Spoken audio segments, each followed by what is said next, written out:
ready to testify.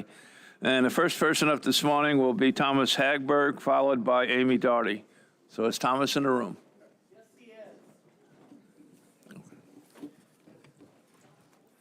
You have the floor, sir. Good morning, Mr. Chairman. Thomas Hagberg. I'm a resident of Anchor Point, member of the Homer Advisory Committee, 41 years as a charter skipper here in Homer. I am not retired. I also have a permit for miscellaneous finfish, i.e. we've jigged gray cod, looked at some of the other fisheries, black rockfish, lingcod, etc. Don't do those mostly because the chance of making any money was non-existent. My first thing to speak about was item 13, Fish and Games proposal. It was covered very well yesterday by, in fact, the first speaker. There were two objections. One, it bases the management on a preseason estimate. I've seen these high, I've seen them low. I would rather see it based on the weir. My initial thought was, well, when we get to 3/4 of our escapement through that weir, then we open up a limited fishery on that lower Anchor River. The second objection was, of course, the catch and release proposal. A lot of years fishing that river, a lot of years as a sport fisherman, and I know that there is mortality in any sport fish, and eventually you're going to kill fish. To kill them with no chance of harvest, on the game side of the board, that would be called wanton waste, and you just don't do it. So for Alaska, fishing a small watershed, native fish, spawning fish, just don't do it. But it's already been covered. So the other two issues that I had put in, it's got my name on them, 25 and 26, dealing with rockfish. Sit there in the harbor, I've seen a tremendous increase in the number of boats coming through the Homer Harbor, both charter people. It's what I call a squirt. You put your thumb down one place and they go someplace else, and this is where they ended up, and it's probably the last stop. Boats from Seward, Kodiak, et cetera, have all ended up here. And also the sport boat. It's bigger, it's faster, and now it's going out to the Barrens, and there is no sanctuary. And the rockfish, one of the issues that I heard is, well, the sport fish is taking 95% of that. Yeah, it's a low value, low yield fishery that nobody's really interested in it. That's why the commercial fleet is not taking their share of the quota. There's 100,000 pounds of available quota out there for the commercial fleet. I'd like to see that cut down. I believe that we should take the 10-year average of what they're catching and make that the total allowable catch on that rockfish. As far as lingcod, you're going to hear a lot about this. Again, my concern was the number of boats that have increased. What I've seen, the number of fish and the quality of fish and where you can fish has gone down. Everybody's got the same chart plotter these days, the same electronics. We hit the same rock piles. Yeah, the catch is down because there's fewer fish and there's fewer fishermen fishing them. It used to be you could go out, we're going to do a combo, we're going to get our halibut, we'll get these lingcod really quickly, we'll get our black bass really fast, and then we'll go salmon fishing. And these things just aren't working anymore. There's just too much pressure. And my main concern with this rockfish, I didn't hear my beep, excuse me. Main concern with this rockfish, these 100-year-old rockfish that we're killing for a few fish tacos. Thank you, Mr. Chairman. Thank you very much. Any questions from any board members? Thank you, sir. Whoops, there is somebody. Mr. Wood has a question of you. Hold on a second. Come back. Through the chair. Sorry, I didn't jump on it fast enough. When you're going fishing, are you finding new areas to catch rockfish out? I mean, don't tell me your spot or anything, but are you having to explore new areas? And The areas, through the chair, the area that the rockfish are is very limited. I mean, there's huge swaths of Cook Inlet where there are no rockfish. You got to be along the bank, along the kelp beds. And yeah, we're at the limit of where they are on the black rocks. And okay. People are fishing out past the Barrens now for lingcod. You know, I mean, modern electronics show you where the rock pile is. And so there was a period of about 20 years where we were exploring and we're hitting new rock piles. Those are gone. Yeah, okay, thank you. You're welcome. Any other questions? Thank you, sir. Next up will be Amy Doherty, followed by Larry Edfeld.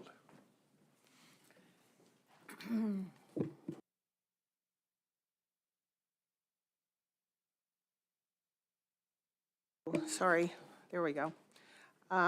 Amy Doherty, representing Alaska Trollers Association. I'm the director. I shouldn't be here today. Our issue was resolved the March before last, and our in-cycle meeting isn't until January of 2025. But our negotiated agreement, signed by all three user groups, RC 178, somehow mutated into what is the ideal outcome for non-resident users.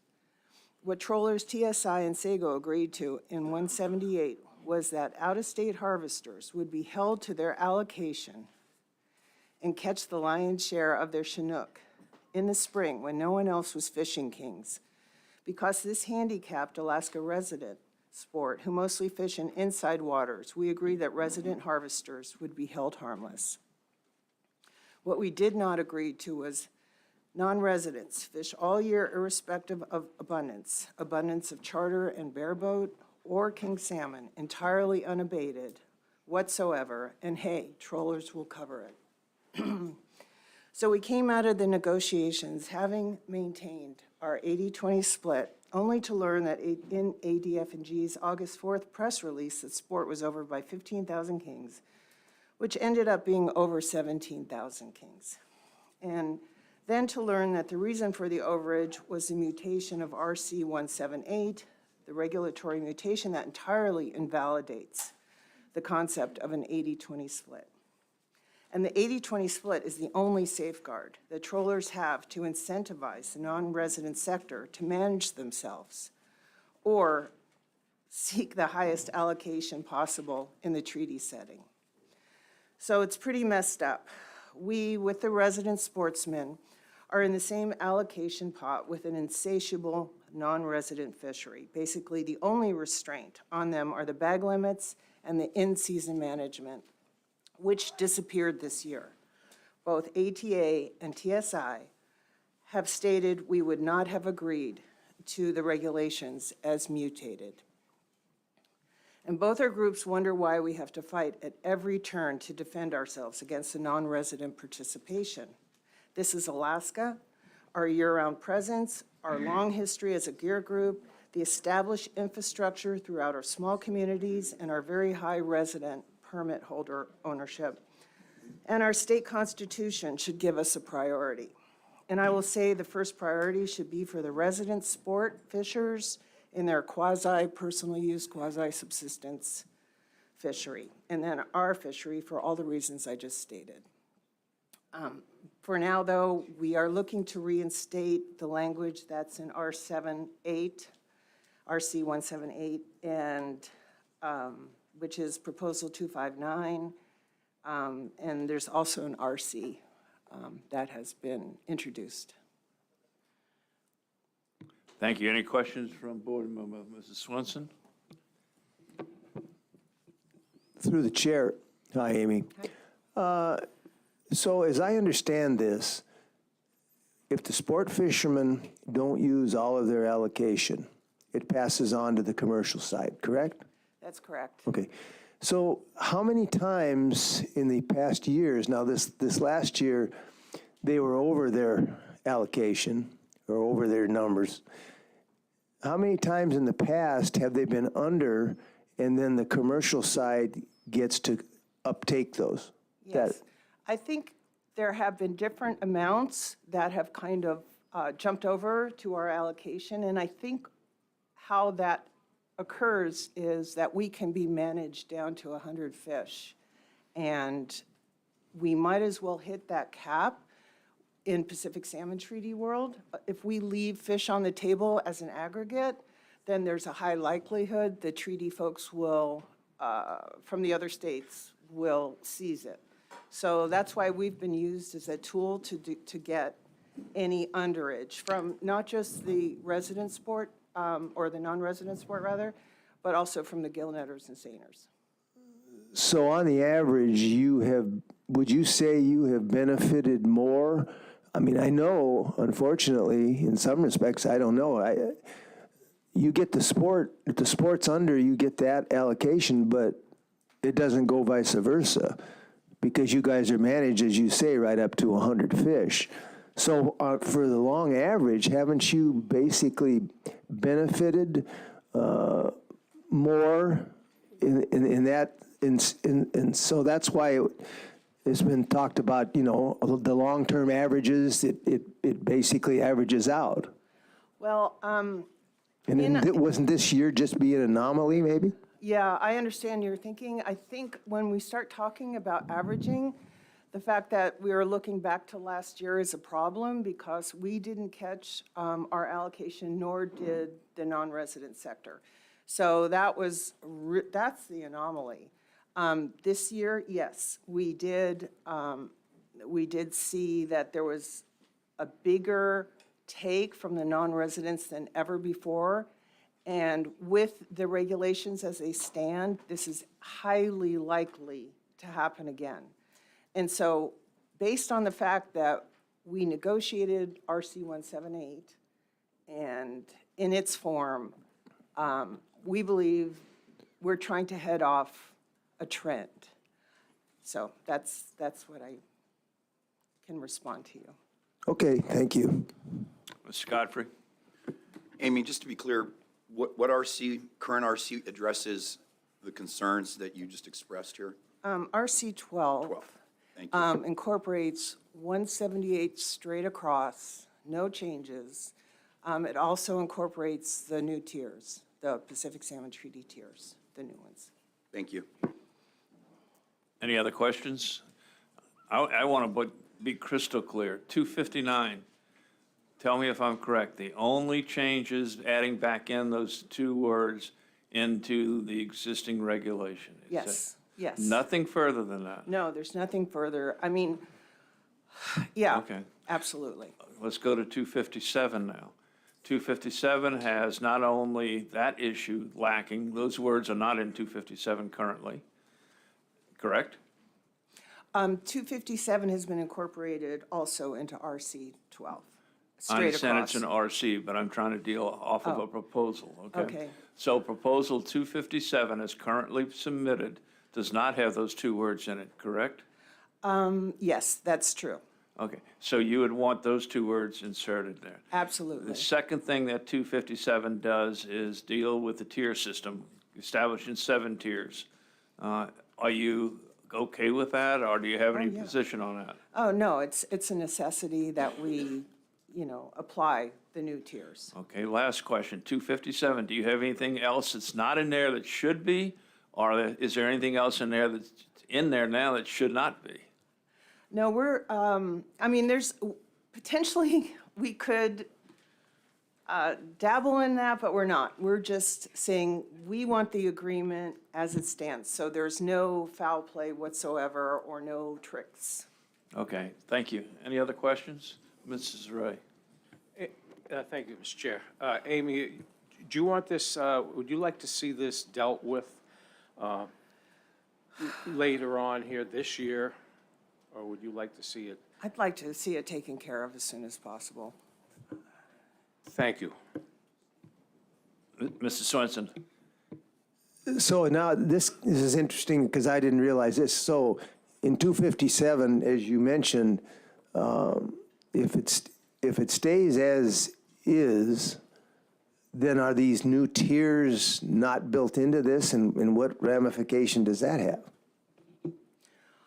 I believe 257 is the new tiers. It is, as the chairman pointed out, lacking in those two words that were removed. So we would like to see those two words as they appear in RC 178 incorporated into 257 as well. All this is taken care of straight across in RC 12. Did I answer your question sufficiently? Well, I think so. I'm a little confused myself, but I guess through the chair and so are those new tiers, I guess maybe the staff can answer the question, are the new tiers in the what's been proposed now? I mean, the old way, without coming into 257 and 250, whatever those numbers are those tiers in this now?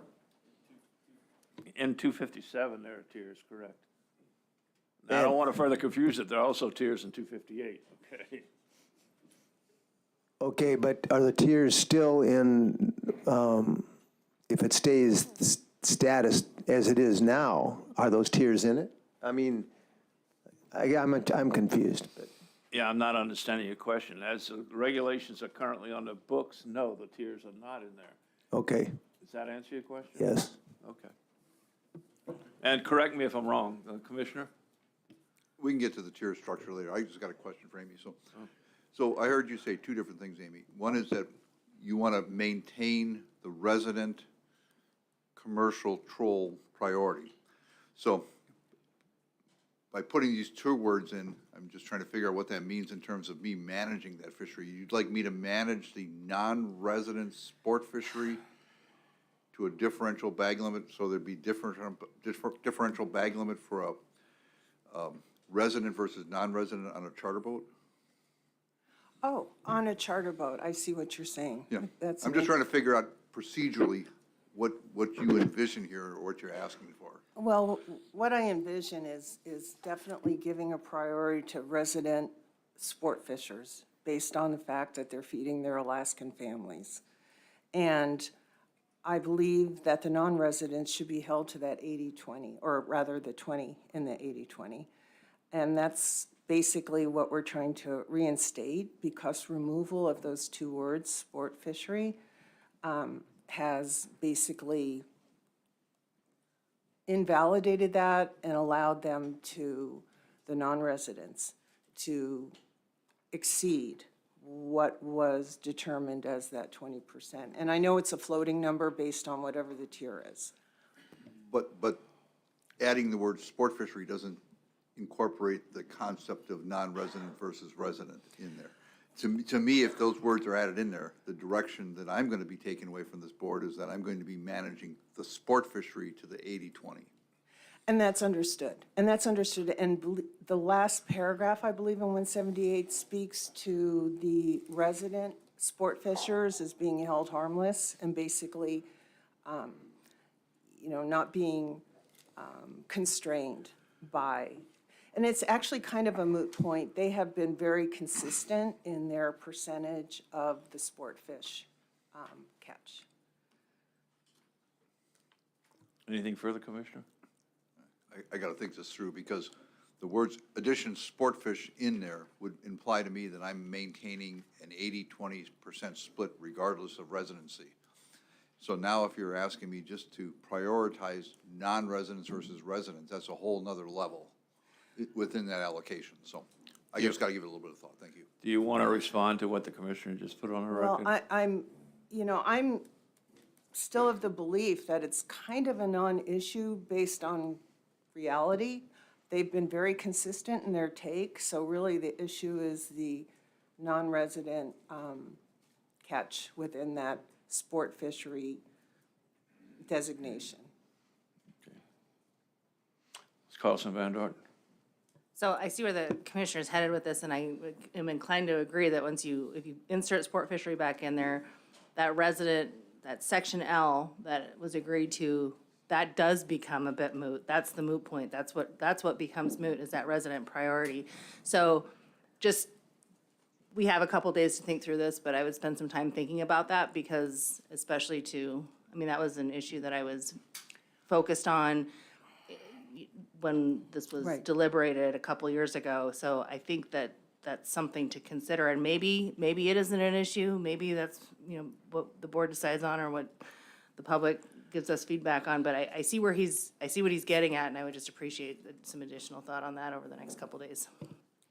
I think I follow you. And I don't think, we were trying to make this as simple as possible. We started out just with 259, realizing that 257 or 258 would come forward. And so we did our C12 accordingly. And we wouldn't object to separating them out or however, just based on what I've testified, obviously, and our feelings on this. if it comes to that, but you can follow our reasoning was just to kind of simplify this, go back to 178, and we thought they were covered, so.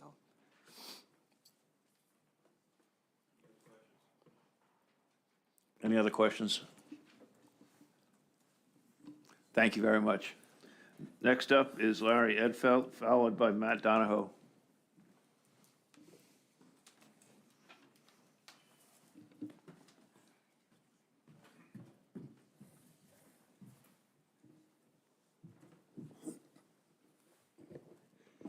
Mr. Chairman and members of the board, Commissioner, esteemed staff. My name's Larry Edfeld, and I've resided in Juneau for 53 years. I'm a retired fish and game biologist and administrator, a retired charter boat skipper from the 80s and 90s, a former three-time appointee to the Board of Fisheries, a member of the Pacific Salmon Commission's Transboundary Rivers Panel, and a longtime member of the Territorial Sportsmen, a Juneau-based conservation organization with more than 1,000 members, whom I represent here today. I'm speaking from RC5 about Proposal 259. There's a resident preference built into the Southeast Alaska King Salmon Management Plan. It has remained essentially unchanged by any board for more than 30 years. The management plan's preference provides for uninterrupted sport king salmon fishing in saltwater with minimal restrictions on residents. There is additional language which instructs the department to manage the resident sport fishery so that there are no closures for residents unless the treaty cap is imminent. Resident preference is addressed in the Alaska Constitution, which requires that resources be managed for the maximum benefit of Alaska residents. Additionally, since freshwaters are closed, the only means for residents of Southeast to directly access king salmon for food is from the saltwater sport fishery. Since residents and non-residents share one quota, the biggest threat to the stable resident king salmon fishery is the unlimited, unrestricted, non-resident king salmon fishery. More than 75% of the sport harvest was taken by non-residents in 2023, and the fishery exceeded its quota by 17,000 fish. The non-resident fishing power in outside waters is now capable of catching the entire sport quota before the end of June. Residents in inside waters can't begin fishing until mid-June or even July because of stock of concern restrictions on local runs. A review of the allocation criteria argues for residents, as the troll and resident sport fisheries are long-standing and stable, while the non-resident sport fishery has no participation limit and, in 2023, no in-season management. The resident food fishery and the commercial troll fishery both have history, personal use for sustenance, and local economic importance on their side. Reinserting the two words that were somehow removed from the board's regulation adopted last March is the only fix that is necessary at this meeting, plus the housekeeping provisions of either proposals 257 or 258. I can assure you that the territorial sportsmen would not have signed off on the agreement if this substantive allocative change had been included. If the long-standing 80-20 allocation split between trolling and sport fishing means anything, Proposal 259 has to be adopted, or the management plan is essentially meaningless. The choice now is yours: resident protection or unrestricted non-resident harvest. We ask you to apply the allocation criteria fairly and consistent with the Alaska Constitution. Thank you. Thank you, Larry. Any questions? Wow, you got off easy. Oh, here we go, Mr. Carpenter. Thank you, Mr. Chairman. Thank you, Larry. I'm curious what your opinion is, and I think I know what your answer is going to be, but just for the record, directly to the question the commissioner asked Amy a second ago in regards to residents versus non-residents on the sports side of things. Do you think the language that's included in the original document, RC 178, or the language included in RC 12 at this meeting is clear enough forward that that can be disseminated? Well, as I understood the commissioner's question, he was wondering how residents and non-residents would be managed under, if those two words were inserted. And from my perspective, it does, inserting the two words requires the department to manage the non-resident fishery. The resident fishery does have its protections. It doesn't close unless the treaty cap is imminent. The non-resident fishery, seems to me, would have to be staged down slowly in like maybe June, when most of the catch occurs. That's when the quota would be taken, in the month of June. So if the annual limit was stepped down to 2 fish from 3 fish, it might slow the fishery down enough that both groups could continue fishing for the rest of the summer. So I would say that, yeah, manage the non-resident fishery in season, and that will take care of the issue. Thank you. Any other questions? Thank you, Larry. Now go to Matt Donahoe, followed by Siri Malin.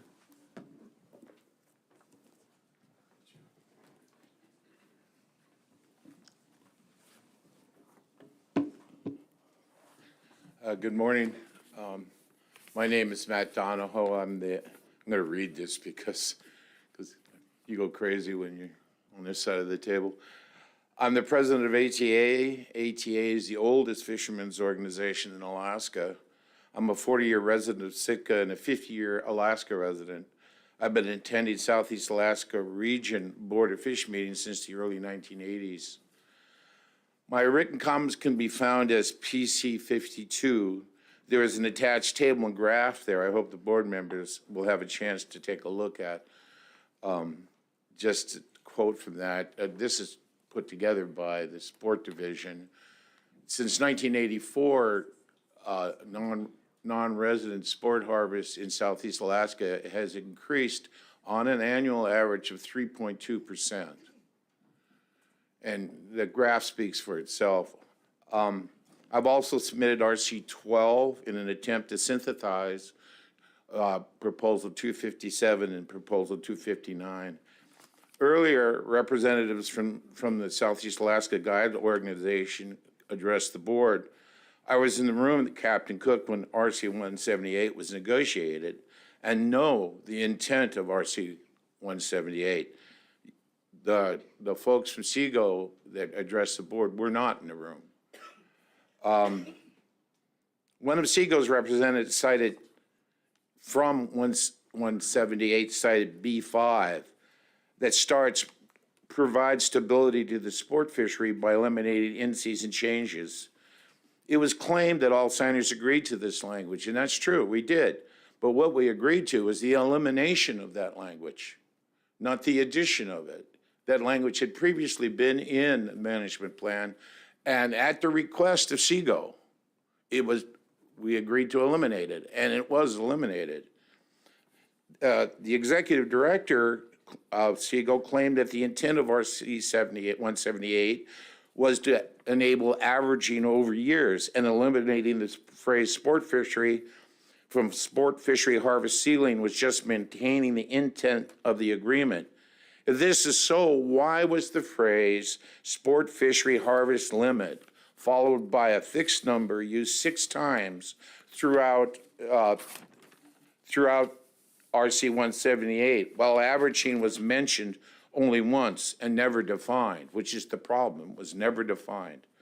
The SEGO representative wondered why ATA or TSI didn't object to the department's characterization of intent if we didn't agree. The answer is, of course, that we couldn't object. The time for public comment had closed and there was no format to disagree with department staff analysis, which left this board with an incorrect impression of RC 178's intent. Jackie Foss in her PC 178 attached RC 178. So if you want to look at it, go to personal comments 178 and there's a RC 178 is there. Attending the Alaska Board of Fish and Game is to participate in a unique process. Besides being successful over the long term, it's what the Board of Fish website describes as an open process, whose quote, administrative framework helps ensure that pressure from specific interest groups do not influence the department's job to sustainably manage fish and wildlife. Please conclude with your remarks. Oh, that was the bell, I can't hear. At this meeting, you have the opportunity to protect the board process, the principles of sustained yield, and the historic Southeast Alaska resident harvest of Chinook by reinstating the original management language that was unilaterally removed. Okay, I'm going to cut off Okay. your testimony to be fair to everyone else that's involved. Any questions? Mrs. Swinson? Has there ever been a study done in Southeast as to the amount, the amount of money that's brought in from the commercial side versus the amount of money brought in from the sports side to the economy? There's been a study done by NSRA about the amount of money that the commercial side brings in. I've never seen the two compared. Okay, thank you. Any other questions, Mr. Carlson Van Dorn? Okay, I've been thinking about this, resident, non-resident, and how we parse this out, right?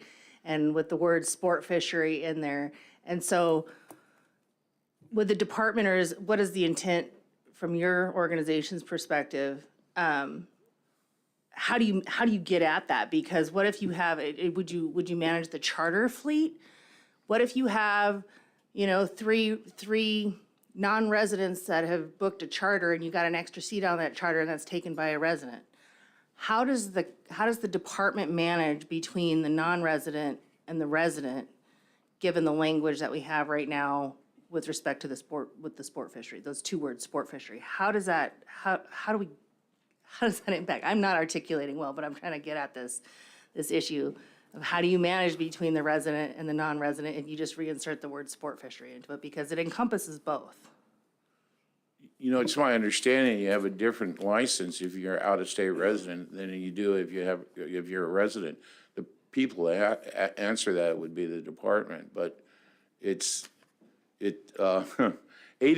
of the sport fish caught in Southeast Alaska, king salmon, are caught in outside waters. Most of the resident sport fishermen live in inside waters. Juneau, Petersburg, Wrangell, Ketchikan, they can't even start fishing until the 15th of June. And it's just unlimited growth on the charter fishery. Something has to be done. I don't know how to, Fish and Game would have to answer the question on how they tell the difference between resident and non-resident, but it's a different license. Yeah, it's a different license. Maybe it's geography that we're looking at. Maybe it's the inside-outside aspect of things. I don't know. I'm just trying to figure out if you reinsert the word sport fishery, then I would be concerned that we would be perhaps unintentionally limiting the resident fishermen as well. But I want to think about it some more and appreciate your thoughts on it, again, over the next couple days. Thank you. Mr. Godfrey? So the outside waters versus inside waters comment you just made, forgive me, I know it makes sense to you. I'm not familiar with the fishery. Are you saying that resident sport fishermen that live in inside waters wouldn't be going outside waters to fish the way out-of-state residents would come and pay a charter to take them outside waters? Pretty much, because it's a long run from Ketchikan to outside waters or Petersburg, Wrangell, all those areas, because the stock and concern management, which hopefully is only temporary, it are restricted. Because the peak of the runs for the Taku and the Stickeen are June 15th in river. And because of that, the department and the stock and concern management don't allow the keeping of king salmon in inside waters until June 15th. And in some areas aren't open at all. So it's really handicapped the lion's share of resident sport fishermen, of which I'm one. And so, in your estimate, 80% of that sport catch is in outside waters already historically? Yeah, that's the department's estimate. It's not mine. And do you have data, and I don't want to revisit that, I just want to know if it's Yeah, available? we've got that data. But on another item, on the growth of the charter fleet, is there data on that? Every 3 years, the department puts out a report on in cycle on Southeast Alaska sport fishery.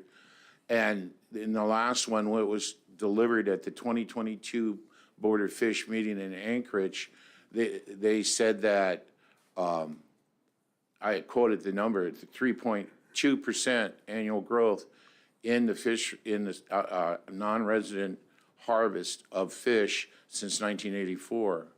And that's around 100,000 participants, and that's 3 years old now, 4 years old. And so, and I caught that too. I caught that, and that is synonymous with the charter growth, because I'm just viewing that as non-resident.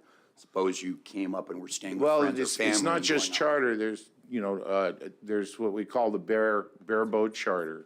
So it's not guided, it's not all guided, some of it's bare boats, and that's growing rapidly. One guy in Sitka that does it told me that he bought 20 new boats this winter. So that's pretty significant growth without any monitoring. Thank you. Mrs. Swenson? Any other questions? Thank you, sir. Hey, thank you. Good luck. Thank you, we'll need it. Next up is Siri Mallon, followed by David Ritchie.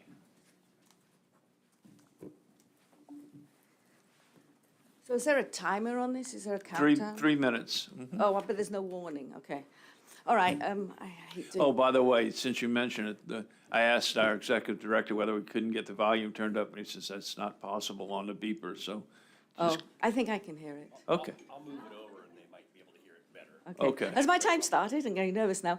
I went into commercial fishing and not to do public speaking, so here goes. I'm Kerry Malin. I've been fishing in Southeast Alaska for over 20 years. I put a PC in 139. I had a thing written up, but because of what everybody said, everything's changed. So basically, the purpose of I was in the room 9, when we did the agreement, afternoon on the 19th and the morning of the 20th. And the purpose of the agreement, as far as I was concerned, was to separate the non-residents from the residents because of the continual growth of the non-residents, and the resident guys were upset a couple of years ago because they got closed and didn't even have access to the fish, or barely, because of stocks are concerned.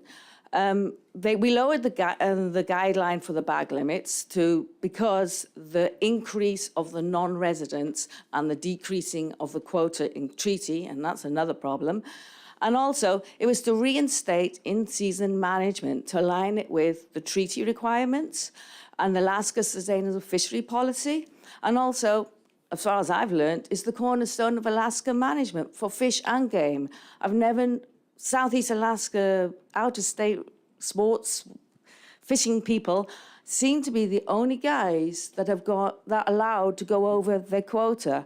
I mean, all other fisheries that I know, harvesters, game, when they have their quota, they get closed. I don't understand why Southeast Alaska has an exception to that.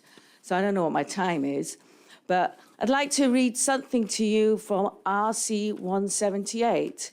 This year, 2023, we fell under Tier 4, which comes under F in RC 178, and also it's the same language in 5 AAC 47.055.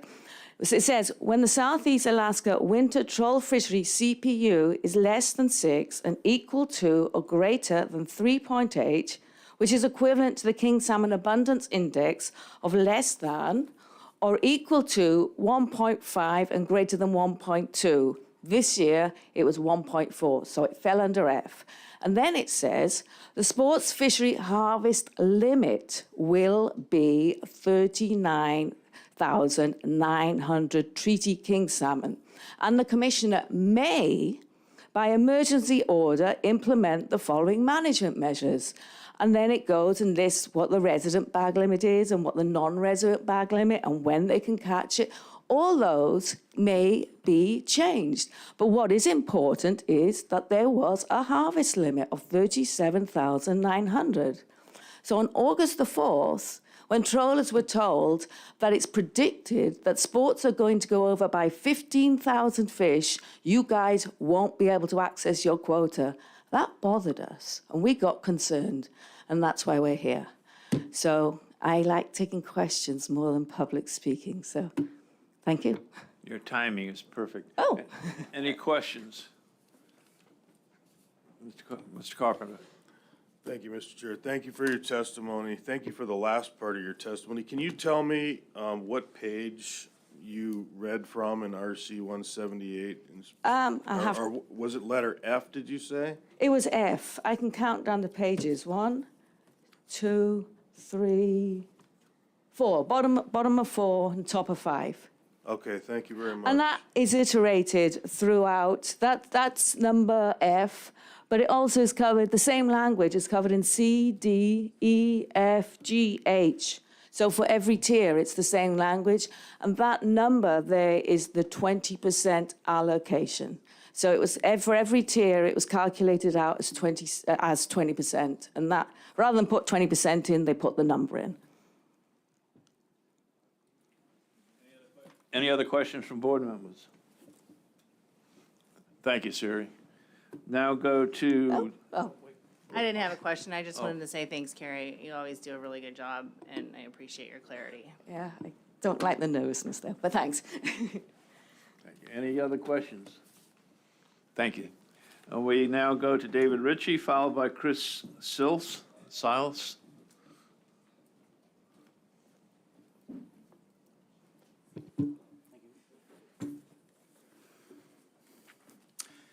My name is David Ritchie, trawler since 2008. I live in Sitka. I'm an ATA board member and co-author of Proposal 259. Upshot, if Fish and Game, F&G, abrogated a signed agreement between TSI, ATA, and SEGO. F&G cut critical language from RC 178, profoundly altering its scope and neutering its mandate. F&G created a permission structure for itself by deleting 2 words, sport fishery, from the agreed-upon language. The result? F&G needn't manage to the sport fishery harvest ceiling as mandated by RC 178, but rather to the all-gear harvest ceiling in F&G's imaginary version of RC 178. This regulatory sleight of hand cost trawlers 17,000 kings because F&G chose not to act, precisely because F&G gave itself permission not to. Why? Who knows? RC 178 was passed unanimously by the Board of Fish in March of 22. I am hopeful that Board of Fish finds F&G's unprecedented activity as alarming as nearly everyone else does. If the codifier and enforcer of regulatory language, F&G, fails to act as an honest broker of unanimously signed agreements approved by the Board of Fish, then where might good faith and trust be found in any agreement? It is not trawlers or resident sports who are reneging on the deal here. F&G subverted RC 178 by radically altering it. F&G is insisting upon its baffling opposition to 259, and it is the charter folks who now join F&G in hoisting the nullification flag high into unsanctioned airs. Considering F&G's mysterious actions, Proposal 259 is a very, very modest ask. No one is seeking extra legal redress here. 259 simply seeks the restoration of the original language of RC 178, nothing more. If RC 178 is restored, all will abide as signed until 2025, when we will no doubt revisit the agreement. Fair play to all. An impressive number of public comments from the charter fleet contend that, quote, there was no misunderstanding of intent on RC 178. Apparently, charters are breezily unconcerned by F&G radically altering agreed-to language when it redounds to their favor. But if everyone understood the agreement as written, why did F&G deliberately excise the 2 crucial words that allowed F&G to manage to an all-gear harvest ceiling and not the sport fishery harvest ceiling as explicitly stated in RC 178? And why do charter interests insist that 259 must be opposed? What's the harm in simply restoring RC 178 to its original form? Why all the drama? We're talking 2 words here. It sure ain't because no one understands what restoring RC 178 means. It's precisely because they do. So 259 asks, respectfully, that we all honor our commitments to restore RC 178 as signed, not as wished or imagined. I thank you all very much for your time and consideration. any questions? Ms. Carlson Van Dort? So thanks, appreciate your comments, and so this was constructed over a period of a couple days, and there was time allotted, and the board stood down for literally hours to allow this language to come together. It was imperfect, as language often is, constructed under pressure. And so I think that there was a question that I recall at the table when I was sitting in the chair seat from the commissioner on the record, making sure that the board's intent was clear in terms of how the sport fish fleet would be managed. And he asked that question of the board on the record. And the board said, yeah, that's our intent. And as a matter of fact, the current chair said, hey, if that's not the intent, the audience needs to get my attention right now. So there's a lot of strong language that you just put in your testimony, and I'm not going to debate it, but I would just like for your response when the commissioner asked for that question, or asked for that clarification from the board as to its intent and how it would be managed. The board agreed at that time that it would be managed, it wouldn't be managed in season. So I understand where the language came from, or the omission of the language came from. I don't like that it was changed after it was agreed upon, but the intent was there on the record for the public. Would you agree with that or no? I would phrase it a little differently, and I forgive me because I wasn't there. So I asked several people about what happened, and I will say this. I mean, if I need to apologize to anybody, I'll do it freely. So if I'm wrong, and I'm happy to say so. My understanding of what happened was, and this goes back to what the chair of ATA just said, the description of events, as I understand it, is that at the very end, after public testimony was no longer allowed, it was just, oh, by the way, here's what we're going to do, which my understanding, and Larry can correct me if I'm wrong, but territorial sportsmen would not have agreed to, and I can assure you ATA would not have agreed to, and they would have objected. They could not because public testimony had closed. So why the decision was made to drop a bomb at that point, I don't know. But that's my understanding of events. If I've got it wrong, again, I will apologize to anyone that deserves it and will accept it. No, I'm not saying you're wrong. I was just curious about what your interpretation of how things went down, and I would just encourage people. That whole record is available online for people to listen to. So I listened to it, and did? I cited it in my public comment, which was 191, and that was my understanding of it. Again, if I've got it wrong, I'm happy to apologize. Okay, thanks. Mrs. Swinson? Through the chair, so the sport fishery is growing. So what happens if the sport fishery continues to grow? Is it fair to say then that the trawling and the sport fishery could come to at some point, they each got 50% of the fish? I am unqualified to speak about what you're asking about, except to say what is growing is charter fishing. Sport fishery is fairly constant, and their resident sport fishing is fairly constant, and their take is fairly constant. The charter industry is growing exponentially every year. I understand that, but what I'm asking you is if it gets to a 50-50 allocation, is that fair? I'm not sure what you're referring to. 50-50 to whom? Well, what I'm saying is if the sport fishery continues to grow, you are now getting 80%, they're getting 20%. If it continues to grow, is it fair at some point in the future that the trawl fleet would get 50% and the sport fishing would get 50% of the fish? I really don't understand the nature of your question, and I'm not informed to answer it.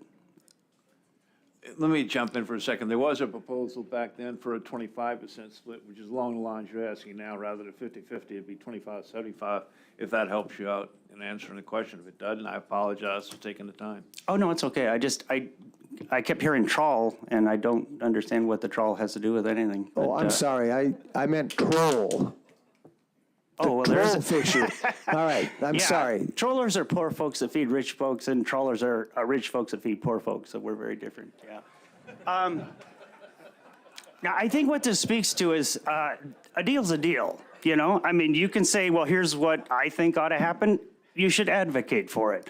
What you shouldn't do is broach a deal after it's made. That, in my opinion, is what has happened here. So if that's the position of the charter industry, they can advocate for what they want to. I recall that they tried, you know? I'm just saying, we One of the more frustrating things, because I'm somewhat sympathetic, even empathetic to some of the points that the charter industry made about it's out of cycle and it's a long ways from home and so forth.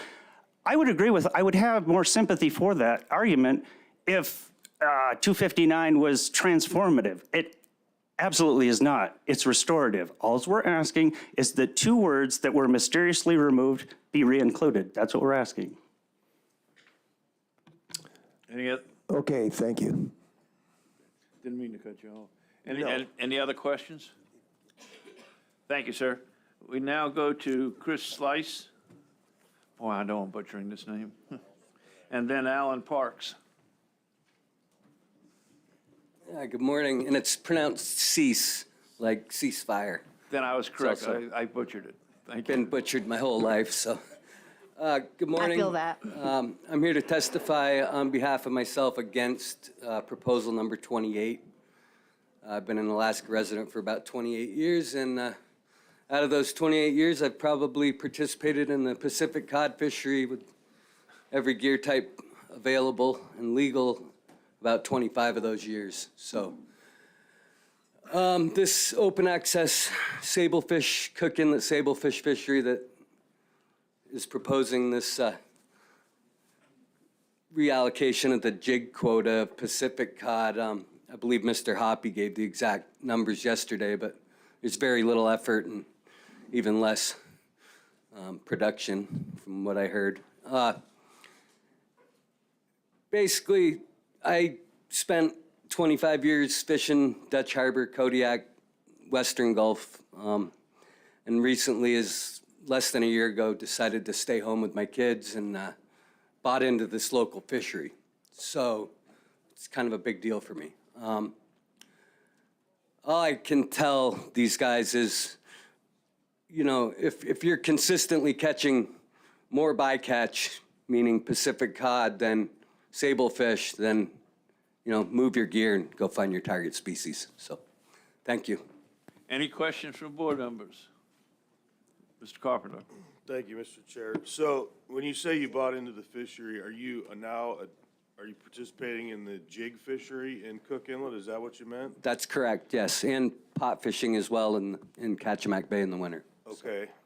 Do you have any idea, I assume you live around here, you talk to people in the industry, why the people that are involved with the jig fishery haven't utilized the part of the GHL as much as other parts of the state? I can tell you that the main reason is there's no market after, say, April. So these guys wanting to catch it in July when they're black cod fishing, they're not going to be able to sell it anyway. But myself personally, I took the time and I got all the direct marketing stuff, and I'm planning on utilizing as much of that quota as I can and processing and marketing my own fish. So. All right, well, I think that's very helpful because I think, if the market conditions don't exist and you want to develop your own markets to take advantage of a portion of the GHL that's been under-harvested, I think more power to you, so thank you. Yeah, thank you. Good morning. Any other questions? If not, we go to Alan Parks, followed by Beaver Nelson.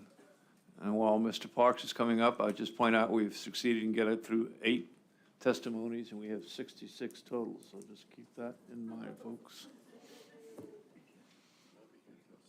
Is Mr. Parks in the room? We'll move on then to Beaver Nelson.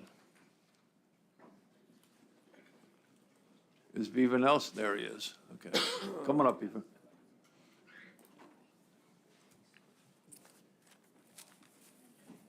Morning, board members. My name is Beaver Nelson. I live in Homer, and I've been fishing in the lower Cook Inlet, Kodiak, and Prince William Sound areas for 54 years. I got my start in Kachemak Bay fishing for McNeil chum salmon back in the glory days, and until I got to be too many brown bears over there. My written comments cover most of my positions on the general board list there, but I've got a couple of issues on 2 of them that I want to kind of explain. Proposition 39, which I oppose, and Proposition 40, which I favor. In the Kamishak District, the Bruin Bay Stream is the most erratic yet productive pink salmon producer. This small stream has periodically produced returns of 1 million fish or more. However, when the big runs hit, they overwhelm the stream so quickly that the fleet has great difficulty in trying to stop them before a severe overescapement occurs. This is because Bruin Bay is notorious for bad weather and difficulty in navigation. Large tenders are reluctant to attempt entering the bay. A narrow rock stream channel feeds into a shallow basin with enough water to float most boats at low tide. The middle section of the bay is completely filled with large pointy rocks, which mostly go dry at low water. The upper portion of the bay is shallow, smooth mud with the creek channel meandering up through it. Seining is done below and above the rock piles. Historically, the closure markets have been at the head of the tidewater where the creek narrows down to a single channel at high water. This allows a fisherman to get 2 shots per tide series, low tide below the rocks, high tide above the rocks. The current is generally too strong during half tide to fish safely. Proposal 39, subsection 10, has a closure line for Bruin Bay which eliminates 1/2 the fishable area. This severely limits the fleet's catching ability when it is most needed. Proposition 40, subsection 9, sets the closure line at the historical location which has worked fine for years. Going on to Proposal 43, which I oppose. There is no documented evidence that Tutka hatchery is overproducing pink salmon and threatening wild stocks. The same goes for all the pink hatcheries in Kodiak, Prince William Sound, and Southeast. Pink salmon are being charged by some researchers with suppressing sockeye survival of Copper River reds. Well, the Cog Hill Lake wild stock sockeye in Prince William Sound have been booming despite having to outmigrate through the entire sound, passing by 4 pink salmon hatcheries to get to the ocean. The same researchers suggest that juvenile pinks are a hazard to Chinook juveniles. I would say that the opposite is true. Competition for planktonic feed in the ocean is not limited to pinks versus sockeye and Chinook. There are billions of pounds of various forage fishes which compete for the same food source. Look at your downsounder the next time you travel to Kachemak Bay or Prince William Sound in the spring. Those massive balls and schools of small fish you see are not pink fry polluting the ocean. They are biomass competing for the same food source as salmon fry. Thank you. Any questions? Thank you, sir. You bet. We now go to Josh Wisniewski and followed by Megan Corazzo. There we are.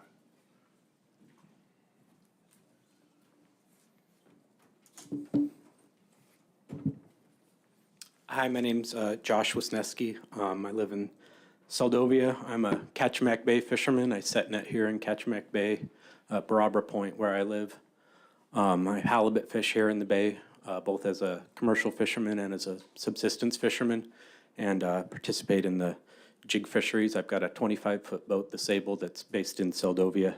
I'm speaking today. I oppose the Proposal 28 to reallocate the jig quota to basically use as bycatch within the Cook Inlet State sablefish fishery. Just as a principle, I don't think ever it makes sense to reallocate fish for bycatch. That's a major problem with already we have in our federal fisheries with halibut and other fish. The jig quota, the jig fishery is the most cost-effective open access fishery that somebody has to join in Cook Inlet. Especially as a small boat fisherman, it's the most available. To me, it's really important. I didn't participate in it this year, but as I was scratching for halibut, if I hadn't been getting married in in September, which was better than going fishing, I would have switched my gear over and gone peacod fishing. Like Chris, there is some limited market opportunities for people who have connections to direct marketing or high value markets. Your question earlier about the take, in previous years, there's been between 30 boats participating in that fishery. In 2011, they harvested nearly 500,000 pounds of peacod. So there has been participation in it. Typically, the participation in it, though, is in the spring So it's a spring and fall fishery. The pot fishery here in the bay takes place during the winter. So the idea of the allocation in July being shifted to bycatch in the state sablefish fishery, that's a time of year that people would be fishing and participating in that pea cod fishery. Just because of the weather conditions are better for fishing then. The fish aggregate in different areas early on in that period of time. In the early 2000s, there was more fish that were aggregating here in Kachemak Bay early in the spring, which is why there was those higher numbers then. Just for me, maintaining that jig opportunity is what keeps my boat able to work year round. I can, if there's a bad salmon year here, I'd be able to throw my jigging machines on my boat and go jigging, and I'd be able to scratch out a summer with some creative marketing work. So I think even though that jig quota hasn't been caught in recent years and the level of effort has been down, I think maintaining that as an open access, affordable fishery for people to join into, for maintaining the kind of degree of diversity that a small boat fisherman can have, is critical. You know, a year like this year where halibut fishing was really scratchy, I didn't need to do it, but I was ready to put on my jigging machines and go jig for cod and try to catch my halibut quota while doing that fishery as well. So I think for a small boat like myself, having that diversity and opportunity is really important. So that's what I'm speaking to today is my opposition to Proposal 28, and I'm happy to take any questions. Thank you. Any questions from board members? None other. What's the name of your boat? Sable. Sable? Yep, like Okay. black codfish. I thought you said disabled, and I said, man, that would be putting a gree on your boat. No, I believe in doing what you can to have good luck. Yeah. Next up is Megan Carasso, followed by Mike Wells.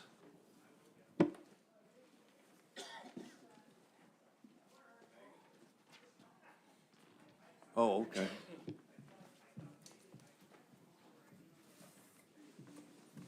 Good morning. My name is Megan Carraza. I was born and raised in Homer, and I still live here. I'm representing myself this morning. I have owned and operated a seiner in Prince William Sound for the last 24 years. Before that, I fished on my parents' seiner for 13. I am here to voice my opposition to Proposal 43. I sat on the board of directors for the Prince William Sound Aquaculture Corporation for 9 years. During those years, I became familiar with the intense and comprehensive process that hatcheries undergo in order to develop production goals and egg take requests. It is a process that involves the hatchery biologists, the hatcheries, ADF&G biologists, stakeholders, and PNP operators. Proposal 43 would destabilize this comprehensive and inclusive management strategy. This proposal lacks conclusive scientific basis. There is no irrefutable evidence that this proposal would have any positive impacts on wild stocks. From my personal observations in Prince William Sound for the past 24 years, I have never seen any correlation between strong hatchery runs and weekend wild runs. What I have seen instead is that wild pinks in the Sound have thrived, and the return strength has fluctuated in sync with the hatchery stocks between even and odd years generally. My observations are supported by the ADF&G graph showing statewide salmon returns divided into natural and hatchery components since 1974. Thank you for your time today. Any questions? Oh, Mr. Wood?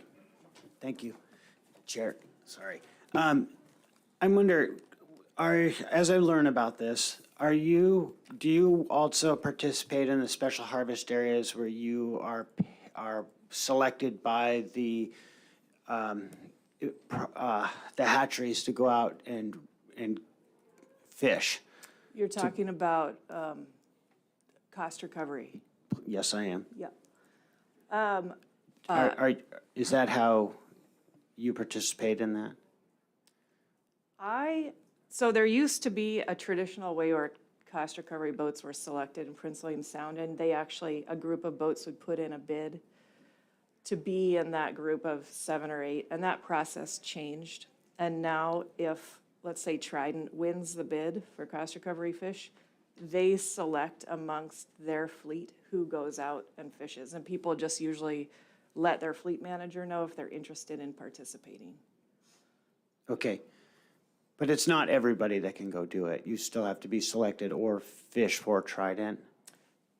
That is a really variable, there's a variable answer to that. This year, Silver Bay had part of the cost recovery, and they originally had a set amount of boats selected, and then they let in quite a few more. So it's a really variable, it can involve as many of the fleet as the processor selects. Okay, thank you. Yep. Any other questions? Yeah, Ms. Godfrey. You never really answered his question. Have Oh, you oh. historically, or do you participate in cost recovery? I will say, yeah, years ago, I was in the group that put in a bid to be part of cost recovery, and we weren't selected. So I personally, as a seiner, have never done cost recovery, but I have, my father has. Thanks, Jared. Any other questions? Thank you, ma'am. Yep. We now go to Mike Wells, followed by Ed Day.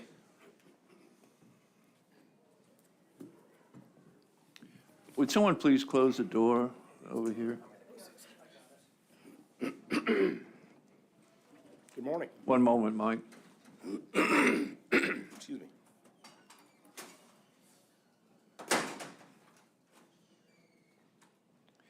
Just waiting for him to come back because he's the one that operates the clock. Okay. Well, go ahead, and I'll just, in my mind, keep time. How's that? He's almost back in his chair.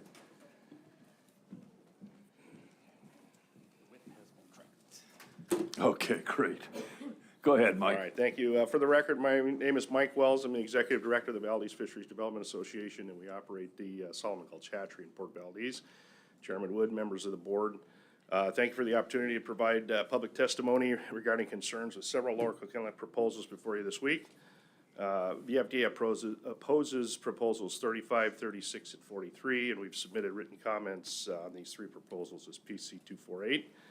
While these proposals seek to address perceived concerns within Lower Cook Inlet salmon fisheries, their adoption could set precedents that will negatively affect VFDA and other statewide hatcheries in the future.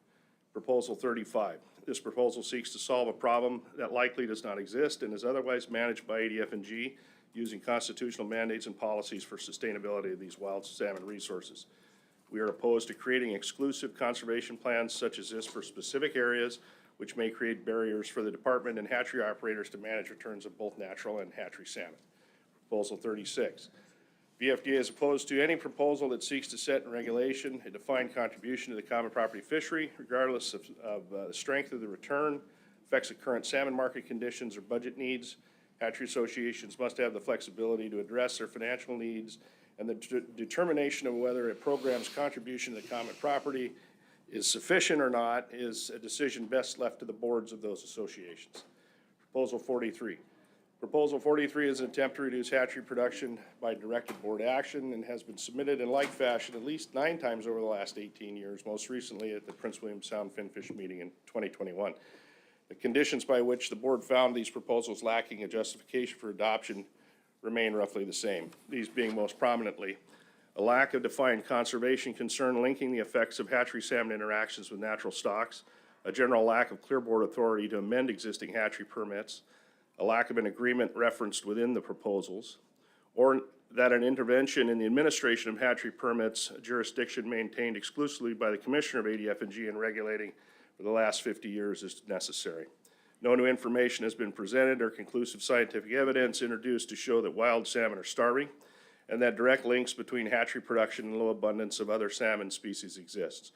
So in closing, I'd just like to give a couple of observations as you consider things that come before the board regarding these. Alaska hatchery production has remained relatively stable for the past 2.5 decades. Within that time frame, we have seen wide variability of all salmon abundance, including those of hatchery origin and natural, has been experienced. The production of hatchery pink salmon by all countries equates to roughly 15% of the pink salmon in the North Pacific Ocean, the remaining 85% of which are wild. And the volume of Alaska's hatchery Alaska's hatchery production must be placed into proper context as it relates to the discussions of oceanographic influence. The board has consistently and rightly rejected template proposals of this nature. The FDA strongly opposes Proposal 43 and any intervention of the board to reduce hatchery permits. And with that, I would thank the board for the opportunity to speak to you regarding these proposals. Please reject these three. Thank you. Any questions of Mr. Wells? Carlson Van Dort? Hi, Mike, thanks, good to see you. Good morning. So what is your process to adjust production for market conditions? I mean, I'm just curious, is there an intention to do that? Is there a conversation around that? You've seen a tank of salmon markets for a variety of different reasons. Is there intention or will there be consideration of adjusting production based on current market conditions? Well, I can't speak to other hatchery associations, and I won't speak to, discussions that my board may or may not have. I did hear you ask this question at the Anchorage Hatchery Committee meeting. And how I would respond is this. The hatchery programs were established to stabilize Alaska's fisheries. As you know, back in the 70s, we had very dire conditions where there weren't, enough salmon. The hatchery programs were established to create that. In my humble opinion, our mission is not to adjust hatchery production based on market conditions. The markets operate as their own thing outside of really what our mission is. We have been through this before. We have seen, reductions in grounds price and value of fisheries back in the early 1990s and into the 2000s, largely as Alaska's salmon processing industry shifted from an all canned salmon, predominance of canned salmon in the marketplace to where we are today. So what I would say is that it's not the hatchery's role to adjust production based on market conditions. And from past experience, we can see beyond these short-term effects of market. And, overall things have tended to work out. Thanks. And the reason I asked the question is because, if you don't have the interest from the fleet to go catch the fish, the surplus fish, whether that's for cost recovery or not, you've got a high volume of fish returning, and I'm just wondering about if you've, witnessed or have had impacts brought to your attention on other salmon species, for example. So if you've got a whole bunch of pinks coming back and they're flooding streams and nobody is interested in cleaning them up for whatever reason, market conditions or whatever, what are those impacts, and is it incumbent upon the producers to adjust production because of that or not? So there's two parts to that question. The first part being, unharvested pink salmon flooding back to natural streams.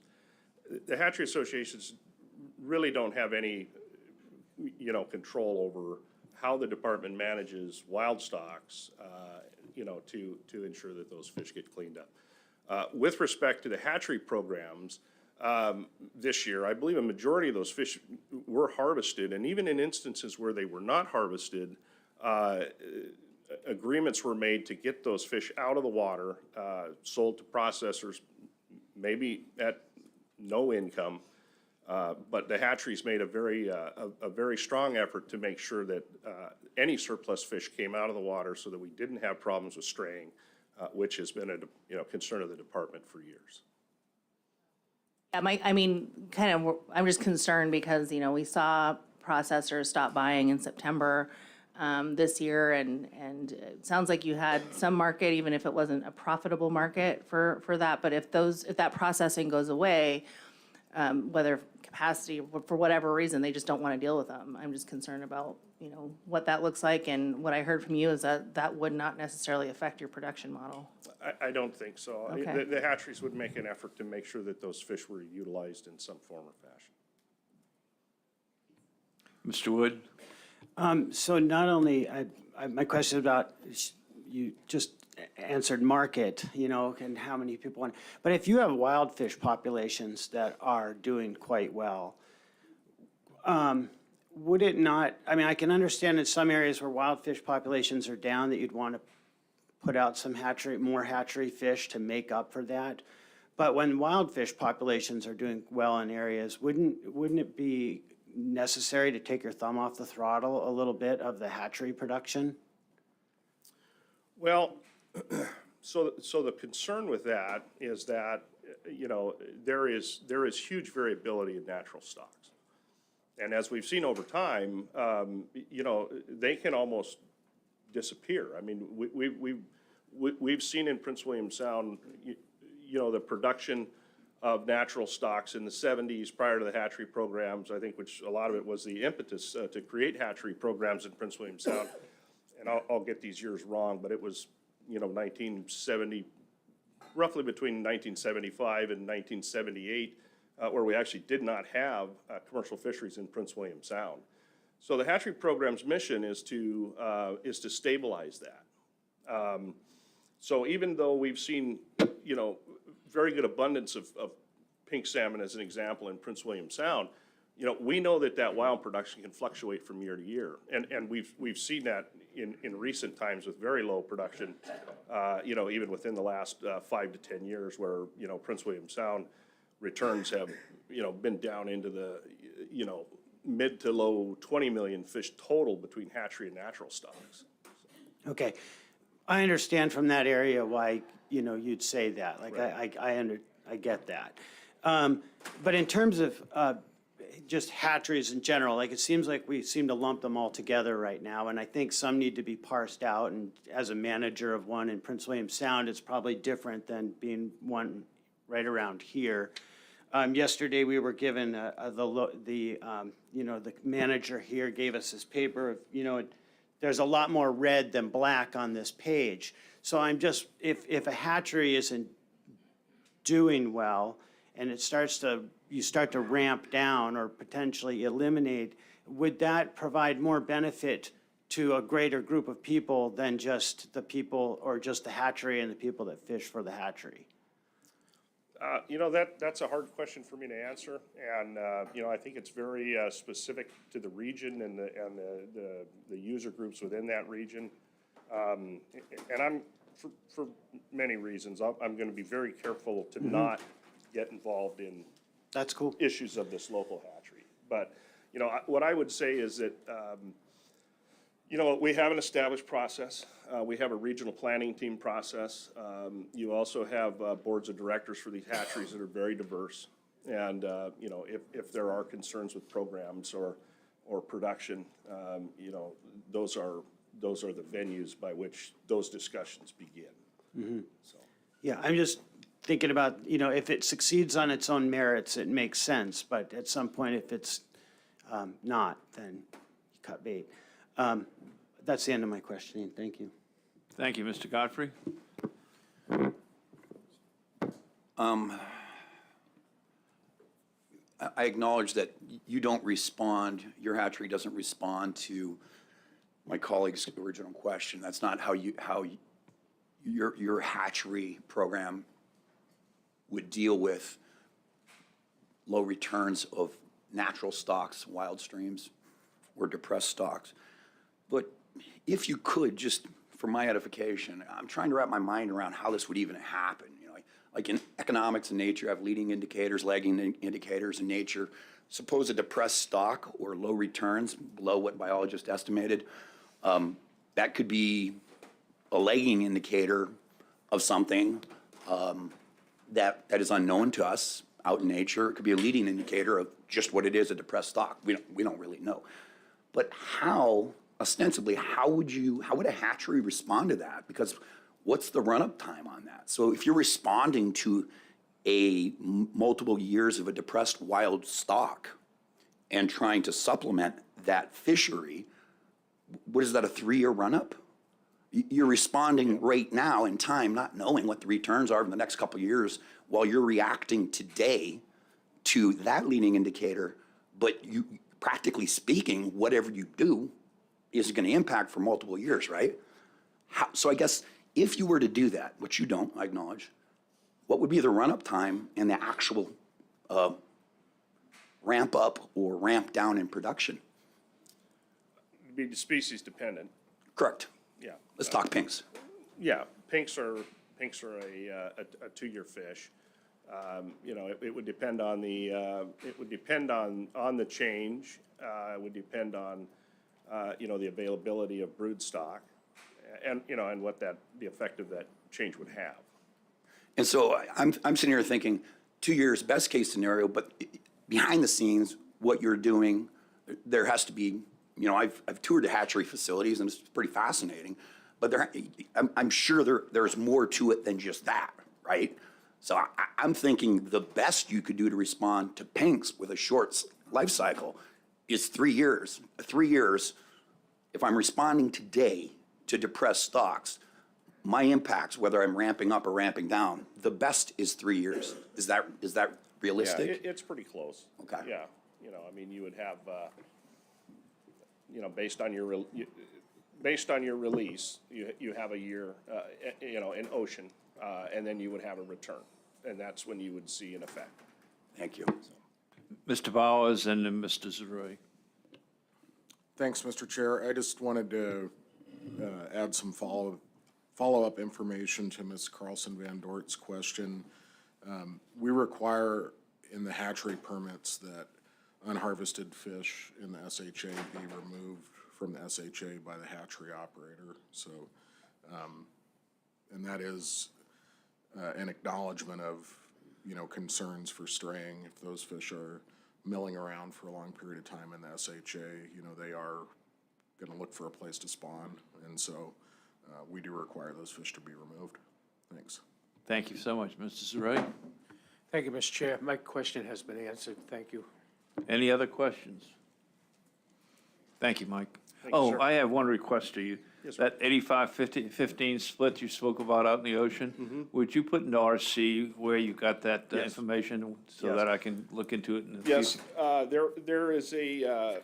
there was a paper that the hatchery operator submitted back in 2018 when these issues came before the board, particularly for the PAR.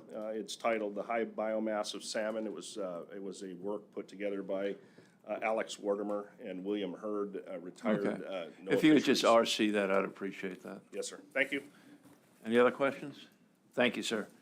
Next, Ed Day, followed by Glenn Carroll.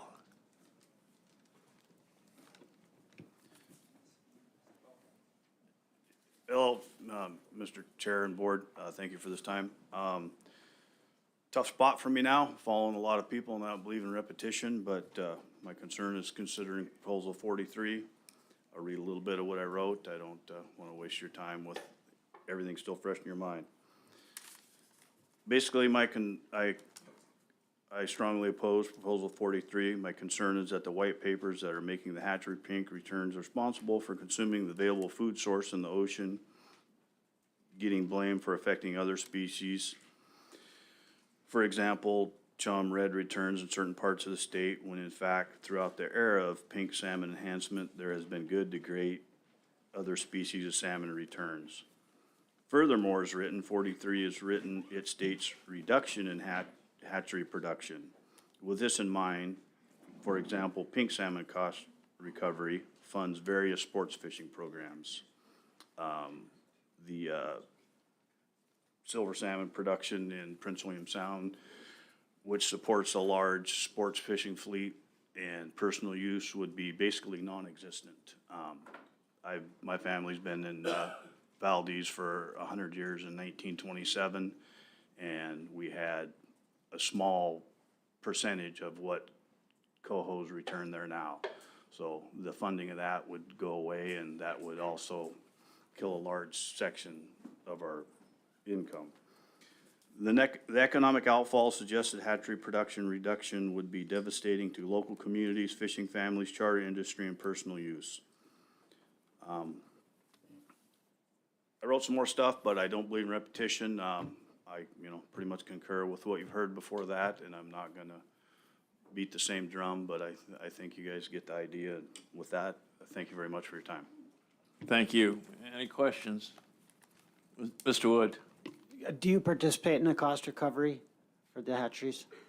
I have, but yes, This summer was my 52nd year seining salmon in the state of Alaska in various areas. Yes, I have been on cost recovery teams at different times, yes. Cool, thank you.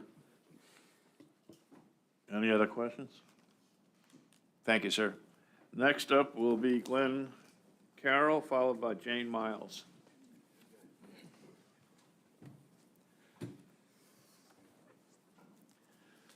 Good morning. My name is Glenn Carroll, and I really do appreciate the opportunity to have a few minutes with the board.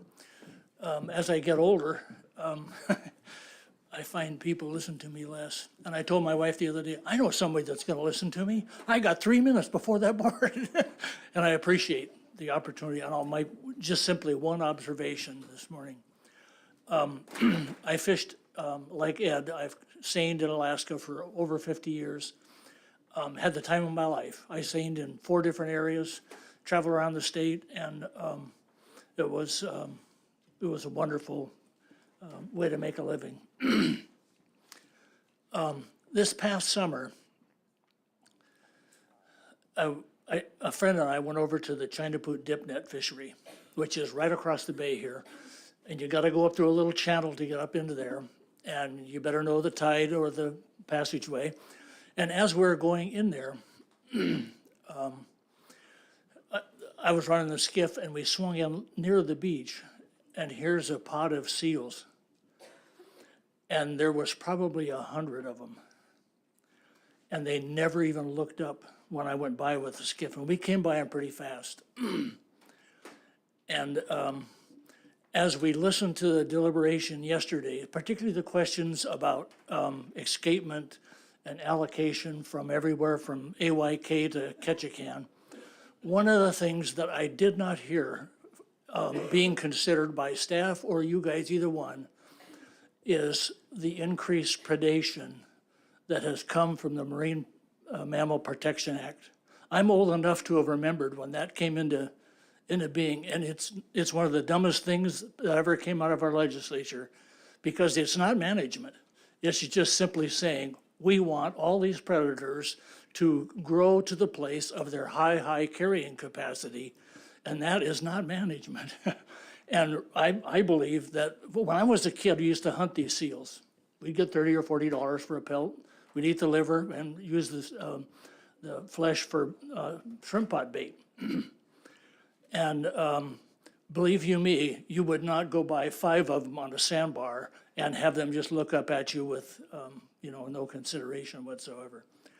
So what I'm asking is it seems like in all of our deliberations, we're looking right over past that as the answer to what's happened to the king salmon in the Kenai River, what's happened to the Kenai, the Anchor River. We put in more escapement and we get back less fish, or we put back less escapement and we get back the same amount of fish. Well, if you don't consider the additional predation of sea lions and seals and orcas, then you're just rearranging the deck chairs. The ship's going down, and somehow you have to have the courage, I think, to step up to the plate and say, we got to do something about that. And I think this body is the perfect body to do it. And plus, we have a governor who is not afraid to take on the state of Alaska. Is that my buzzer? Have I had 3 minutes? Okay. Okay, I'm done. Okay, thanks so much, Glenn. Any questions? Mr. Godfrey? I appreciate you bringing that up. I honestly, I hadn't even contemplated that before you mentioned it. I don't remember when the MMPA was passed. It was a product of the 70s. But have you seen data on that? Predation on salmon? I mean, that correlates over the decades since it's passed? I'm just curious. Yeah, no, I don't think there's any data. And it's interesting, isn't it? When we got stressed a few years ago about the king salmon production in the state of Alaska, the first thing that happened, as I recall, there was the $30 million allocation to research that. And the whole perspective of it has nothing to do with that. And I'm thinking that there is a way to do that, and it would have to be something like when they tag moose calves, they have a kind of a reverse tagging system. The tag functions as long as the calf is alive, and as soon as it dies, it goes off and gives you a GPS location. You'd have to have something like that with king salmon to find out where they're dying and where they're being eaten and what's happening. But to answer your question, I don't think there's any, we've never done any research on it. Well, then I guess alternatively, I don't, and I'm sure there's data online I could find on this, just the preponderance or the growth in the last decades of populations of seals and sea lion, that will speak to predation. They're eating something. I've never seen, first of all, I didn't know a group of seals would call it a pod. Well, a herd, I don't know. Whatever, I don't know. But I have never, I spent 13 seasons commercial fishing on a Dakota. I've never seen 100 seals or sea lions at a pullout before. 50, sure, but that is a lot of seals if you saw that many at one spot. That's pretty remarkable to me. Yeah. Because they must be eating well. Well, and then the friends that I have that fish in Bristol Bay are telling me that there's so many seals in the fishery that they can't hardly imagine how they could get a whole fish into the boat. You know, let's just follow up on it, if good, Ms. Scoffer, because I know I've read data on the increase of take, et cetera, from the seals and from the sea lions, and I just can't tell you where it is. Perhaps staff could provide that information. Mr. Wood. Yeah, what you're talking about is very near and dear to me. I think this is where having local knowledge and traditional knowledge really plays a huge part in how we kind of manage the whole fishery and not just fish. And having lived, you know, I've been at the mouth of the Susitna and seeing exactly what you're talking about. It's crazy, the number of seals. And luckily, well, yeah, I'll just leave it at the seals. There's a lot of them, and they've increased massively over the last 20 years. And I really would like to, you know, get the people from Tyonek and whatnot to tell me more about that. But I mean, there's something to what you're saying. Yeah, having worked with Mr. Wood on other issues over the years, when he sees numbers of them, he isn't calling them pods either. Okay. A new term. Over the years of my fishing career, I think I observed something that is kind of interesting. In the 70s, when I first started fishing, I actually fished in Cook Inlet in Tutka Bay in 62, which was a fabulous year. Got into the 70s during the colder winters, and pink salmon did not do well in Lower Cook Inlet. And here's my observation. There was a time in the department here in Homer when they did fry counts every year. In other words, they went to the major streams in Lower Cook Inlet and they tried to do I prediction. hate to do this to you, but I'm going to cut you off. You're going beyond your testimony, and it's not a response to Mr. Wood's question. Any other questions? Thank you. And we do have a committee of the whole, and I welcome your participation in that part of the process. Thank you. We now go to Jane Miles, followed by Tom Nelson.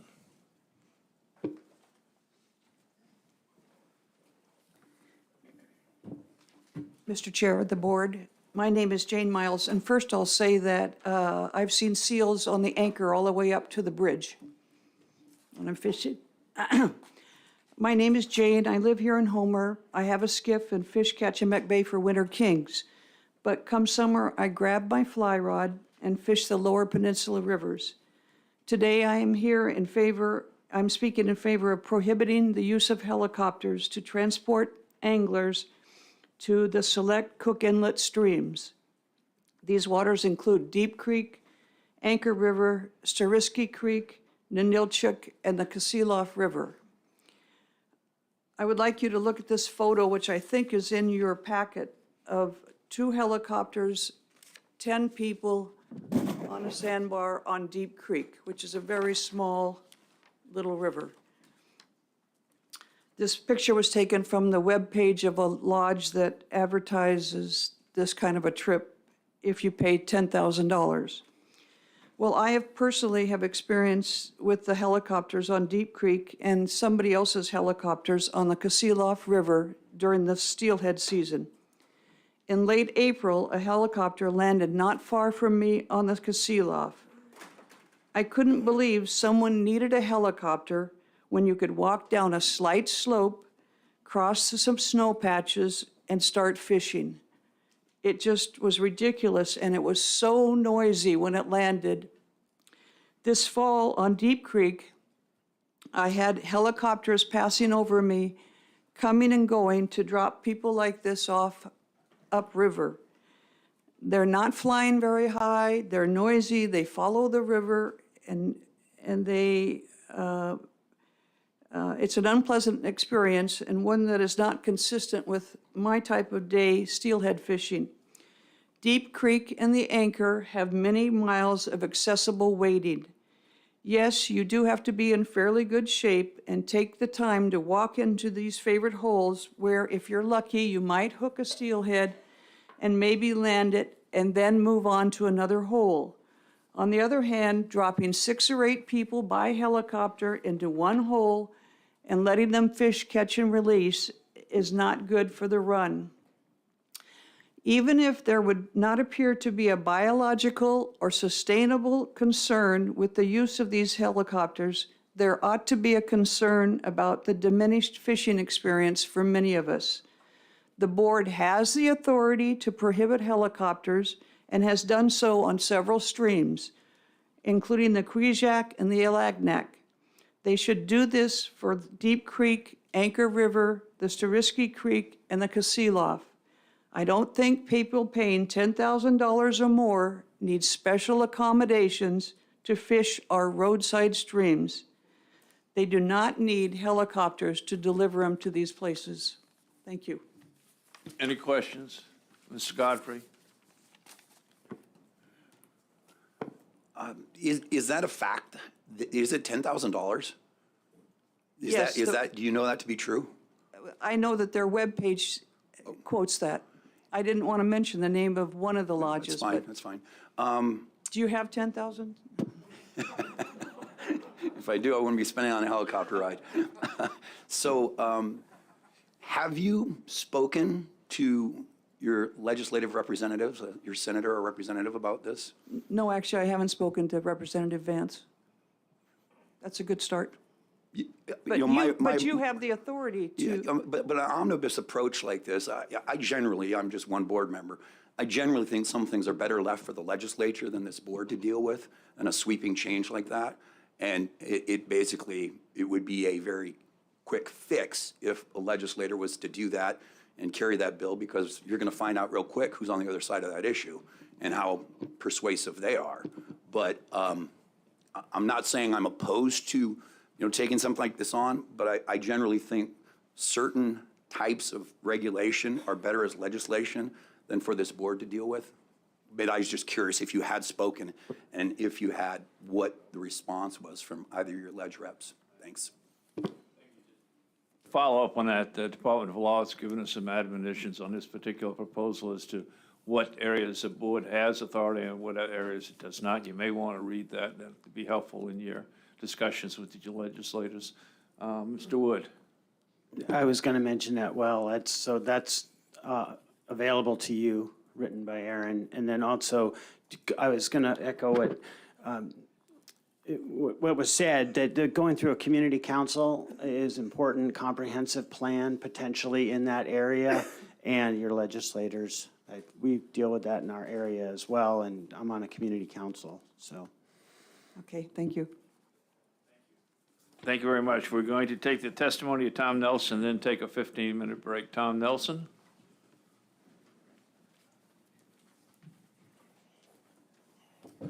Good morning. My name is Tom Nelson. I'm a Prince William Sound commercial fisherman. I've been involved in salmon seining, herring seining, fisheries throughout the state for 35 years. Before that, growing up with my parents.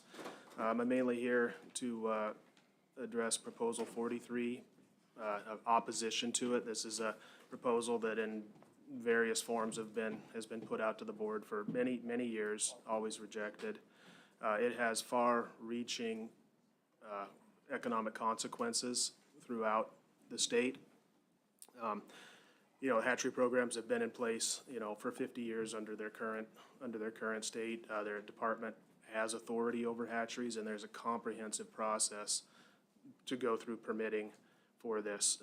There is no evidence that hatchery salmon are affecting wild salmon. I know there's several white papers and various studies out there, but, you know, we are in an era where you've got an issue, you can hire a PhD and you can say, hey, this is my issue, this is the result that I want, here's the funding, you know, give me this, this is the result I want. And not all research is equal. I mean, legitimate science takes time, and, you know, the department, I know a lot of people, I spoke to this board at previous meetings, and, you know, you all want, information about it. And, you know, the department is working on that, but it takes time. I just want to point out, just on some of these studies, they're just very simplistic, like comparing pink salmon to this species. Well, coho, chinook, sockeye, I mean, they have vastly different freshwater life cycles. They have vastly different saltwater life cycles. I mean, none of that is accounted in any of these studies. I mean, the very first question you need to ask, do they even occupy the same areas within the North Pacific? And preliminary data from some of the research that's going on through the department now indicates that they don't occupy the same areas in the North Pacific. And just numbers, from the North American Anadromous Fish Commission, hatchery pink salmon from Prince William Sound, which is the majority producer, I mean, they represent 0.03% of the total nectonic feeders in the North Pacific. I mean, it's a pretty big leap to say that 0.03% of a species is going to have a negative effect on the entire North Pacific, which is being asserted in some of these papers. So, I believe that's all I have to say. Thank you. Any questions? Thank you, sir. We'll now take a break, resume at 10:30.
We're back on record.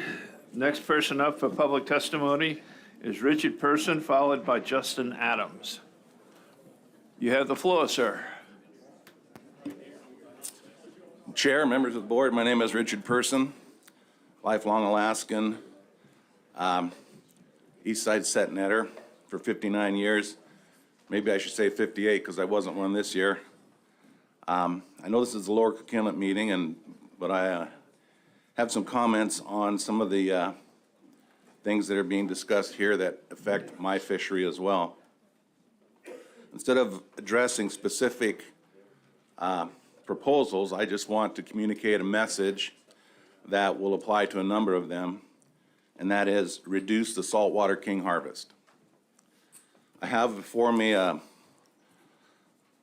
summary from the Department of Fish and Game, estimates of South Central Alaska sport saltwater Chinook salmon harvest, 2013 to 2022.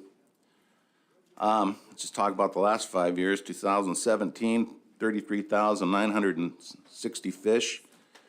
2018, 32,422 fish. 2018, 30,014 fish. 2021, 33,914. 2000, that was 20. 2021, 40,683 fish. Last year, 31,985 fish. Now, we've all heard that most of those fish are coming from somebody else's back door, and I have to say, I personally don't think that gives us a right to kill them indiscriminately. But even if only a small percentage of those are Cook Inlet origin fish, I think they matter. Our fishery was closed because we might have caught 200 or 300 Lake Kenai River kings. So my hope is that when people say every king counts, it's every king that anyone kills, not just an East Side set netter. So when you deliberate the proposals that are addressing king salmon harvest in saltwater, I hope you will keep that in mind. We heard testimony earlier that the fishery is growing great and doing great. My question is, at what cost? Who's bearing that burden? I think that the fleet on the east side is certainly bearing a portion of that, a great portion. What can we do about it? Lower the bag limit for guided anglers. You know what this previous boards have done for me when they wanted fish to get by is given me windows. I kind of looked at them more like gates and doors, but days where I could not put my gear in the water. That's an option for you as well. What about a maximum size limit, 27 inches? Bigger than that, put it back in the water. And of course, the annual limit is a possibility as well. So that's what I have to say. I hope you'll consider it. Thank you. Any questions? Thank you, sir. You bet. Going now to Justin Adams, followed by Malcolm Milner. Justin, are you in the room? Are you Justin? Okay. Oh, that's Malcolm. Okay, we move on. Malcolm Milner, Barrett Moe.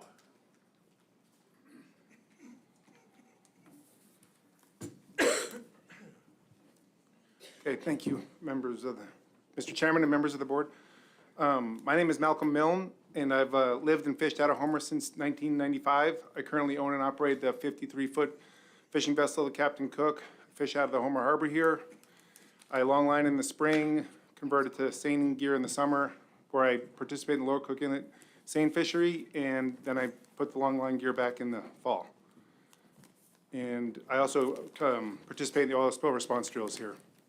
I am the president of the North Pacific Fisheries Association, which is a multi-gear group founded in 1955 in Seldovia and now based here in Homer. I am also on the board of the Cook Inlet Sanders Association, as well as the Homer Fish and Game Advisory Committee. North Pacific Fisheries Association has 2 board seats on the Cook Inlet Aquaculture Association, and I occupy one of those seats, and I'm the current vice president of that board.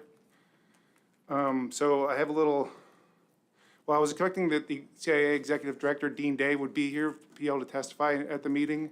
We've had a power outage situation at one of the hatcheries, Trail Lakes. Dean's had to go on to emergency duty there. So I will be basically representing CIA in the committee work and here today. So if you have questions based on CIA, I'm able to field them. We also have a number of board members who are also here. They'll be here for the committee work. So I just want to make that clear and sort of excuse why Dean is not here. So I do wear a lot of hats, and I put self for my testimony, although now I do represent CIA, but some of this stuff is not directly through the board of CIA. But I did submit on-time public comments. Hopefully you're able to see those through sift through all the Southeast proposals or comments and find my comments. But mainly I do align with ADF&G on most of the commercial salmon proposals on which I commented. I did want to address Proposal 43 specifically, however, though, which seeks to readopt the Bear Lake Management Plan, since the department was neutral on that proposal. The proposal didn't explain the entire timeline, and I plan to address that within RC and in committee work. However, Proposal 43 addresses hatchery-produced fish returning to Resurrection Bay and seeks a 50-50 split between common property and cost recovery. What's commonly overlooked is Cook Inlet Aquaculture Association's contribution to sports and personal use fisheries, especially in Resurrection Bay and also here in Homer or Chinapoot. It's very hard to quantify numbers of fish and economic contribution that personal use in the common property that's done through the sports fisheries. And I don't believe ADF&G has a specific number that does quantify the sport harvest in Res Bay for the hatchery produced fish. However, this year's Sport AMR Report 2311 does, for the first time in a while, separate out the Chinapoot personal use fishery, and they estimate 25,900 fish were harvested in that fishery. That does not include the sport fishery, which takes place right out in front of the personal use fishery where they do the snagging. So in addition to those 25,900 fish, there would be some number of fish that were caught in that sport fishery. So my point is that CIA does make a major contribution to the common property that's not quantified in either economics or directly in numbers of fish. So that's all I have actually for my comments right now. And as I said, I plan to participate in the committee process. Thank you. Thank you. Thank you for putting on, along with others, at the reception last night. I enjoyed myself. Any questions from staff, from the board? Thank you, sir. Barrett Moe, followed by Sean Grimes.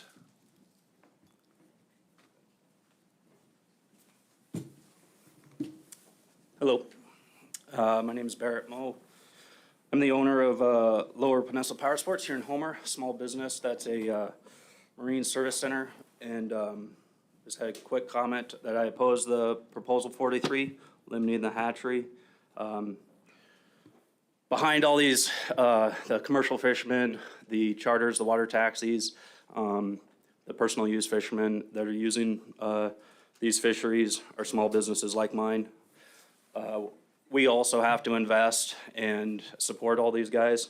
So I just wanted to express that for consideration from you guys, that besides the direct impact to these businesses and users, there's also businesses like mine. That was all. Great, thank you. Any questions? Thank you very much. Yeah, thank you. We now go to Sean Grimes, followed by Weston Carroll.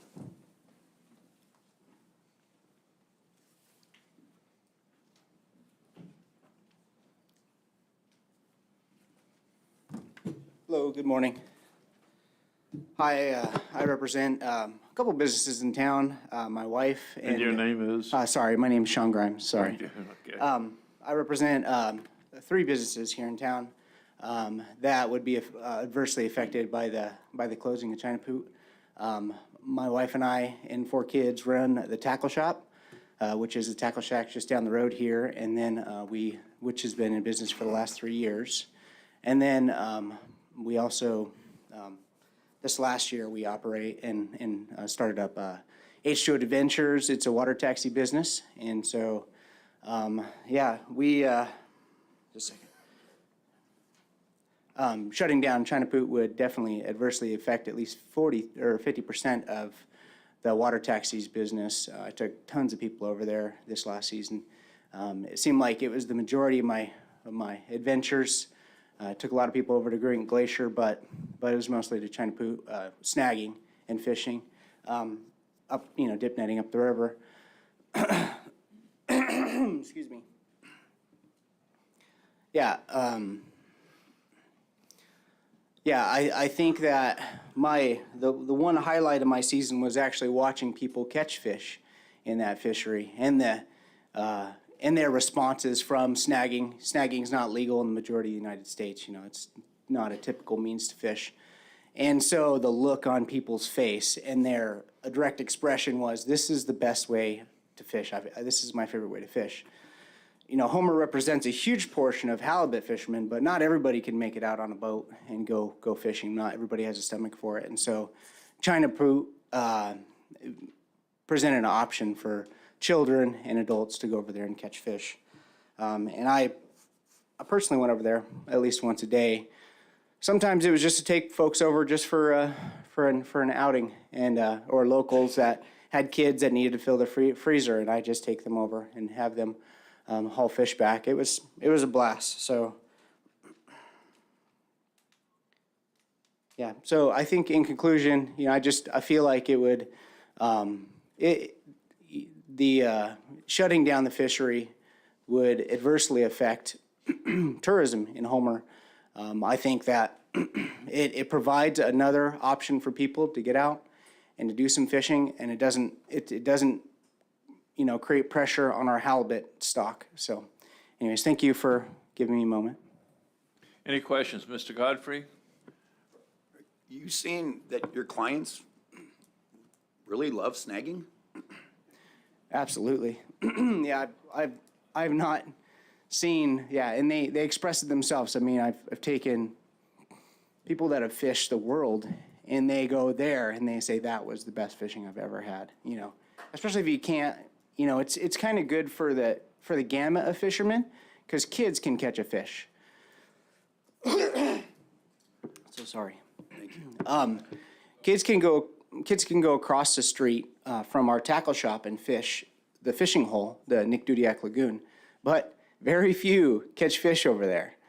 And I take kids to China Poo, and very few do not catch their limit in China Poo. So. It's Carlson Van Dort and Mr. Zaray. I think, Sean, if you're willing, and what's the split, what's the demographic of your client base? Is it mostly local? Is it non-local?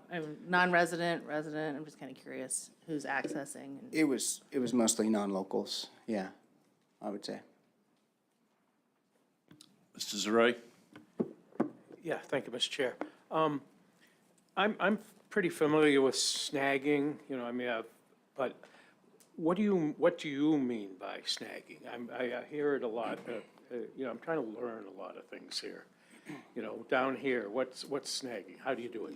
Yeah, so it's you use I think it's an 8-ounce treble hook weighted with 8 ounces of lead in the middle, and then typically just cast it over a school of fish, sometimes in the deep or in the shallows below the markers, the ADF and G markers, so you can fish that entire spot. And sometimes the fish are visible to where you can actually, and they're not spooked, so you can dangle the hook, and you don't necessarily even need to cast. You just pull back and then retrieve the fish, drag it to the beach. So is that, I don't know if I'm doing a good enough job.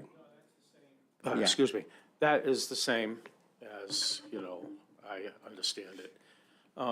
What is, another question, what is the perceived problem that you see, people that have problems with snagging? What do they perceive it as wasteful, like it doesn't hook them good and you injure them, or is it, what's the perceived, I'm trying to, get what I mean? Yeah, are you just, I think that you're thinking that it damages the fish to some degree? Is that what you're insinuating? I'm not thinking that. I'm very familiar with snagging. But like down here, seems like there's people that are trying to eliminate snagging and stuff like that. What's the issue here? Yeah, I don't know. If you're asking my personal opinion, I think that it's about the 4 or 5 different houses on the Chinapoot arm they dislike having the traffic where their home is. I think that's the argument here. Not so much the means of snagging. And as far as landing fish and fishing with a snagging hook, I mean, it's 100%. You snag a fish, it's a hook that's that big. So you're into some meat, and then I turn around and I walk to the beach and drag it on the beach. And so you're not damaging much either. So I think it's. So you never hear people saying that 50% of the snagged fish get loose with injuries and that kind of thing. I mean, that's not the issue that you hear. I'm just trying to wrap my head around this whole thing. Sure. Because there are some anti-snagging proposals, I could play a video for you of the falls that has about 20,000 pounds of fish sitting in it, rotting at the end of the season. So it seems to mute your argument. They just rot and then they disintegrate and go downstream back into the inlet. So. Okay, we'll leave it at that. Thank you. Any other questions, Mr. Swenson? I think what changed, when I was a kid on the Kenai River, we snagged fish all the time and we got good at it, and it was a gas. And I think what turned a lot of people, what got into it were the fly fishermen, and some of the sport fishermen thought that was a disgusting way to catch fish. I think it was great.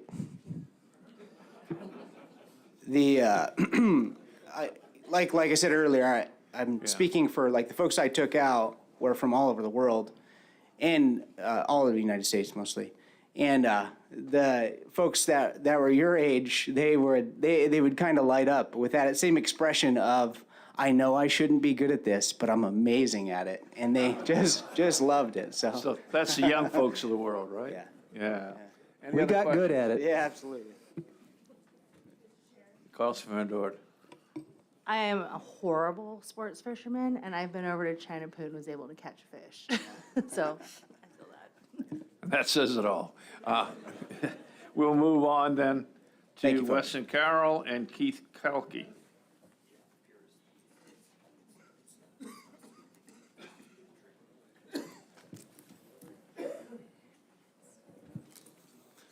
Good morning. Thanks for the opportunity to speak today. My name is Weston Carroll. I've lived in Homer and been a commercial fisherman all my life. I've seined for salmon in 3 areas around the state, Lower Cook Inlet here, as well as Prince William Sound and in southeast Alaska. I'm here to speak about Proposal 43. Like Ed Day said, I don't want to be too repetitive or redundant, but in all 3 of the areas I've fished in over my fishing career, I've seen significant positive impacts from the hatcheries. For all user groups, commercial fishermen benefit from them, sport and personal use fishermen benefit from it, as we just have heard, and the communities where these hatcheries are located also benefit from these hatcheries in a significant way. So I oppose the Proposal 43, several reasons. Obviously, as a commercial fisherman, it's a significant portion of our catch some years. Some years when the wild runs are low, a significant portion of our catch comes from these hatcheries. Many of us wouldn't survive on a year-to-year basis if we didn't have these hatcheries. So eliminating the hatcheries or reducing the amount of eggs they're able to take would have a significant effect on many of the fishermen. Also, the fishermen are small businesses, as we've heard. I appreciate some of the small businesses stepping up and being here to represent it. I wish more of the fishermen were here to represent it. But, when the fishermen suffer and they live in these communities, we have the trickle-down effect. So the effects of reducing the production of these hatcheries, I feel, would be huge and unprecedented. Other user groups are affected as well, not just commercial fishermen, as we've just heard. In Valdez, we heard every July in Valdez, they have a kids' pink salmon derby. People sport fish for pink salmon as well. It's huge. They're standing on the banks of the river. I shouldn't say river, excuse me. They're standing on the banks all along the Port of Valdez there. And then later in the year, they have the silvers that come back to Valdez. Huge part of Valdez's economy is affected by that. If you took that away, their economy would really suffer. Seward, you have Resurrection Bay. They have coho, silvers, as well as sockeyes. Here locally, we just heard about China Poot, the dip net fishery there. That would be hugely affected. So we have all user groups that could be negatively affected by these huge reductions in hatcheries. And as we've heard several people say, I agree. I do not believe the science is there to back the reductions we're talking about. It's a huge ocean out there. If there was an area where the pink salmon from the hatcheries were having detrimental effects to the wild stocks, as I fish Prince William Sound, I think where would the first area where these hatcheries would affect things be? It would be the runs right beside them. And we've heard several people say, and I've experienced it, the wild stocks right beside these hatcheries are doing just fine. So if there's not significant evidence, conclusive evidence, to say that these hatcheries are having detrimental effects to wild salmon, why would we take the salmon hatcheries away when they're a benefit to all the communities and all the user groups locally? That's all I have. Thank you. Any questions? Hearing none, move forward to Keith Kalki, followed by Scott Adams. Is Keith in the room? He is not, Mr. Chairman. It's Kalki. Kalki is not in the room, though? He is not. Okay. Then we move on to Scott Adams, followed by Lee McDavid.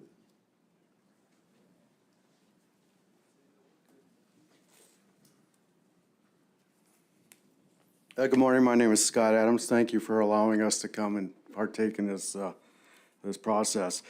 I'm going to start off with something I wasn't really going to start off with. China Poot snagging versus dip netting. Some people can't walk up the area to go dip netting. It's a very slippery area. I enjoy it myself because I'm not good at snagging. But others are really proficient at snagging and they can get their fish within a certain period of time. I don't like the idea of moving the markers out further away because the only time you can snag up close is at low water. At high tide, when the water starts flooding, then the area gets, and that's generally where the fish, pull up before they go up to the falls. So to move the markers, you're actually shutting down one user group, and I think that's where it is, user group against user group. But I'm in favor of just leaving it as is. The hatcheries, I'm in favor of the hatcheries the way they are been running for the last 50 years. I've been here 45 years and I've partaken in every fishery except for trawling. So I think hatcheries have a benefit for everybody, whether you're a commercial fisherman or a sport fisherman or subsistence or just a user. So I'm in favor of those. Number 5, allowing fishing from the marine waters in between the Inlet and Deep Creek. I'm in favor of this because we did this before there was restrictions on Cook Inlet salmon.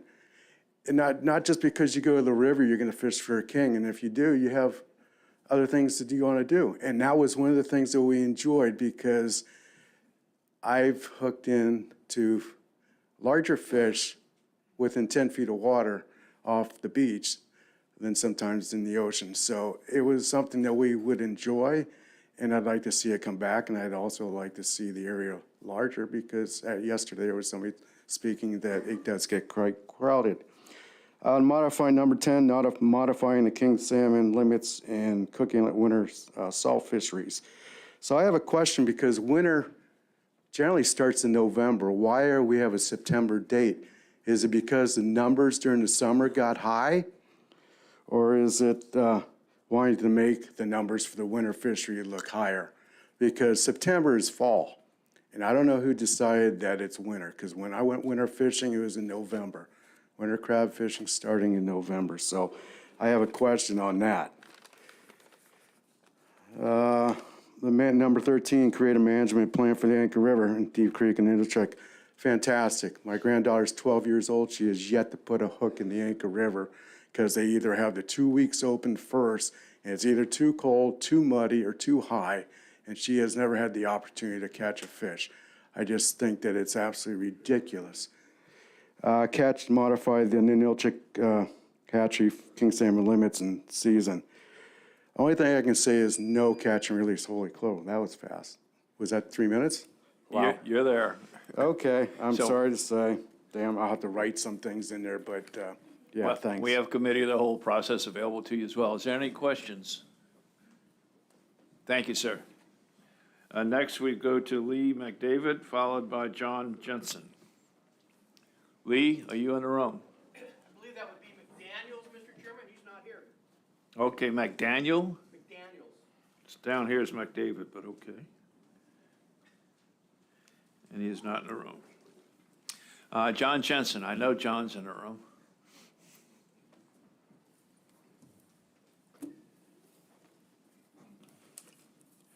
Good morning, Mr. Chair. Good morning, board members. I'm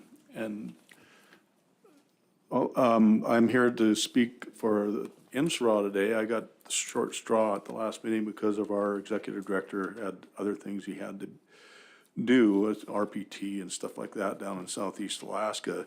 I'm a board member of Northern Southeast Regional Aquaculture Association, and it was my job to come up here this time. My message today is remember why the hatcheries were initiated by the legislature. The hatchery program was started in 1971, 52 years ago. The program was initiated to supplement salmon runs that may have been depleted naturally or otherwise, not to replace them. The program over time has worked very well in supplemental harvest for all species and all user groups. To this time, I'm very open to the process, and if I do see something that I don't like, I will investigate it even closer. Thus far, I have not seen any information saying that these hatchery fish are causing a problem in the ocean. All I've heard is anecdotal information and some other scientific papers that I see that I don't know if they're viable or not. I have to go by with what my department says. They are our scientists, the people that sit here at this table. And they're the ones that are managing this fishery, and not to mention that they're all trained scientists also. There is research going looking into hatchery interaction with natural runs, and I haven't seen the conclusion of that process yet. So with that, I'm in opposition to all the serial hatchery proposals presented at this meeting. One other thing I want to leave you with is Marine Stewardship Council and RFM, Responsible Fisheries Management, third-party certification processes, okay, the hatchery program. They support it. So with that, I'm going to stick with supporting the hatchery program at this time. Mr. Chair. Thank you, Mr. Jensen. Any questions? Mr. Godfrey? John, it's fun seeing you over there on the other side of the table, buddy. I know you didn't want me to ask you a question, but too bad. It's coming. You may not know the answer to this, and that's fine. The hatchery program started in 1971. I know I've heard it in previous board meetings. Does that mean that is also when the first hatchery was operated in Alaska? Because I thought it predated 1971, and I could be wrong. Oh, no, there's been hatcheries since the 1880s. At one time, if you were harvesting fish in the state, you had to have some kind of a hatchery program affiliated with your harvesting them. So there was multiple hatcheries predating statehood. None of them worked very well. Yeah, and right now there's a federal hatchery program in Little Port Walter down in Southeast Alaska too. Do you know which, and again, if you don't know, that's fine. Do you know which hatchery is the longest running one in the state? Longest continually operating one in the state? Sanctioned by the state? Correct. I would think it would be Douglas Island Pink and Chum. I'm just taking a guess at that, but if I remember correctly, they started probably one of the first PNPs, private nonprofit hatcheries. Okay. Thank you, John. Thank you. Any other questions? John. Mr. Wood? Mr. Jensen, it is odd to see you on that side of the table. You've spent so much time over your years out doing this and listening to scientists and making really important decisions. And right now, in this time in history, it seems like there's a lot of unknowns going on, coming at us from a lot of different levels. And I know you mentioned that there's papers out there and other scientists bringing, ideas up, things to the table for us to consider as we look at science to understand what's going on.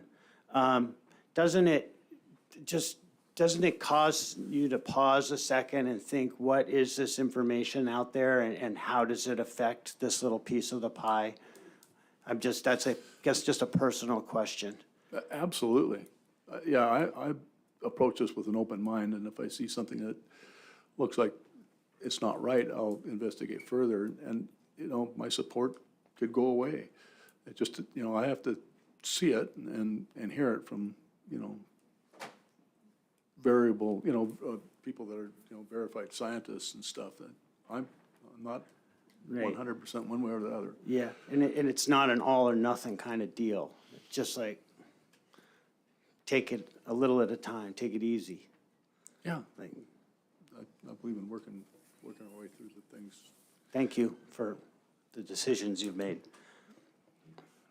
Any other questions? Just, John, your appearance today convinces me you're addicted to any fish meeting, but I thank you and I hope you continue. Thank you, Mr. Chair, and thank you all for your service to the state.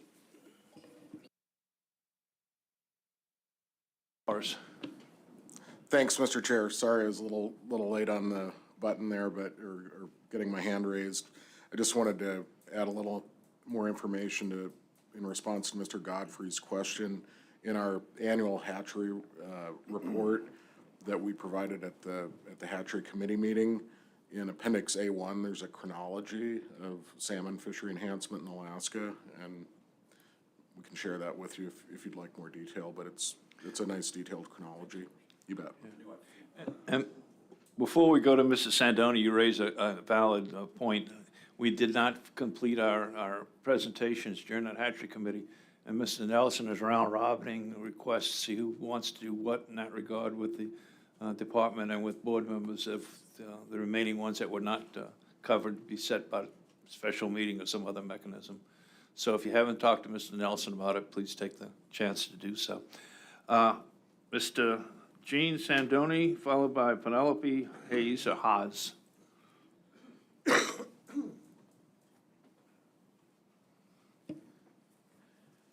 Good morning, board members, staff, and public. My name is Gene Sandone, and I'll be presenting the Matt Valley Advisory Committee report. It's under tab AC 07. Our committee has 14 members and 2 alternates. They consist of guides, knowledgeable individuals regarding fish and wildlife management, and they participate in fisheries and also personal use. We have had commercial fishers also on this, and also one retired ADF&G regional supervisor. We met on November 8th, considered all the proposals. For the November 1st meeting, we did not have the ADF&G comments. For the 8th, we did, and we found them extremely helpful, and I want to encourage ADF&G to submit them a little earlier so that they could be more useful to our committees. Except for Proposal 1, we deferred those proposals, which will be deliberated on during the Upper Cook Inlet meeting. The proposals that I will skip in the presentation, we took no action on. Starting with Proposal 1, amend the Upper Cook Inlet Saltwater King Salmon Sport Fishery Management Plan. We recommended an amendment to this. And the amended version passed 4-1 with 3 members abstaining because those members felt that they did not have enough information. The amendment is to change the May 15th date in the proposal to May 1st in subparagraph or paragraph G. Also add a new section to paragraph G as follows. If the Deshka River king salmon management option is either to close the season or restrict the harvest of king salmon, then close the salt waters north of Bluff Point. This would afford more protection to northern bound king salmon. Going down to Proposal 6,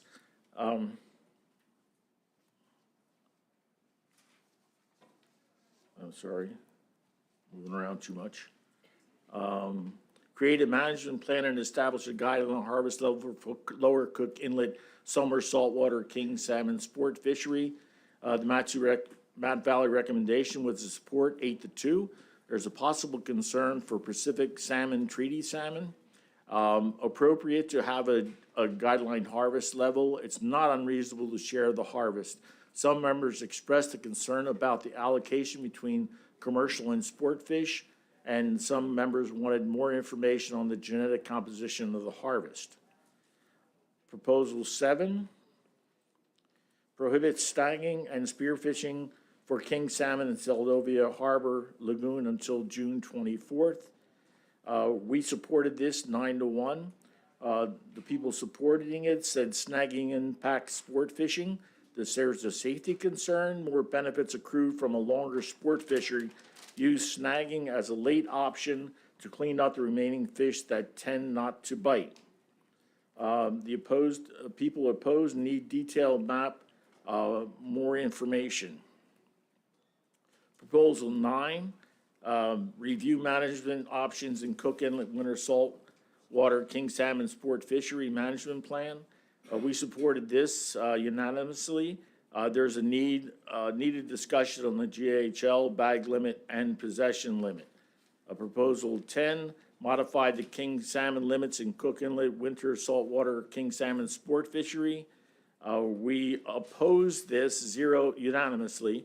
There's no need for an annual limit of 10 fish in saltwater while liberalizing the possession limit. It reduces opportunity. Proposal 11, allow Alaska resident anglers to use 2 rods for salmon.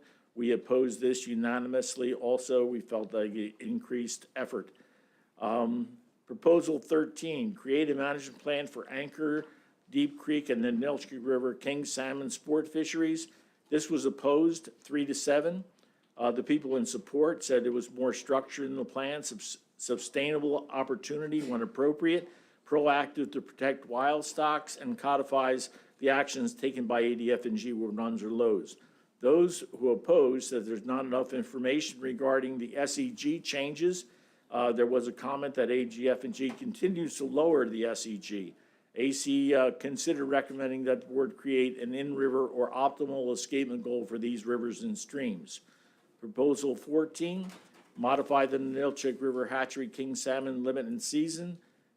We supported this unanimously. Provide more opportunity to harvest hatchery king salmon while protecting the natural occurring king salmon and minimize the hatchery contribution to the escapement. Proposal 15, extend the area to hatchery king salmon on the Nilchik River. We supported this unanimously. It supported additional opportunity to harvest excess hatchery king salmon while minimizing the hatchery fish in the escapement. But there was a concern for catch and release mortality of naturally spawning king salmon. We felt that needs to be addressed. Proposal 17, expand the boundary of the Nilchik youth-only fishery. We supported this unanimously. Provides more area for youth fishery, biologically sound, and aligns fishing area in the regulations. Proposal 19, reduce rockfish limits in Cook Inlet, Resurrection Bay. We supported this unanimously. It reduces the bag limit as a precautionary measure, but maintains the possession limit as twice the bag limit for multiple day trips. 22, establish a sport fishing closure for rockfish in Cook Inlet from June 1st to July 31st. We oppose this unanimously. AC supports proposal 19 and this proposal would take away opportunity and is too restrictive at this time. 23, reduce Lower Cook Inlet lingcod sports limit. We supported this unanimously. 8-0, support as a precautionary approach. 24, remove limits for spiny dogfish in Cook Inlet waters. We oppose this, 0-8. Removal of bag limit is an extreme approach. Proposal 25, reduce Cook Inlet commercial and sport rockfish harvest limits. We supported this unanimously. It's a precautionary approach, only appropriate to share the reduction. 26, reduce Cook Inlet commercial and sport lingcod harvest. We supported this unanimously. Again, it's a precautionary approach, and this may be necessary to afford everyone to harvest lingcod. Proposal 27, change the date of the Cook Inlet sablefish from the current July 15th to the April 15th. We oppose this unanimously. Extended season is unnecessary. There's little participation. A longer season could cause too large an increase in commercial sablefish harvest. 28, change gear group allocation in Cook Inlet Pacific Cod Management Plan. Will support this. We oppose this 3-5. People in support said it eliminated the waste of cod bycatch, not of effort in the jig fishery. Those who opposed it noted increased harvest of cod, increased commercial cod harvest could be excessive. Proposal 29, prohibit use of helicopters to transport anglers to select Cook Inlet waters as follows. We supported this unanimously. Helicopter access may be putting too much stress on small steelhead populations, and too much helicopter access may be occurring in the closer areas where most people access the fishery by hiking. Proposal 30, add provision to allow subsistence harvest of herring spawn on kelp. We supported this unanimously. We figured it was a housekeeping proposal which clarified definitions. Proposal 31, extend the China poop personal use fishery season date. We supported this unanimously. Provides more opportunity to harvest hatchery-produced fish. Proposal 32, move the China poop personal dip net regulation under Upper Cook Inlet Personal Use Fishery Management Plan. We opposed this unanimously. We felt it was an unnecessary change. In this fishery, individual permits rather than household. It's an enhanced terminal fishery, so no biological concern. Harvest data is available from the Sport Fish Harvest Survey. Acceptance of this proposal will prevent participants from also participating in the Kachemak Bay Coho Salmon Said Gillnet personal use fishery. 34, create a Kachemak Bay Purse Seine Fishery Management Plan. We supported this 4, 3, and 1 abstention. The abstention was because there's not enough information. The people supporting it, by supporting this proposal as other like it, we are providing the board notice that our AC is concerned about wild stocks being over-harvested in mixed stock fisheries with hatchery components. There is a general need to protect the wild stocks where there's a mixed stock harvest of hatchery and wild stocks. Those who opposed this proposal said that AGF&G already has the tools to manage hatchery and wild mixed stocks. Proposal 35. Out of time there, Gene. How close are you to concluding? Well, I'm on 35. I got to go to 42. Let's do a Gen Committee of the Whole then. Okay. Any questions? Mr. Godfrey? I apologize because I really couldn't, you were like a machine and I couldn't keep up with you, and that's fine. The first 2 minutes, I think, of your testimony, I did hear you say when you're giving a breakdown on the vote on snagging, and I heard you, if I heard you correctly, you said snagging interferes with conventional fishing. You know what I'm talking about? Right. And do the snagging at the end of the season for cleanup on those fish that don't bite. Can you explain to me, is that a literally or mechanically? Again, it interferes with sport? I don't think I said sport. I had to have to go Conventional. back and check. But I think we were addressing the proposal is that they felt that snagging was interfering with the dip netting. Oh, the dip net. Yes. Thank you. And if I misspoke, No, I no, apologize. I probably misheard. Okay. Thank you. Mr. Carpenter? Thank you, Mr. Chair. Gene, good to see you again. Question on your comments on Proposal 10, the winter saltwater fishery. The AC opposed this unanimously. And I guess my question is if the board feels that it needs to bring the guideline harvest levels down to some reasonable level, do you think that the committee, and I know there's speculation on your part, obviously they oppose the 10 fish limit per year. But would they be opposed to some sort of other reduction, like a daily bag limit, a possession limit, something like that, if that was something that the board thought was needed? Have any idea? Mr. Carpenter, through the chair, we did support Proposal 9 unanimously. So we understand that there is a needed guideline harvest guideline harvest level, bag limit, and possession limit for this fishery. So we do understand that. We just didn't want the limit of 10 fish and while liberalizing the possession limit. Any other questions?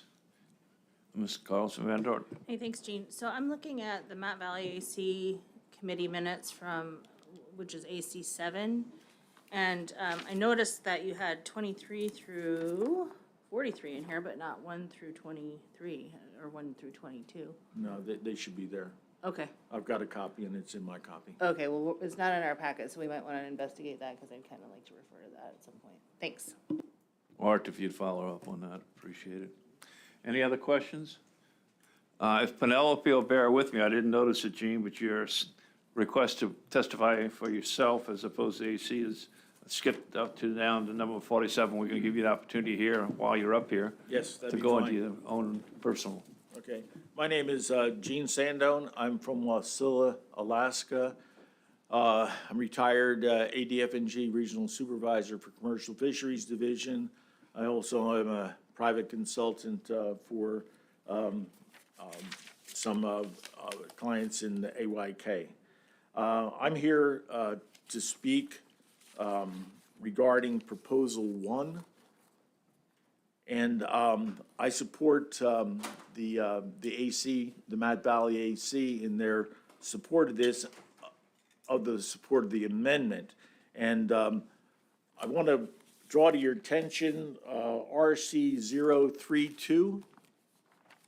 And I'll speak to that briefly. This shows the participation in the salmon fisheries and also the harvest of Chinook salmon in northern Cook Inlet. And you can see that the harvest from 2000 has fallen to 98% of that. And in last year, we had a complete closure in that fishery. So there's basically no king salmon that were harvested in northern Cook Inlet. So we're concerned about our king salmon, and being at the end of the tube, so to speak, those king salmon probably receive more exploitation than any other king salmon in Cook Inlet. And I'll draw your attention to RC 028, and this is an amended version of Proposal 1, and I took the recommendations from the AC, and first off, to change the date in paragraph G to May 1 to protect migrating northern Cook Inlet salmon stocks, and also to add a section to G for management of the upper Cook Inlet salt waters north of the latitude of Bluff Point in the summertime. We know now that approximately half the Cook Inlet origin king salmon harvested in upper Cook Inlet summer and lower Cook Inlet summer fisheries are destined to spawn in northern Cook Inlet streams. The king salmon sport fishery in northern Cook Inlet streams have been restricted or closed in recent years. Although approximately half of the Cook Inlet origin king salmon that are harvested in upper and lower Cook Inlet summer king salmon fisheries originate in northern Cook Inlet streams, they are not protected as Proposal 1 states. Changing the proposal to include management actions based on the Deshka River preseason or in-season management actions afford some protection to the king salmon stocks that originate from northern Cook Inlet streams. Thank you. Any questions? Mr. Wood. Thanks, Gene. That genetic data you mentioned, where could I find that? It was in the staff presentation. Which one? Maybe staff can help me out. If I could get that, that'd be awesome. There was a pie diagram for the Oh, you're talking about the number of Cook Inlet kings harvested in the winter fishery that belong to Cook Inlet. Right. Okay. Exactly. I might have misheard you, but you said they were going north into the Mat-Su? Well, You were about parsing those approximately out? half of those fish that originated in Cook Inlet were destined to northern Cook Inlet streams. Okay. Sorry, where did you get that information? Like, I'll get it from Israel. Thank you. Through the chair, I believe probably RC 3, page 6, tab 6, page 6. There's 2 pie charts. I believe that's what Mr. Sandone is referring to. Yeah, and I think one was 45% and one was 46%. I'll have to find that RC, Israel, sorry. Mine stop at, or start at 6, RC 6. Maybe I'm looking in the wrong place. RC 3 in your big binder, the yellow on it. Oh, gotcha. Thank you. Tab 6, page 6.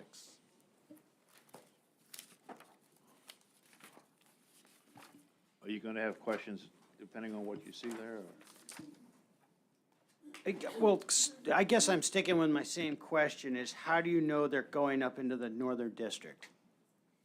Where is that parsed out? Genetically or otherwise?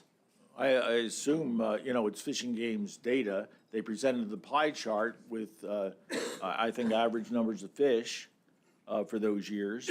I don't want to take your thunder, Israel. No, that's cool. I just, I wrote down the numbers here, the percentages and the numbers during the presentation yesterday. I just assumed they were Cook Inlet, like, broadly. I didn't know it was even parsed down further into which areas they were going to. Yeah, So if they I are, believe I'll I believe follow they up are. on that. Thank Mr. you. Payton, do you have a response? The pie chart's pretty clear and speaks for itself. Okay. And if you want to go into that further, perhaps during the break, Mr. Wood? Okay. Any other questions? Thank you, Gene. Thank you, sir. We now go back, pick up. Thank you for your service to the state. I appreciate it. Thank you. We now go back to Penelope Hayes or Haas. I've heard it pronounced both ways. Penelope? Guess I'm not going to hear it pronounced by her. Okay. Next up is Joseph Person and then Tina Fairbanks. Mr. Person? Once, twice, 3 times? Nope, okay. We go to then Tina Fairbanks. I know Tina's here.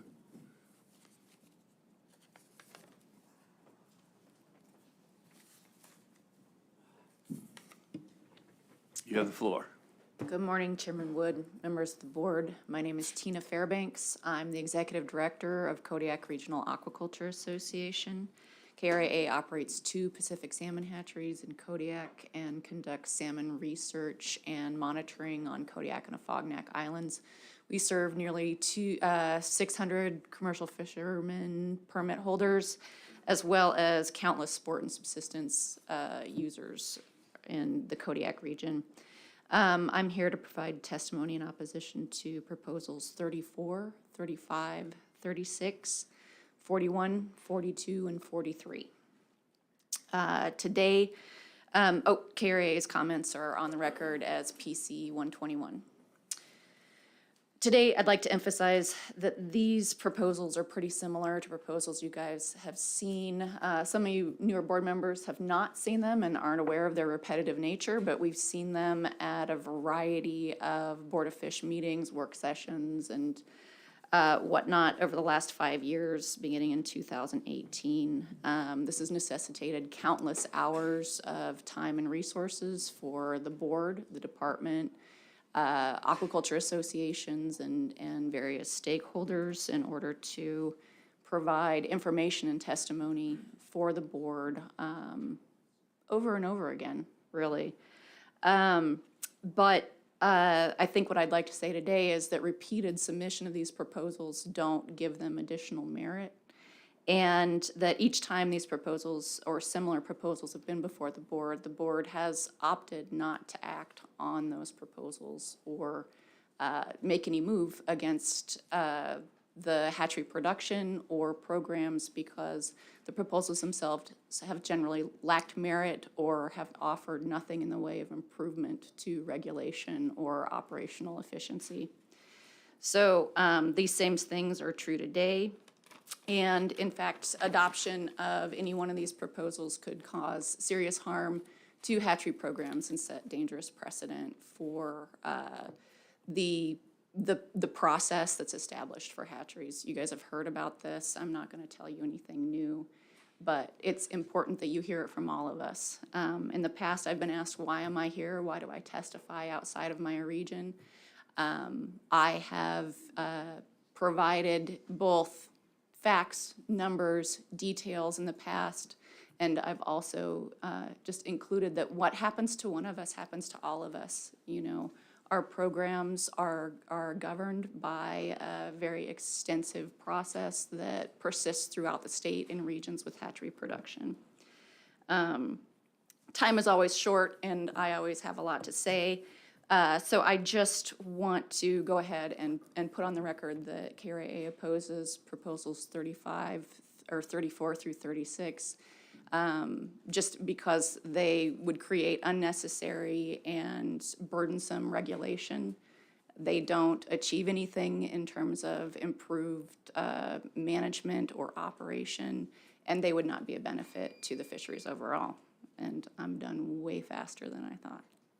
Well, you're actually right at 0. You did very well. Any questions? Mr. Godfrey?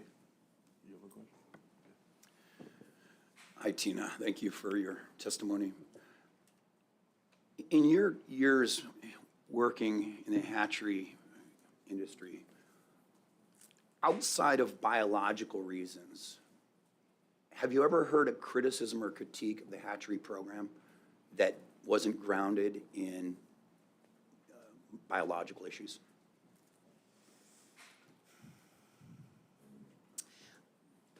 Well, on a local basis, some of the critique has been about whether or not some permit holders receive specific benefit, or typically from permit holders who are stakeholders in the associations. We try to serve all the permit holders, all the salmon users in a region. The critique might be about whether or not there's direct benefit to a certain group of permit holders or not. And usually our answer to that is that the presence of these programs create opportunity where it doesn't exist. They spread out the fleet. They, when wild stock effort has to be limited due to escapement needs, they provide an alternative. They provide a stabilizing level of harvest for the fishery, which helps anchor processing capacity and provides economic activity throughout the community.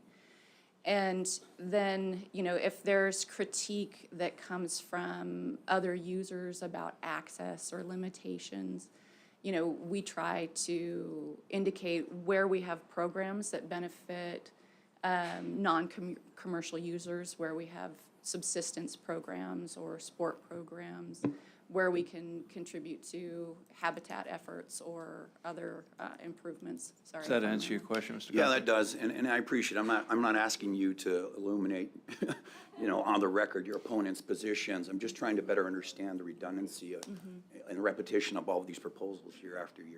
Well, you know, there's a potential that critique can come with, you know, I've had feedback from permit holders in Kodiak about decisions made during the season in order to achieve cost recovery goals. People may not like closures and that kind of thing, but usually a lot of that critique is internal. And when we've had a lot of that, then the board of directors at KRAA, which represents all the different users in Kodiak, different gear types, subsistence, sport, et cetera, we've had committees and invited, you know, processors, members of the community, different people to sit down with us, you know, on a Tina, in a let me committee ask you to process. conclude Yeah. remarks. You bet. But we've tried to handle those internally. Okay, Mr. Wood and then Ms. Carlson Van Dort. Hi, Tina. I want to take exception a little bit to the, if it happens to one, it happens to all. I think it's important to look at all of this in its place.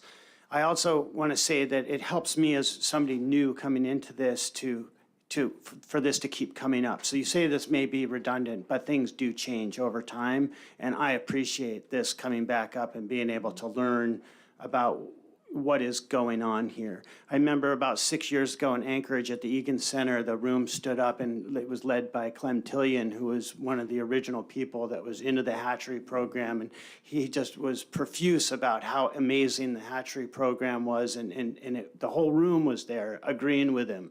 And I respect that. At the same time, Clem once gave me advice that was, this shouldn't even be an environmental issue, it should be economic. And I've always taken that to heart when looking at issues. Each thing needs to stand on its own merits. Is it economically viable? Is it environmentally viable? And not just lump all those two together, because people have different perspectives on science sometimes and how that plays into life. And so anyhow, thank you for the tour in Kodiak this year. I appreciated that, and for coming back and repeating to everybody else what they've heard before so that I can hear it again. Absolutely. Did you,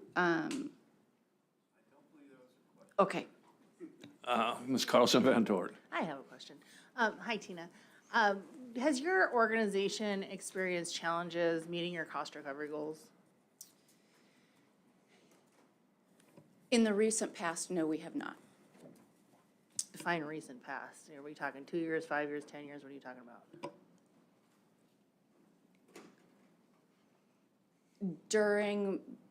Well, let me refine that. Our major cost recovery project at Katoy Bay, we have not had issues with meeting cost recovery goals. We've been able to work with the department, and I tend to be long-winded. So even during 2016, we met cost recovery goals at Katoy Bay. However, we have a secondary, very small cost recovery project that in 2 of the last 5 years has not met its goal. That project is not necessarily, entry to that terminal harvest area, that special harvest area, is not managed based on the hatchery return, it's based on wild stocks. And so the ability to get fish into that special harvest area is not something that's within the manager's control or KRAA's control, so we're dependent on fishing effort and returns to the adjacent areas where that project contributes to common property, but the terminal area is limited. So we've been unable to meet cost recovery goals in that particular special harvest area. Anything else? Okay. Any other questions? Thank you, Tina. Next person on up is Josh Wigbold, followed by Morgan Jones. And while they're coming to the microphone, it's quite obvious. We've got, 16 more people signed up, 4 of which are ACs at 10 minutes each. We're not going to conclude before noon. So those at the tail end that want to go get an early lunch, so that those of us that are here will follow you, that would be within your ability to do so without losing your place. Sir? Hi, my name is Josh Wickbolt. I live here in Homer with my wife and 2 daughters. I'm a charter fishing guide and a business owner here. I guide for king salmon and other fish year-round. There's only a few guys that do that year-round here in Homer. And I'm in favor of no regulation changes for our winter king fishery.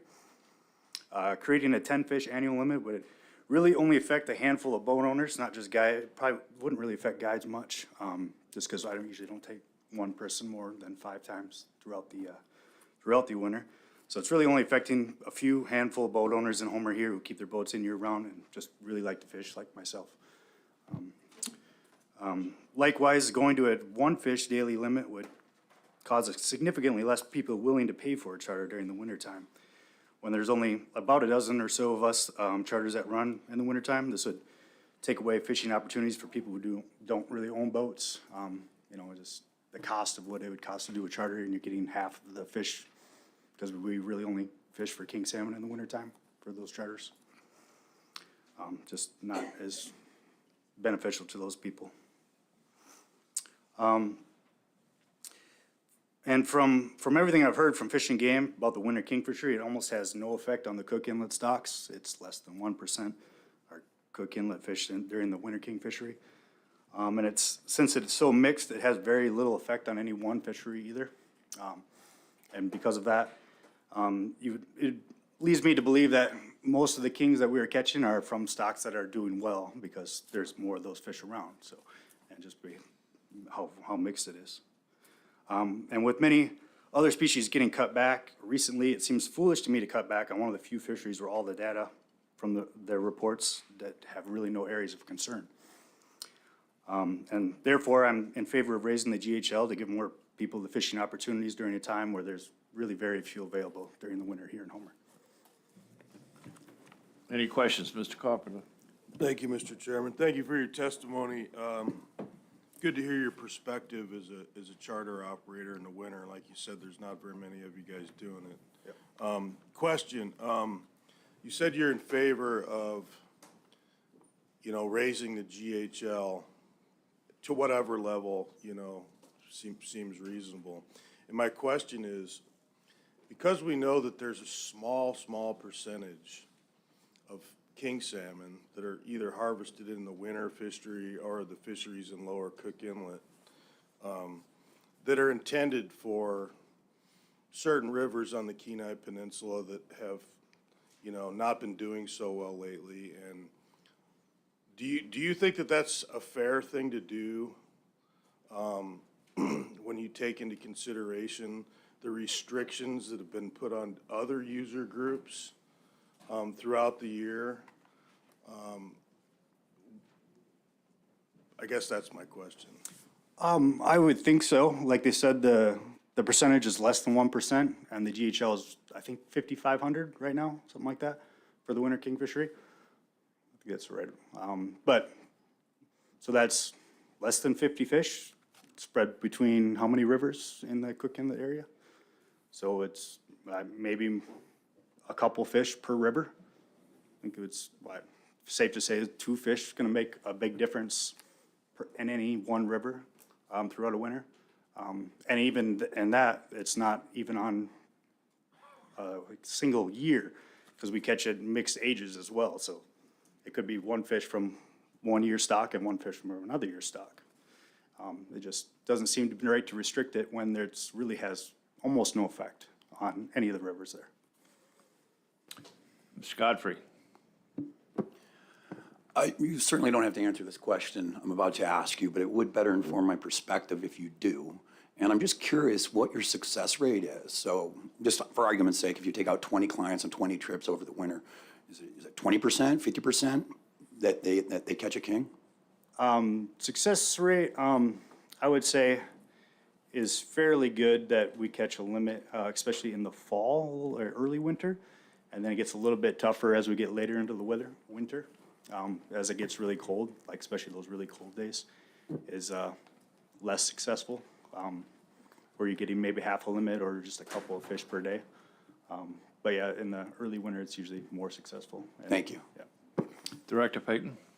Yeah, the current GHL is 4,500 fish. The proposed testifier mentioned 5,500, so I was just correcting that. Thank you. Any other questions? Thank you, sir. Morgan Jones, followed by Avery Alt.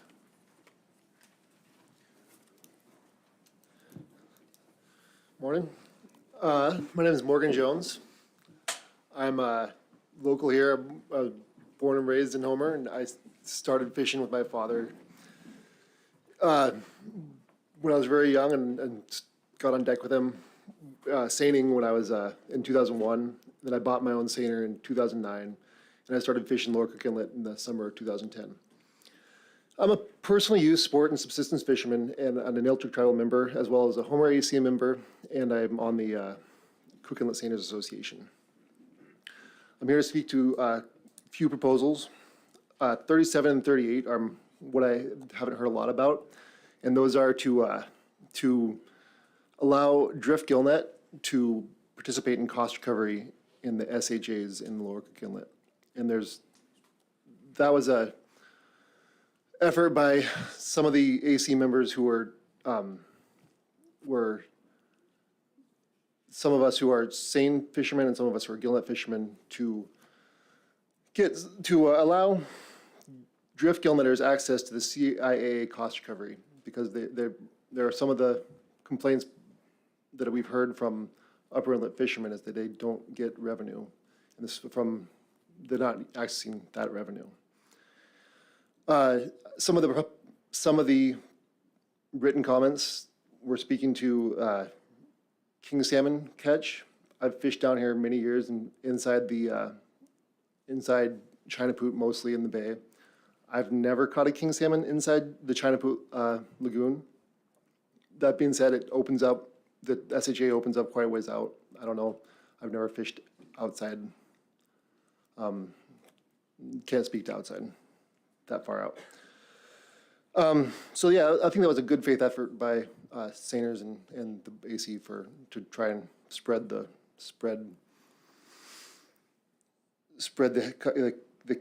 cost recovery catch. 39, I support the department's proposal to clarify closed waters. This is, we also asked for this for a number of streams that were not clear on whether they were legal to fish. So I support that.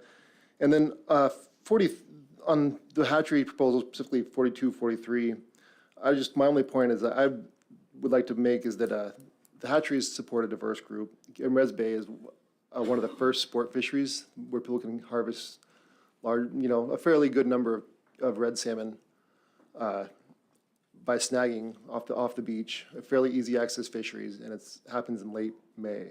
And that's a pretty unique opportunity, especially for guys from Anchorage and to put some early fish in their freezer. And China Poot Lagoon is heavily utilized by residents and non-residents. The residents can only dip net, non-residents can snag, and that's also by Homer area residents is used by my neighbors quite a bit, and people from around the state. So thank you very much. Any questions? Thank you, sir. We now go to Avery Alt, followed by Jackie Foss.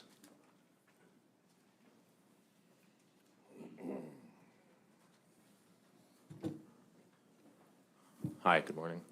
My name's Avery Alt. I'm here representing the HCA, the Homer Charter Association. My dad fished out of here as a guide from '79 till 2013, 14, and then he had a accident on his boat, which forced him to retire. And then I started working for him then, and I'm also second generation Homer Charter Association president. Just got appointed here this last year or so. And I just wanted to talk on 3 proposals, Proposal 13, 21, and 22. Let's see here. This proposal was put in by, number 12 was put in by the HCA. We just wanted some kind of continuity between regulations on the king salmon catch, because we were having some clients speak to us about, well, I'm not going to go to Homer and fish for kings because I can only get 1, but I can go to Seward and get 2, and or out of Prince William Sound, some of those other ports. We just wanted to kind of have a little bit of kind of a fair shot at that. I know we had emergency orders to reduce our king salmon catch this summer. They also came in late in the game in May when we had already had clients booked from the previous year. We usually start taking bookings in October the year before, and so we had to call them back in May and say, hey, your trip that you're flying from wherever is going to be a little bit modified, and are you still into that? And we had a few people cancel because of it, and so just kind of express kind of a little continuity with that. Let's see here. With Proposal 21 and 22, these were put in by the ACA, it's the Alaska Charter Association, and the HCA, which I'm here to represent. We're kind of a different kind of subgroup of them. A lot of our members pay dues to both organizations, as do I, and as does the Homer Charter Association. This proposal here, June 1 to July 1 closure of rockfish, we're pretty firmly against. I think we would lead to a lot of potential bycatch because those rockfish are being caught from people trolling or doing ground fisheries too. That's a kind of the peak season for the halibut fishery out of Homer, and that would mean a lot of those people that fish on the southern shores are going to get into those rockfish, and if you got to throw them back, granted you have to have a deep water release, but it's a tricky process getting those to go back healthy and in shape, and then that's about it for me. Yeah, that's it. Any questions? Mr. Wood and Mr. Carpenter. When you've been out looking for rockfish, and we heard a presentation yesterday about rockfish, and we were like eyes wide open. Are you having to travel around the inlet a fair bit to find them more? Like, what's your perception of the fish you're harvesting now compared to what they were? And Well, I really haven't had to travel farther or more. We had to kind of alter our program though, when we offer a rockfish trip, like on my boat, which is a bigger boat, we go to the southern shore, so Elizabeth Island and south, and kind of start from there and keep working along the Gulf. But it seems to be that a little bit closer to shore, like closer to town, like to the Nanwalek shoreline or Point Adams. We do get into some juvenile fish in there, but it really depends on the effort. I haven't really seen a drastic change in the rock fishery myself. thank you. Mr. Carpenter. Thank you, Mr. Chair. Thank you for your testimony. I'm curious about the proposal 12, the one that your association put in. You do realize that that is going to have a really big impact on a terminal fishery in Resurrection Bay. Do you have any thoughts about that?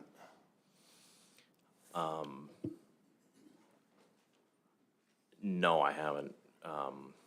We're still gathering information on it as well, and I don't know all the information on each directed stream all the way through that whole area.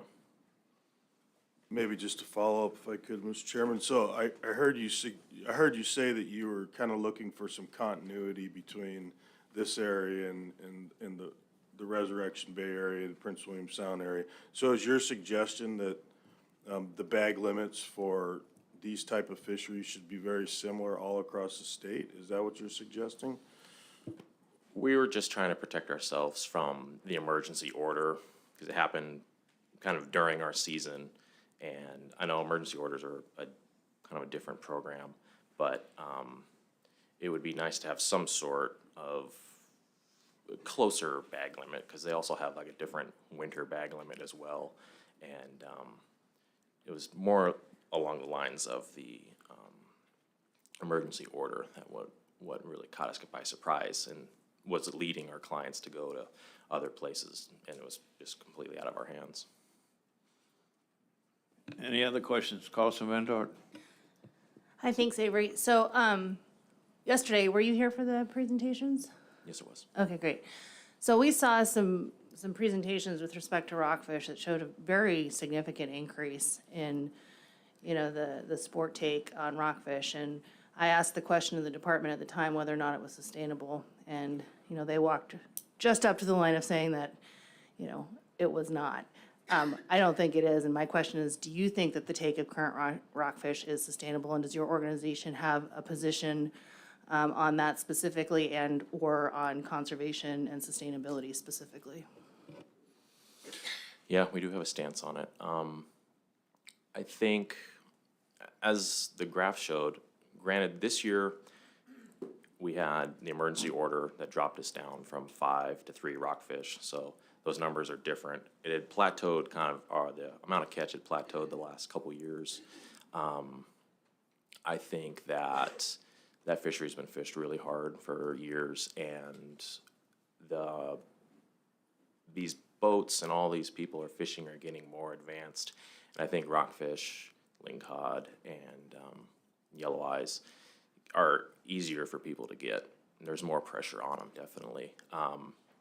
That's why the Fish and Game also has a proposal in here to go to 4, which brings it down, I think it's 22% from the previous years. That was when we could have 5 rockfish. This year we could have 3, and then it was gonna go back up to 4. And I think a reduction would really help out and probably protect the fishery for longer as a conservation aspect. Thank you. Don't want to put words in your mouth, but are you saying then the current scenario is not sustainable? I think that's kind of a loaded question because it also depends on. I'll acknowledge it's loaded, okay. It's also depends on the amount of effort put in, and I can only speak for our fishery out of Homer.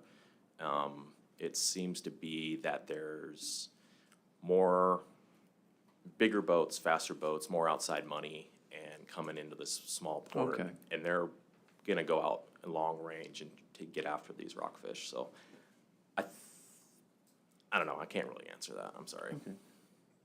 Mike Wood, did you have a question? No. Okay. Any other questions? Thank you, sir. Now move on to Jackie Foss, followed by Dave Lyon, which will probably be the last person here before lunch.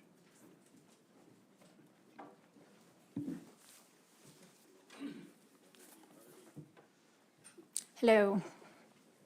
My name is Jackie Foss. I am representing myself. I'm a commercial trawler out of Sitka, Alaska. I've submitted my comments under PC 78. My comments also include the signed RC 178 from the Board of Fish. In 2022, I'm speaking on proposals 257, 258, and 259. So yes, that's me at the top of that document. I signed that in good faith after hours of negotiation in a room. And I also want to add that our negotiation was curtailed by an electrical failure on the grid in Anchorage. We were in a dark hotel room. So it was very much, very, very much under the gun after a stressful Board of Fish meeting away from all of our home ports in Southeast Alaska. And it's hard to be here again in a place not in our home port in Southeast Alaska. It's beautiful here, but I don't want to be here taking up the space that could be spent on Lower Cook Inlet issues. So I want to say very clearly that I would not have signed my name out for myself or as the troll representative if the change that the department put into regulation was in there. All fisheries have limits. All fisheries have caps. It's the hard truth of managing a finite resource. And all of us would love to operate without limits. That would be extraordinary, but we're just not in that case, especially with king salmon. So for me, all of this is a process issue. You heard a lot of passionate testimony from my peers in the fleet. And this is a process issue with huge consequences. And so I want to speak to that. The department made a change to RC 78 that they say the remedy to that would be allocative. So a reasonable person would assume that their change to RC 178 is allocative. And that would appear to circumvent the Board of Fish process. 3 partners negotiated. We came together. It's an imperfect solution. I could admit that. We were under the gun. We wanted to try it. It clearly has issues. But the cool thing about the Board of Fish process is we have the ACR process as well. There's an opportunity to correct issues. And so in the space, when this was written in 2022 and when it was put into regulation in 2023, the department could have brought something forward through the work session and brought something up into another Board of Fish process to correct that issue. Because heck, I look at that and I would struggle, but I also want to remind people that a lot of us are fishermen and we're not good at writing regulation. And so we rely on our partners, the biologists and the very knowledgeable people who work at Fish and Game to handle that for us. So that's really, I mean, I don't want to talk for longer than necessary, but thank you for your time and your service and for having a meeting in Homer. I've always wanted to come here. Hopefully we'll be down in your neck of the woods next year. Man, come, yes. Any questions? Mr. Carpenter. Thank you, Mr. Chair. Thank you, Jackie. Thank you for traveling to Homer. I do agree with you in one aspect that I do think that it's very important that the board meetings be held as close to the user bases. I understand that COVID was an unusual situation, but typically I tend to agree with you there. I also appreciate the fact that you were one of the representatives that were in the room when this language was put together. We also heard from another representative of the territorial sportsmen and also some other people from the Trollers Association that also suggested that they probably wouldn't have signed off on this if my question is do you think that inserting this language back as the original language had in RC 178, do you think that that gives the commissioner a very straightforward path to regulating the sport fish industry? So after hearing some of these conversations, I have a more complicated answer to that because I see that there is some difficulties, but I do think that puts a limit on the sport harvest fishery, which was not there before. So I think, yes, it puts a cap on there, but I do want to acknowledge that there's other language within this that makes that answer less clear to me. But I think it's important that the language be inserted in there, which implies some management for the sport fishery by having a cap. Any other questions? I just have one, because I stated earlier, and I fully intend on following up, to get on the record how this took place and why. As a signatory, one of the 3 signatories on that document, were you ever contacted before the change was made by the department? No, it was a surprise. Thank you. Questions? Thank you, Jackie. We're going to go to Dave Lyon, who will be the last person before the lunch break. Dave Lyon?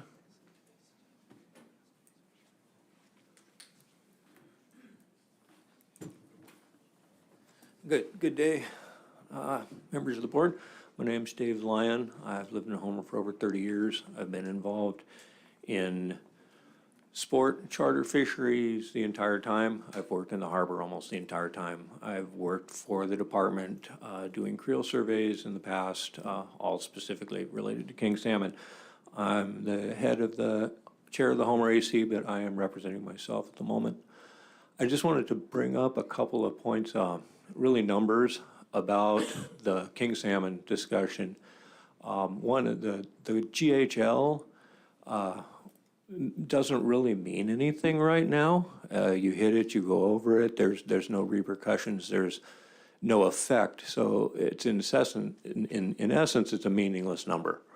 I would suggest just doing away with the GHL every year. We can look and see how many fish we caught and compare it to the year before. But the GHL is sort of an arbitrary number, and I don't really know what purpose it serves. If we hit the GHL and there were a repercussion, a change in regulation, or a closure, then the GHL might mean something. But I would suggest just disposing of the GHL.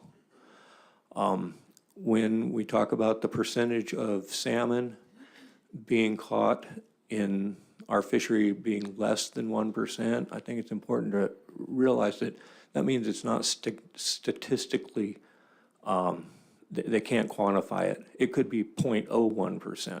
It doesn't translate to 50 fish out of 5,000 fish. It could be 0.5%. It means it's not detectable. But the department can't say there's zero because they don't know that there's zero. Excuse me. That's ringing and, sorry, phone is ringing in my hearing aids. I had the same thing happen.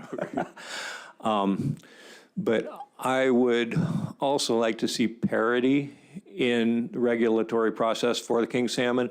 Early in the season, when the Cook Inlet salmon are running into the streams here, we don't know where they're coming from. Maybe they're going by Kodiak, maybe they're going by Resurrection Bay, they're coming through Prince William Sound, they're coming around the Gulf Coast.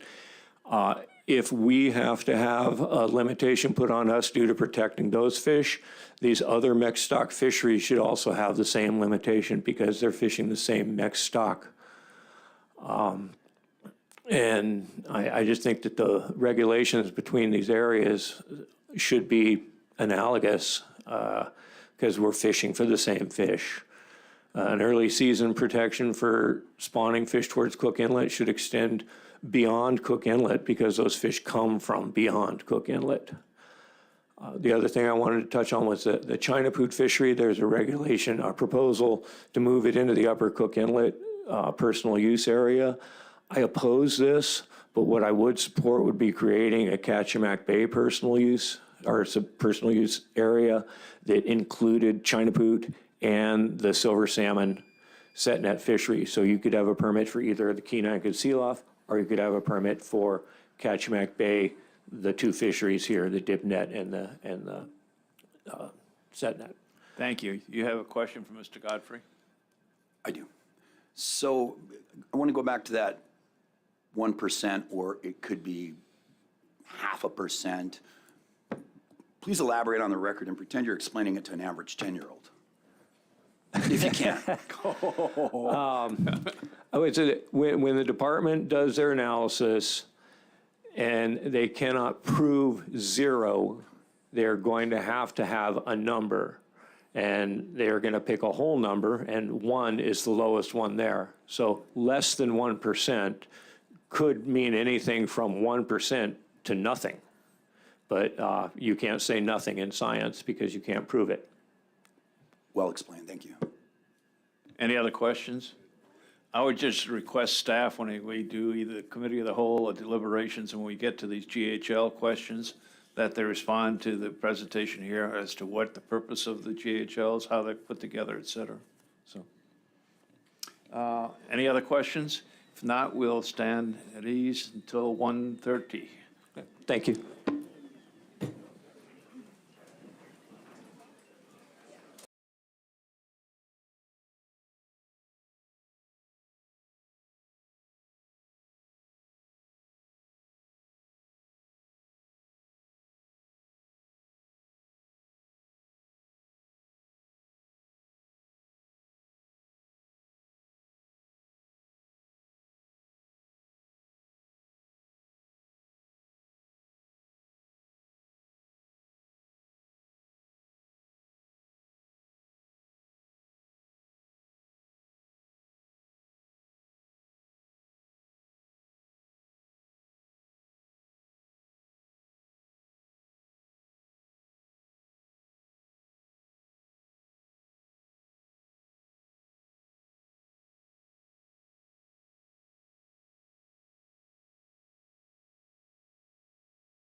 We'll go back in session. Next up to testify will be Geoff Clark, followed by Paul Shadura II.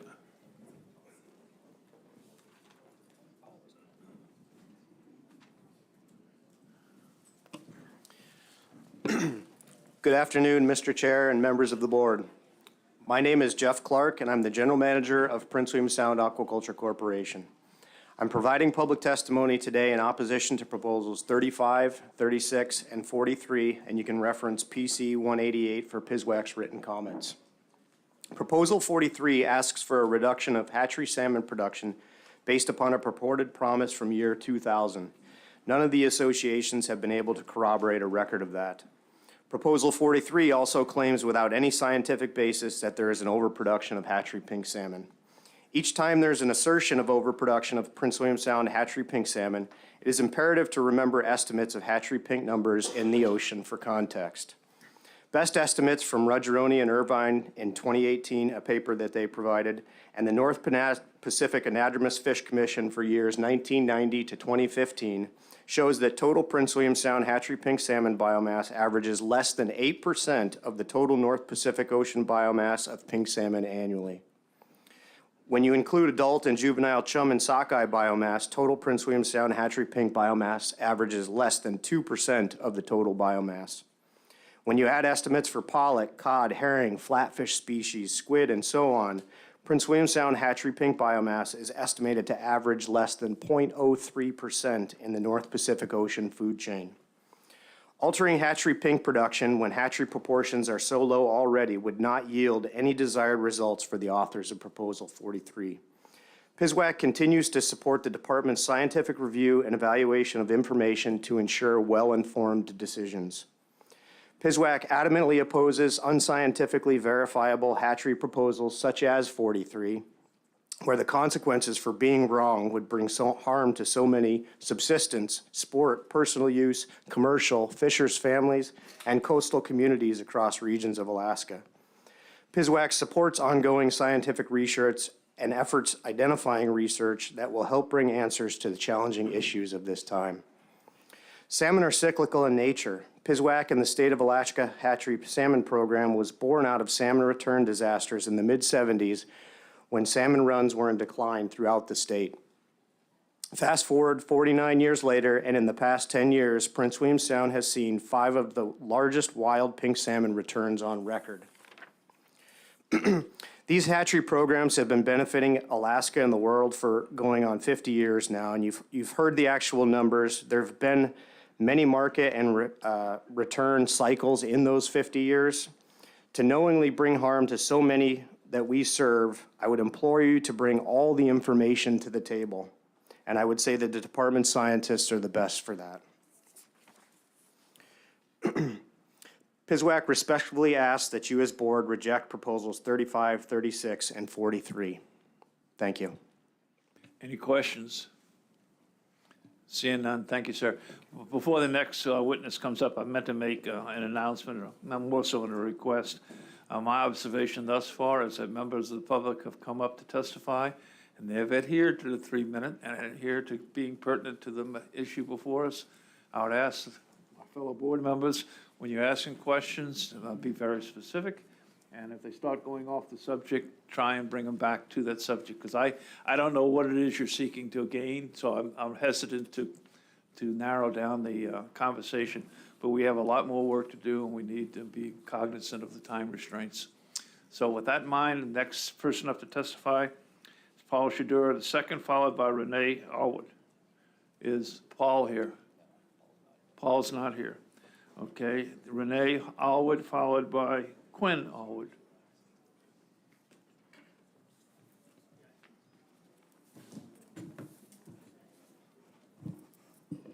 Good afternoon, Mr. Chair and the board. I'm Renee Allward, and I'm from Homer, Alaska. You may know my husband, Matt, and if you do, you know we're a family actively involved in commercial fishing and in our community. I came here today speaking for myself. Our state's fisheries resources are interwoven amongst a diverse range of activities and user groups, including commercial, sport, and subsistence fishing. Hatcheries are a vital part of this fabric, and I do believe that without hatcheries, the pressure on our wild salmon stocks would be even greater. Hatcheries also provide economic stability for our region and others. And as a believer of science-based management, I support the continuing study of hatcheries and the relationship with our wild fisheries. However, I oppose Proposal 43, which would be a haphazard approach to the issue with devastating consequences to our local economy. Thank you. Any questions? Thank you very much. Quinn Allwood, followed by Nancy Hillstrand. Is Quinn here? Oh, here he is.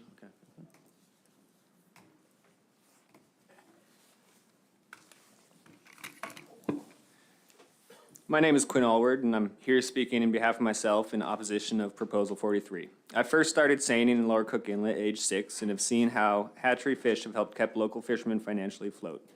I'm a firm believer and supporter of science-based management, and the potential risks of hatchery populations on wild stock are aware to me, but I do not believe Proposal 43 is the right approach to addressing any potential threats to wild Alaskan stocks. I oppose Proposal 43 for 2 reasons. First, the language is unclear. It states hatchery management met with the governor and agreed to reduce populations or production by 25% in the year 2000. And the proposal states the goal is to reduce hatchery production to 25% as promised in 2000. Those are both very different numbers. Secondly, 23 years have passed since that meeting, and the changes over the last 23 years are not accounted for in the proposal. Thank you. Any questions? Thank you, sir. Next up is Nancy Hillstrand, followed by David Martin. Don't see Nancy. One more time for Nancy Hillstrand. Okay, we move on to David Martin. I do see Dave.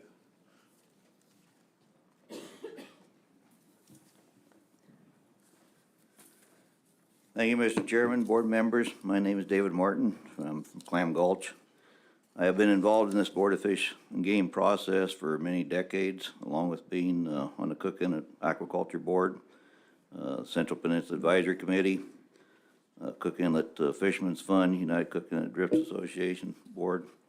I fished in Cook Inlet for 52 years, doing salmon, drift, seine, herring, and halibut. I think that the winter saltwater king salmon sports fishery bag limit should stay at 2 per day and foreign possession with no annual limit. The few that do fish this regularly give a lot of their kings away to those of us who aren't able to do the winter fisheries ourselves. Those fresh kings in the winter are a real treat. None of them go to waste.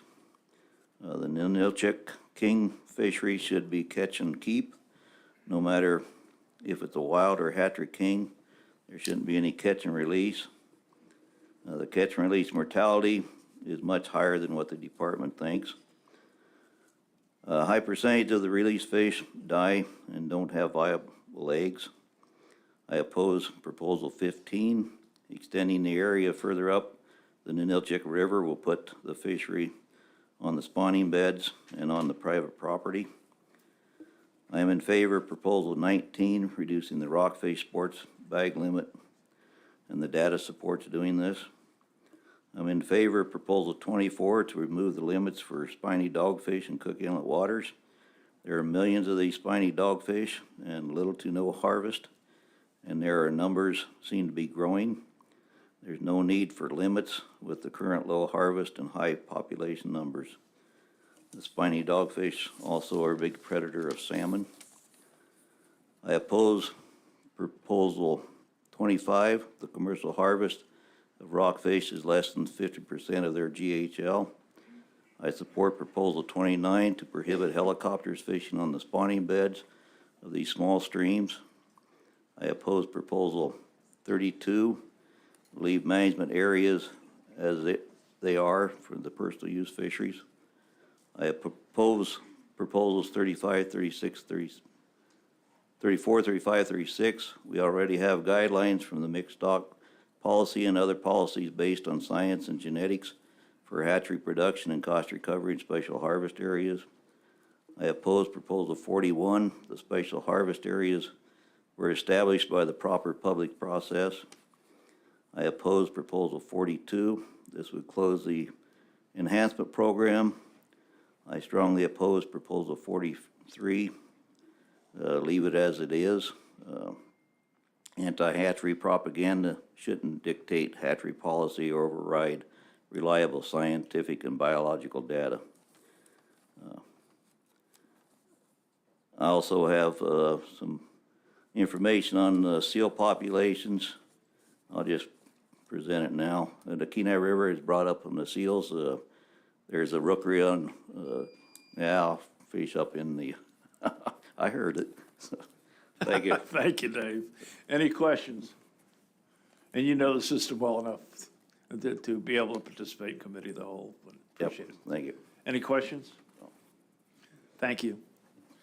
Move on now to Lynn Fabich, followed by David Lyon and Dan Miotke. Good afternoon. Len Fabich. I'm a sport fisherman, commercial fisherman. I've commercial fished here since 1987. Dungeness, crab, halibut, and now I'm a salmon seiner. I'm here mostly to speak in opposition of 43. I have multiple friends, family members that are involved in the seining in Alaska. I just see the hatcheries as being something that levels out our boom and bust. As some of you, most of you probably know, we have our pink salmon boom and bust every other year. The hatcheries have made my seasons on odd years when we don't have our our production of wild stock. I've made my season off of the hatchery. I would just really like, I'd hate to see it where we hamstring any of the possibility for production through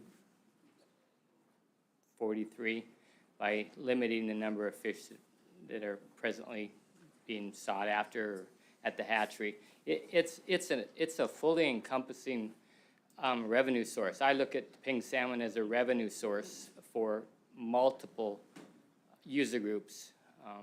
The red salmon that we catch here are funded, I think, in a large way through the pink salmon that are hatched in Tutchka Bay.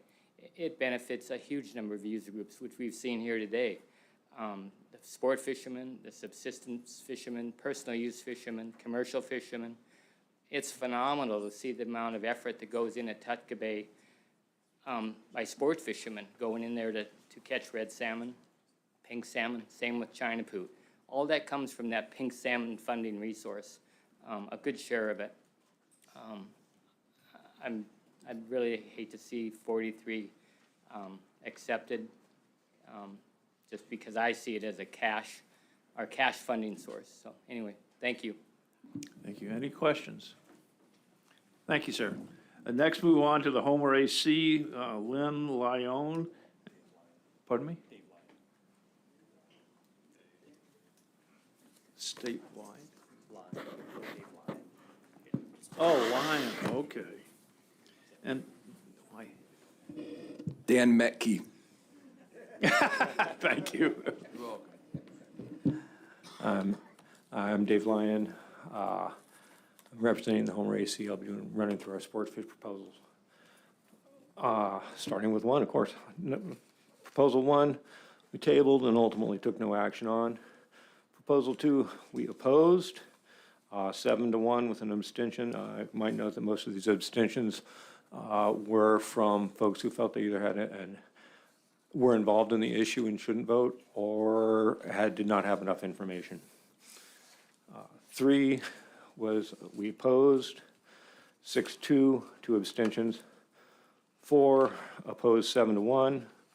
5 allow fishing from shore in the marine waters adjacent to Nilchik River and Deep Creek. That's an up-and-coming surf fishing destination. A lot of folks are catching halibut there. It's gotten a lot more popular. We amended that. We supported it as amended so that all conservation zones would extend 500 yards or more from the river mouth. Proposal 6, create management plan, establish guideline harvest level for Lower Cook Inlet summer saltwater king fishery. We supported.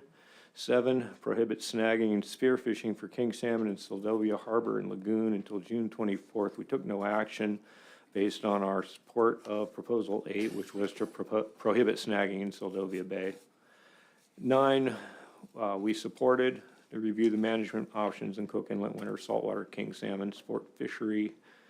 The comment was that it should not be less than what it is currently.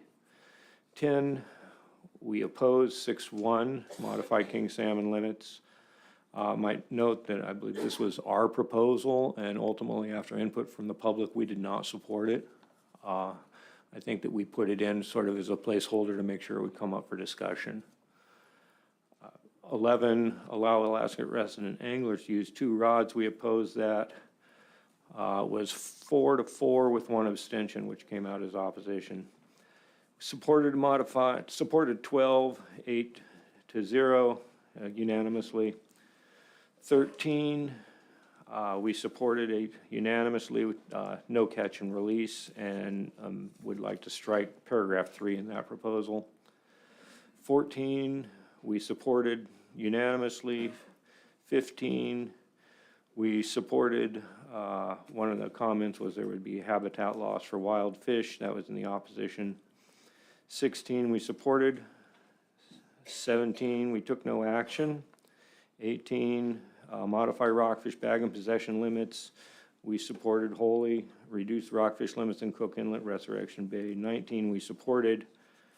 And 20, based on those, we took no action on 20, 21, and 22. And 23 and 24 we also took no action. 25, we waited for the next meeting till we get a little more information.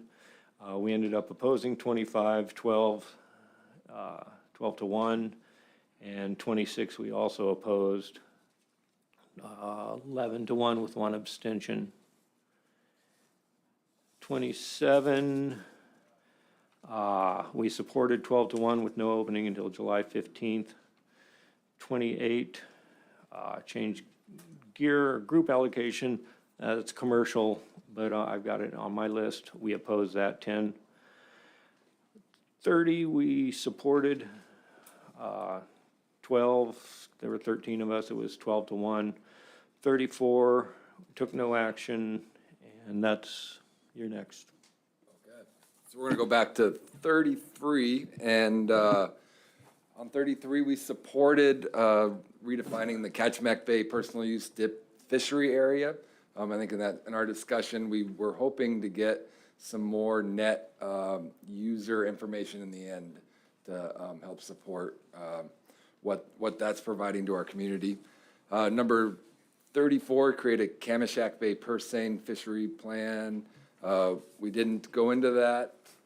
We thought that the current, we didn't take that up because we thought the current plan was sufficient. 35, create a Ketchikan Bay wildfish priority management plan.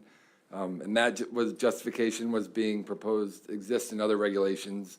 The proposal seems unnecessary, so we think that's already handled in other areas. 37, modify legal gear in the Trail Lake Salmon Hatchery Management Plan. We supported that 13 to 0. And that was one of our Homer AC submitted proposals. And that was to help support the range of permit holders in the Area H fishery for that. And I guess, through a little further information, we found out there's other ways to do that, but I think we wanted to see that discussion happen. Number 38, modify legal gear in Lower Cook Inlet special harvest areas. We supported that one 12 to 0 with 1 abstention. And that was the same thing for the Lower Cook Inlet areas. We thought maybe we could implement some type of gill net or set net type fishery and allow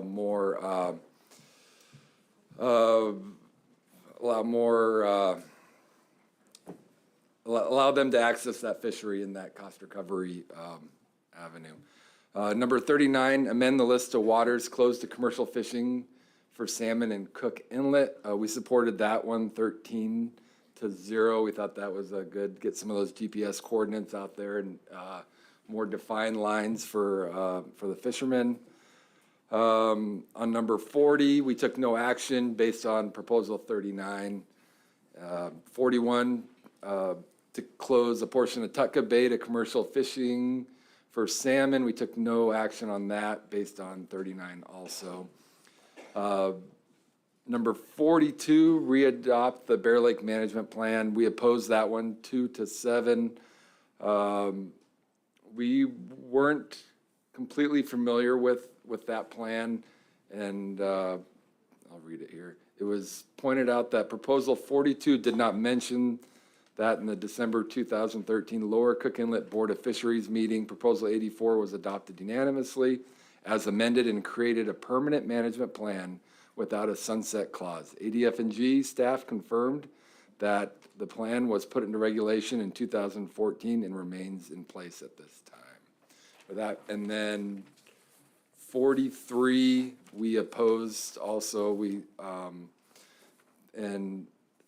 opposed that 10-0 with 3 abstaining, and also with that our discussion ended up where we also thought that the process currently in place meets the needs of hatcheries and the operations and everything there. So, and that concludes. Thank you very much. Any questions? Thank you, sir. Perfect. Or sirs. We now have the Sitka AC, Tad Fujioka, and Tad, once again, after that, on his own self-interest. So Tad's starting off with the AC, correct? Yes, that's correct. Okay. And our AC minutes are AC 11, but and I hope you had a chance to read those. While I was preparing this, I was under the impression that, as in past years, I would have the opportunity to use PowerPoint slides. I was told at the very last minute that that apparently is not available this time around. So I've submitted the slides I was going to use as RC23. I'll at least call out the slides that I would have put up as we get to them. So if you want to have RC23 handy, it'll at least kind of be like they're being on the screen. Okay. So,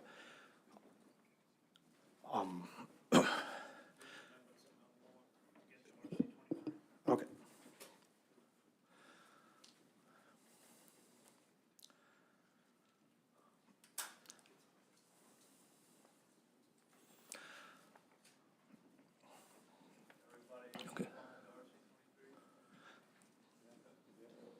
Thank you. Okay, thank you, Mr. Chair. Appreciate that. I've served about 16 years on the Sitka AC, including two terms of chair, one as vice chair, and I was recently voluntold to be secretary. The Sitka AC has 17 members, and we've intentionally set it up to provide the Board of Fish with as wide a range of user perspectives as possible, with designated seats for 13 different user groups, and no single user group has more than one designated seat. As an AC, our role is to give advice, and hence we thought it was more important that the Board of Fish have access to opinions from a diverse group of Sitkans rather than having our AC having proportional representation with larger user groups getting multiple seats. We greatly appreciate the highly public manner in which Alaska's fisheries regulations are made and the AC structure that provides the board with pertinent information directly from fishermen. The proposals that affect us in Sitka here are proposals 257, 258, and 259 that all address the Southeast Port King Salmon Management Plan that was last modified by the board in March 2022. As you can see from slide 2, the RC 178 was a negotiated compromise between the Alaska Trollers Association, Territorial Sportsmen, and SEGO. And you can see it was signed by representatives of all 3 groups and was subsequently passed unanimously by the Board of Fish. As you can see on slide 3, the first 3 management objectives of RC 178 remain unchanged from the previous language of 5 AAC 47.055. However, members of the Sitka AC were shocked to learn that when ADF&G codified RC 178 into regulation, one of these long-standing objectives had been changed.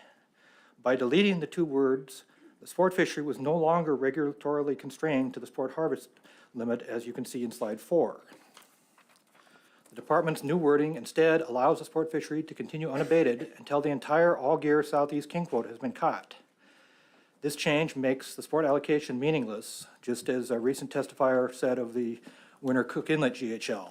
It's a number that has no consequence. ADF&G staff wrote RC 178 and then later justified changing the language that they provided by claiming that the negotiators misunderstood what they were signing.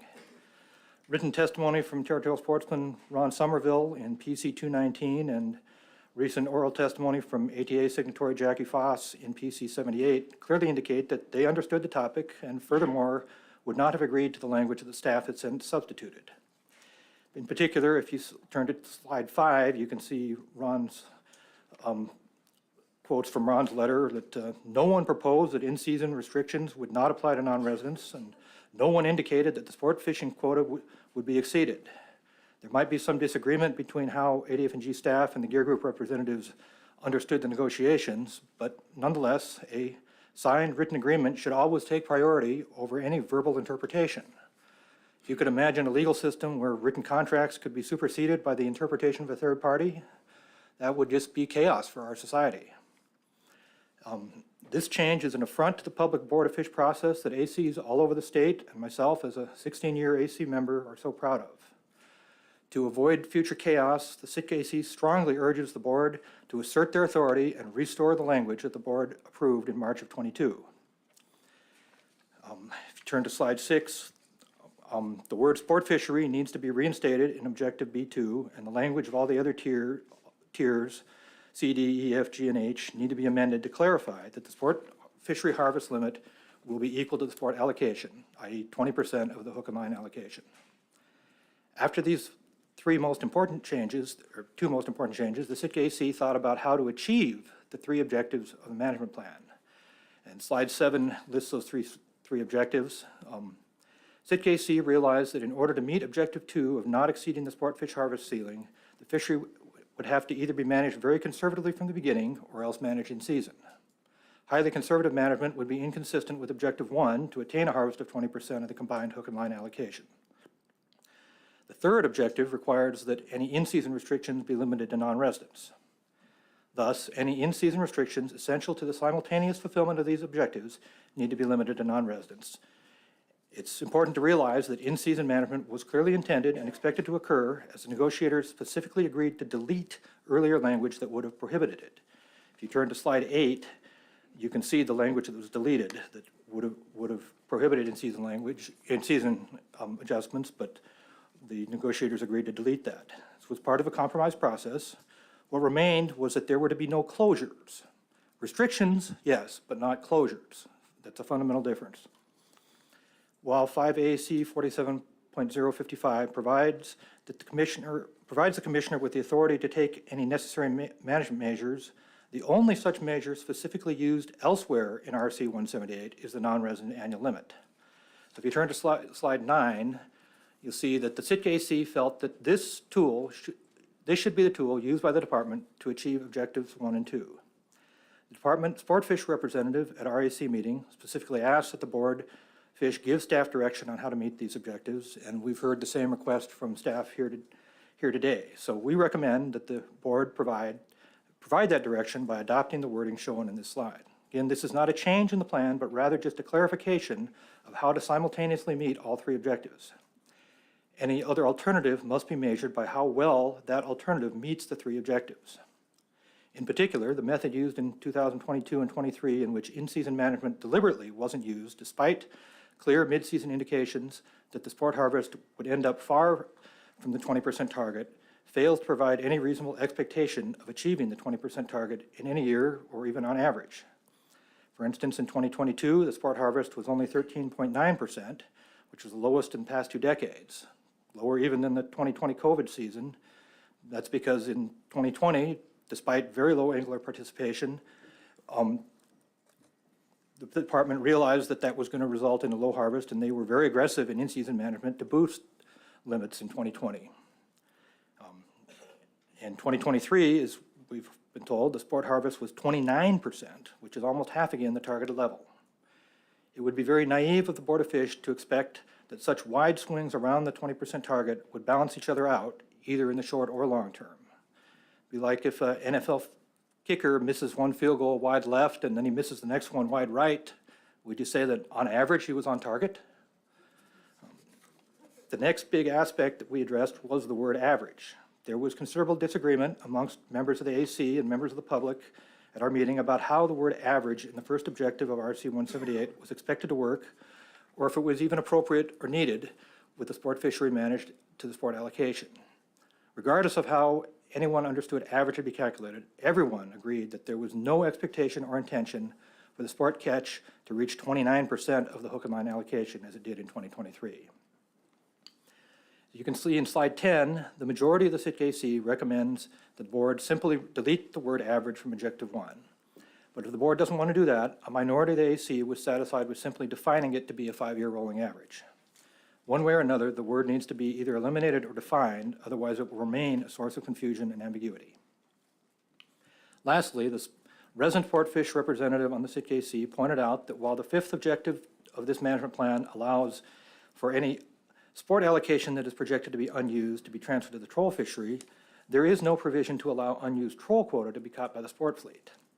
And while the AC recognized that it would take very unusual circumstances for such a scenario to occur, we were reminded that a lawsuit nearly closed the 2023 summer troll season. So with that in mind, our final suggestion is that the board adopt one more provision to provide reciprocity in the rare situation that it would be useful. You can see this on slide 11. While I've presented this entire discussion thus far in the context of Proposal 257, Proposals 258 and 259 address issues related to the most important amendments that the SITC endorsed. You can see that in slide 12. Specifically, 258 is addressed by declaring that for all tiers, whether there's 7 of them or 17 of them or some other number, the sport fish harvest limit is to be equal to the sport fishery allocation. So you don't need to call out 17 different cases if the result is all the same. By clarifying that the sport harvest limit is 20% of the hook and line allocation at all tiers, eliminates the need to define each of the tiers separately, and with this general rule, there's really no need for separate tiers at all, and if any of you are interested in seeing this management plan reduced from 5 pages to 1.5 pages, you can look at AC 11, and one of the things we appended to our minutes was a plan to do just that. If you have any questions about that, you feel free to talk to me. The crux of Proposal 259 is similarly addressed with these critical changes to again assure that the sport fishery will be managed to the sport allocation.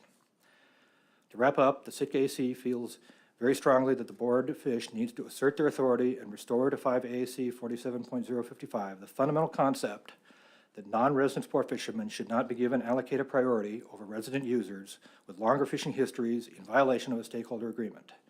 Slide 13 shows all of our recommended amendments with the most important ones highlighted. Thank you. Right on target. Any questions? Mr. Carpenter? Thank you, Mr. Chair. Thank you for your testimony.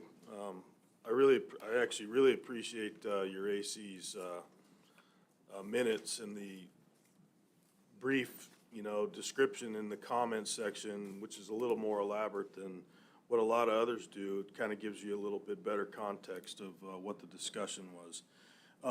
You mentioned in the testimony that this year's sport allocation number hovered around, I think you said 29%, but can you tell me, in past management plans, if you know the answer to this, how was the department able to keep that number closer to 20% in season versus what they could do this year? I guess I don't want to speak for the department, but these last 2 years under this plan have seen the largest deviations above and below of the past 20 years or so. So that this new version is working worse than it has in the past. Ms. Carlson Van Dort? Thanks.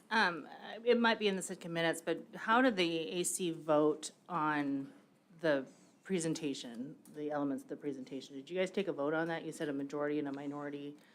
What was the vote? We addressed this, I don't remember the exact vote. There was a minority of 2 or 3 out of 15 members, so the rest in support. There were several, if you followed the minutes there, there were several votes on amendments and amendments to amendments, and what do you do after the amendment? So there were multiple votes that generally all fell along those lines. Okay, thanks. The one exception was the defining average at 5-year rolling average. That did garner significantly more. It still failed, but it did garner significantly more support. So that's why I called that out specifically as a alternative.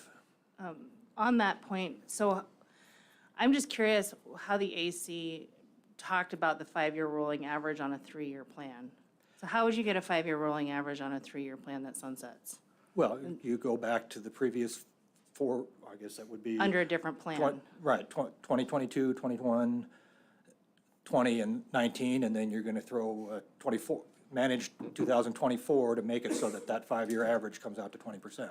But wouldn't it be kind of comparing apples and oranges since there's only 3 years under one specific management regime and you would be rolling in numbers from another management regime? You would, but the goal was the same in all cases, to hit 20%, so Okay. this just gives you more tools to be able to do that instead of just hoping it's going to come out that way. Right, I guess that's and we can get into this later, but I mean, that's the point of the sunset, and why, at least as I recall, is that the sunset was for a 3-year program, so why would you go back to 5 years under a different management regime if we're trying to compare apples to apples?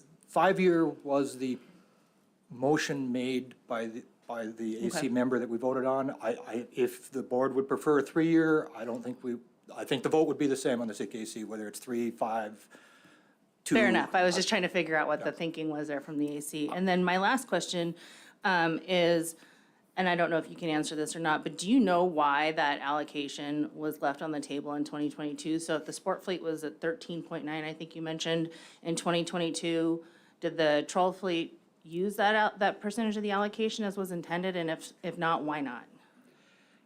2022 was very unusual in that the preseason prediction under the new Pacific Salmon Commission forecast turned out to be quite a bit higher than the actual abundance, and thus our preseason quota was set higher than it should have if we had had excellent foresight of the actual abundance.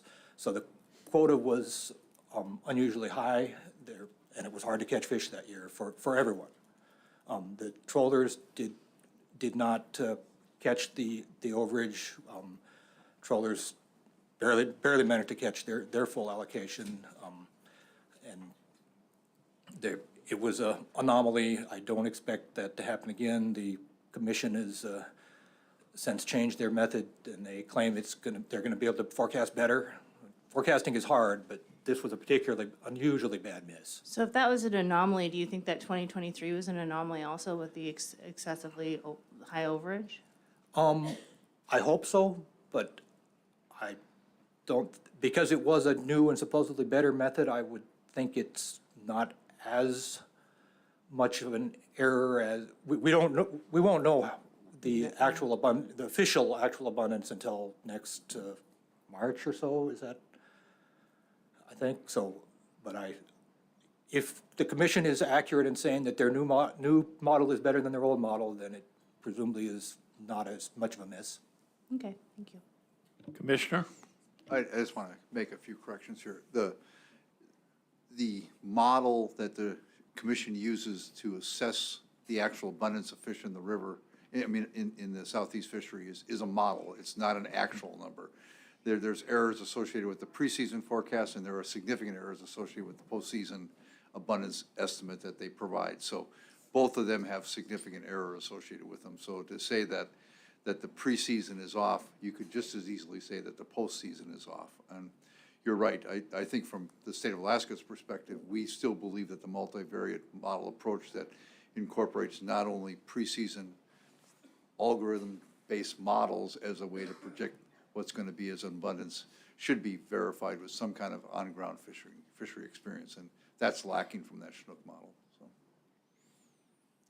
but I have a follow-up question for you. So I'm a little bit confused. I think there's two different ideas floating around here. One is to add the word sport fishery that was taken out, but then you have, the Sitka AC has added in all this other language to make that implementable. Are those, do you have to do both of them? Or if you just add the word sport fishery, do you get there? If you just add the word sport fishery and leave it up to staff to determine how to manage to achieve the 20% allocation, staff could choose another method to manage to do that. But as I said, that the only method that was specifically mentioned in RC 178 was to adjust the non-resident annual limit, and any alternative method should be measured against how effective it will be at achieving those three objectives. So if there's some other proposal, other method that you think would be better, making people fish left-handed, or saying that they can't catch kings on Wednesdays, or whatever, there's a whole bunch of other possibilities. We just thought this was the one that RC 178 pointed towards. Anything further, Commissioner? Okay. Any other questions? If not, I'd urge all of us to take a look at those minutes that the Sitka AC put in. There was one observation by one of the members, Eric Jordan, who I've spoken with numerous times on other issues, that if you want to see an example of how an AC works most efficiently and effectively, take a look at the minutes, because not only do they go with the alternatives, they give the reasons why, et cetera. And I commend the Sitka AC in taking that on. I appreciate it very much. Thank you, Mr. Chair. As the secretary who compiled those, I appreciate your pointing those out. And you're up next as well on your personal testimony, so you have the floor. Oh, thank you. I also was also going to have a couple slides for this. They're in RC 24. I'm still Tad Fujioka. I'm speaking now as the board chairman of Seafood Producers Cooperative. That's the literal hat I'm wearing right now. We submitted PC 207. Just as a little background, SPC was founded in 1944. We're the oldest fishermen's co-op in North America. Dave Ritchie, who spoke earlier, is also on the board. Matt, Carrie, and Jackie are fellow members. As a fisherman-owned co-op that's a major buyer of troll and longline fish, SPC provides unique protection to these fisheries since there's no threat of collusion when fishermen own the plant. 2023 was a rough year for most processors, including SPC. King salmon is one of our highest margin products, and losing our share of the better than $1 million worth of summer king to the sports sector on short notice greatly reduced any chance SPC had of breaking even for the season. This loss will be paid by all of our members, and of course ongoing losses threaten our 79-year business and our 376 fishermen owners. When SPC loses access to kings, we have to disappoint our customers. When we can't supply their needs, they find another supplier, typically one who has farmed fish, who can. When quotas go back up, we need to reinvest in finding new customers. In some ways, this is similar to a charter outfit who needs to advertise if they can't fill their season with repeat clients. But the difference is that SPC sells pounds of fish. We need pounds, not just opportunity. Properly marketed charters can successfully operate on many fewer king salmon than the outer coast lodges currently catch, as you see in the top slide. For example, in the 4 years before the pandemic, while the Sitka charter fleet averaged 85 kings a year, the Juneau charter fleet managed on less than 4 kings per year. There's plenty of successful charter operations on the inside that succeed while catching many fewer kings than the outer coast lodges. Hence, board can meet the objectives of RC 178 of avoiding closures while staying within sport allocation by stretching the quota to allow all non-residents an opportunity to catch a king without the expectation they will go home with a cooler full of them. We should use in-season management to pump the brakes when approaching a red light instead of blowing through the intersection or stomping on the brakes at the last second. Speaking now on a separate subject, I'm also a member of the Alaska Longline Fishermen's Association, and Alpha asked the Board of Fish to refrain from promulgating any additional out-of-cycle gear restrictions related to rockfish. While rockfish are long-lived and deserving of careful management, yelloweye, the dominant species of rockfish, is at 2-decade highs and going up. As you see in slide 2, the IPHC survey in Southeast shows steady increases since 2017, doubling in that time, and the AF&G survey, which isn't shown, also shows steady increase. Our quotas are up 20%, and as you see in the lower section of that slide, the IPHC survey in 3A is the highest since at least 1998. There's no rockfish crisis here, certainly nothing that justifies out-of-cycle action. The Southeast, since this was brought up yesterday, in Southeast anyway, the average weight is higher than it was 10 years ago. And so there's no need for any further restrictions. If anything, we need additional harvests, since currently less than half of the already conservative TAC is being taken. Any questions? Thank you very much, sir. We move on now to the Seward AC, Diane Dubuque. Dubuque.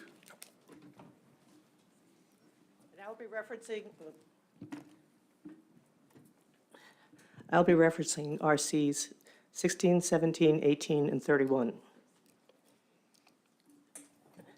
Repeat those numbers, please. 16, 17, 18, and 31. Thank you. Good afternoon, Mr. Chair, members of the board and staff. My name is Diane Dubuque. I appreciate the opportunity to address you today and do so on behalf of the Seward Fish and Game Advisory Committee, of which I am vice chair. The Seward AC has 11 members and is composed of 5 citizen sportsmen, 2 active commercial fishermen, 1 retired Lower Cook Inlet seiner, 2 charter captains, and 1 member who has a vested interest in both the charter and unguided fisheries. All of our seats are undesignated.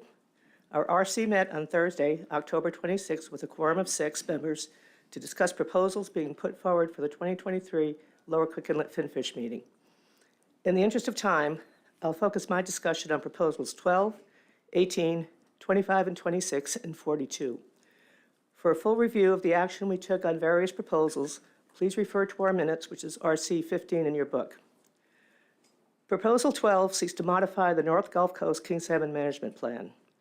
This proposal has some inherent errors as it is written. It states that the current North Gulf Coast King Salmon Management Plan allows for a daily bag limit of 2 king salmon per day every day. The North Gulf Coast composes the area from Gore Point to Cape Fairfield. The codified bag limit for king salmon in the North Gulf Coast is 1 per day and 1 in possession. Included in the North Gulf Coast area is Resurrection Bay, which was established as a terminal harvest area in 1992. Prior to 2002, the king salmon limit was 2 per day with no annual limit. A proposal passed at the statewide finfish meeting in late 2001 that would have enacted a 5 king salmon limit statewide.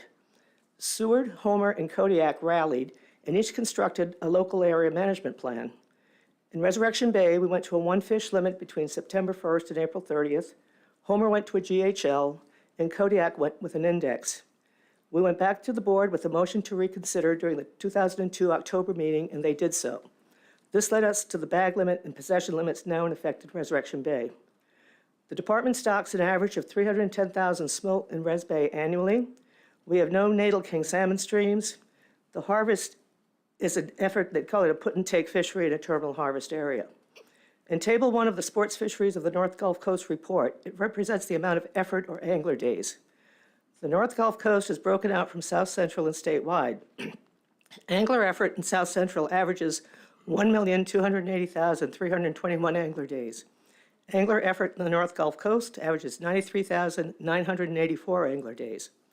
As you saw in Table 5 of the Sports Fisheries of Lower Cook Inlet presentation, according to the statewide harvest survey, an estimated 16,379 kings are harvested annually in Lower Cook Inlet. According to Table 6 of the report of the Sports Fisheries of the North Gulf Coast, an estimated 5,233 kings occurs. Catch and effort data for the North Gulf Coast does not support any rationale for the board passing this proposal. Proposal 18, submitted by the department, seeks to modify rockfish bag and possession limits. The current regulation allows a catch of 4 daily with 8 in possession in the North Gulf Coast and 5 daily and 10 in possession in Lower Cook Inlet. That was also the bag and possession limit in the North Gulf Coast until 2008. At the Lower Cook Inlet meeting held on November 13th, 2007, the Seward AC came forward with Proposal 19. Proposal 19 would have reduced the pelagic rockfish limit to 3 per person. The proposal was carried with an amendment. They made it a 4-fish limit, and the amendment read that the daily bag limit will be 4 pelagic rockfish with 8 in possession, one of which can be non-pelagic. The Seward AC has been aware of the growing pressure on rockfish and trying to reduce it for years, and unanimously supports this proposal. A number of factors, such as the expanded charter fleet, sport fleet, restrictions in the halibut fishery, and now restrictions in the Lower Cook Inlet king fishery, have increased pressure on the rockfish resource. There's one company in Seward that runs 3 6-pack charters daily for rockfish. For a family that wants to fish and wants flat water, rockfish is it. According to this proposal would also align the regs as to the bag and possession limits for both Lower Cook Inlet and North Gulf Coast. And we ask the board to adopt Proposal 18. Proposal 25 and 26 are similar, and we took them up together. Each proposal seeks to reduce the commercial and sport rockfish catch. The Seward AC opposed both of these proposals. While the commercial fleet has fish tickets that reflect the catch data, the sports data is derived from the statewide harvest survey. We have always questioned the reliability of the data from this source. Fish tickets can be used to assess catch data. The statewide harvest survey, mailed out long after the season is over, is an estimate. It's not hard data.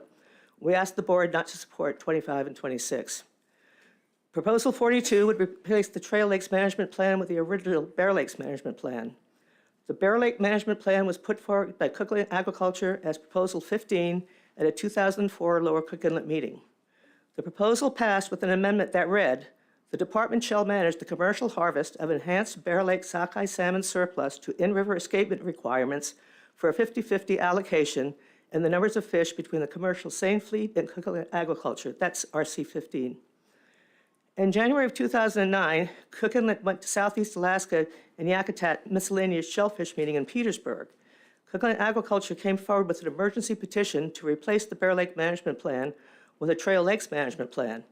Cook Inlet was in dire financial straits, needed $1.2 million to operate in the 2010 season. The board agreed to hear the issue at the March 2009 statewide shellfish meeting. Cook Inlet came forward with Proposal 380, which was submitted in the 2009 statewide shellfish meeting. Proposal 380, as written, would mandate that the department manage all of Cook Inlet's SHA salmon fisheries to achieve cost recovery and broodstock escapement goals for the Trail Lake hatchery. This proposal generated enormous interest at our meeting. We changed our normal comment protocol to a town hall meeting style so all in attendance could be heard. We added an amendment that would allow alternate fishing days in all of the SHAs for common property and Cook Inlet. This would last 1 year. We passed Proposal 380 unanimously as amended. The board amended Proposal 380 to apply to the 2009 and 2010 seasons only. For a detailed report of the Seward AC's minutes, the proposal is written, and board actions, please refer to RC 16. Finally, in cycle, that 2010, Lower Cook Inlet, Cook Inlet Agriculture submitted 3 proposals, all centered on the Res Bay SHA being managed for cost recovery only. Of special interest is Proposal 12, which requested the sunset clause be put into effect, or request the sunset clause put into effect in 2009 would be removed. Proposal 13 wanted to eliminate the sports fishery for reds at the head of the bay. Proposal 14 wanted to eliminate the personal use fishery. None of these proposals passed. During 2011, 12, and 13 seasons, Cook Inlet operated without a management plan. Cook Inlet submitted Proposal 84 at the December 2013 Lower Cook Inlet meeting. That's RC 31. There is no mention in Proposal 84 of managing for brood and cost recovery only. There is no language for a common property fishery. It does include language saying that a person holding a permit for the Trail Lakes hatchery will be allowed to fish and harvest fish in the SHA. Board member Klubiton drafted and submitted RC 26, which included protections for the sports fishery. This proposal passed with the RC attached. Cook Inlet Agriculture has met cost recovery goals twice since 2009. The concept of responsibility must be addressed. The state has the responsibility to ensure that wild salmon are protected. The nonprofit hatchery system has the responsibility to operate for the benefit of common harvesters, as noted in Gay Case Statute 16-10-4 455, Section D. The assessment may not exceed 50% of the value of the salmon. That is RC 18. Processors are responsible for transporting and processing the fish. Harvesters have the responsibility of harvesting and caring for the salmon. Nonprofit salmon hatcheries have the responsibility to provide the common property harvest. Cook Inlet Aquaculture has a long history of providing minimal common property access to their harvest of their returning salmon. There are always some exceptions for hatcheries that they'll experience a shortfall caused by disease or mechanical malfunction, and that can and does happen. This is supposed to be a rare or a non-occurrence. We believe it's time to hold Cook Inlet accountable to provide a reasonable opportunity for a common harvest on a regular basis at a time when there is still value and abundance in the resource, not at the end of the run when the fishermen are paid less than the cost recovery boats due to the quality of the fish. If the Board of Fish or the State Commercial Fisheries Division doesn't require Cook Inlet to provide at least 50% of returning salmon they produce for common harvest, then what's their purpose? And what is the purpose of Alaska Statute 16.10.455? Requiring Cook Inlet Aquaculture to provide at least 50% of their returning salmon on a long-term basis for common property harvest is fair and expected for a nonprofit hatchery in Alaska. Please vote in favor of Proposal 42. Well done. Thank you. Any questions? Thank you very much. We'll now hear from the Kenai Soldotna AC, Mike Crawford, who's the last person on the list. Mike?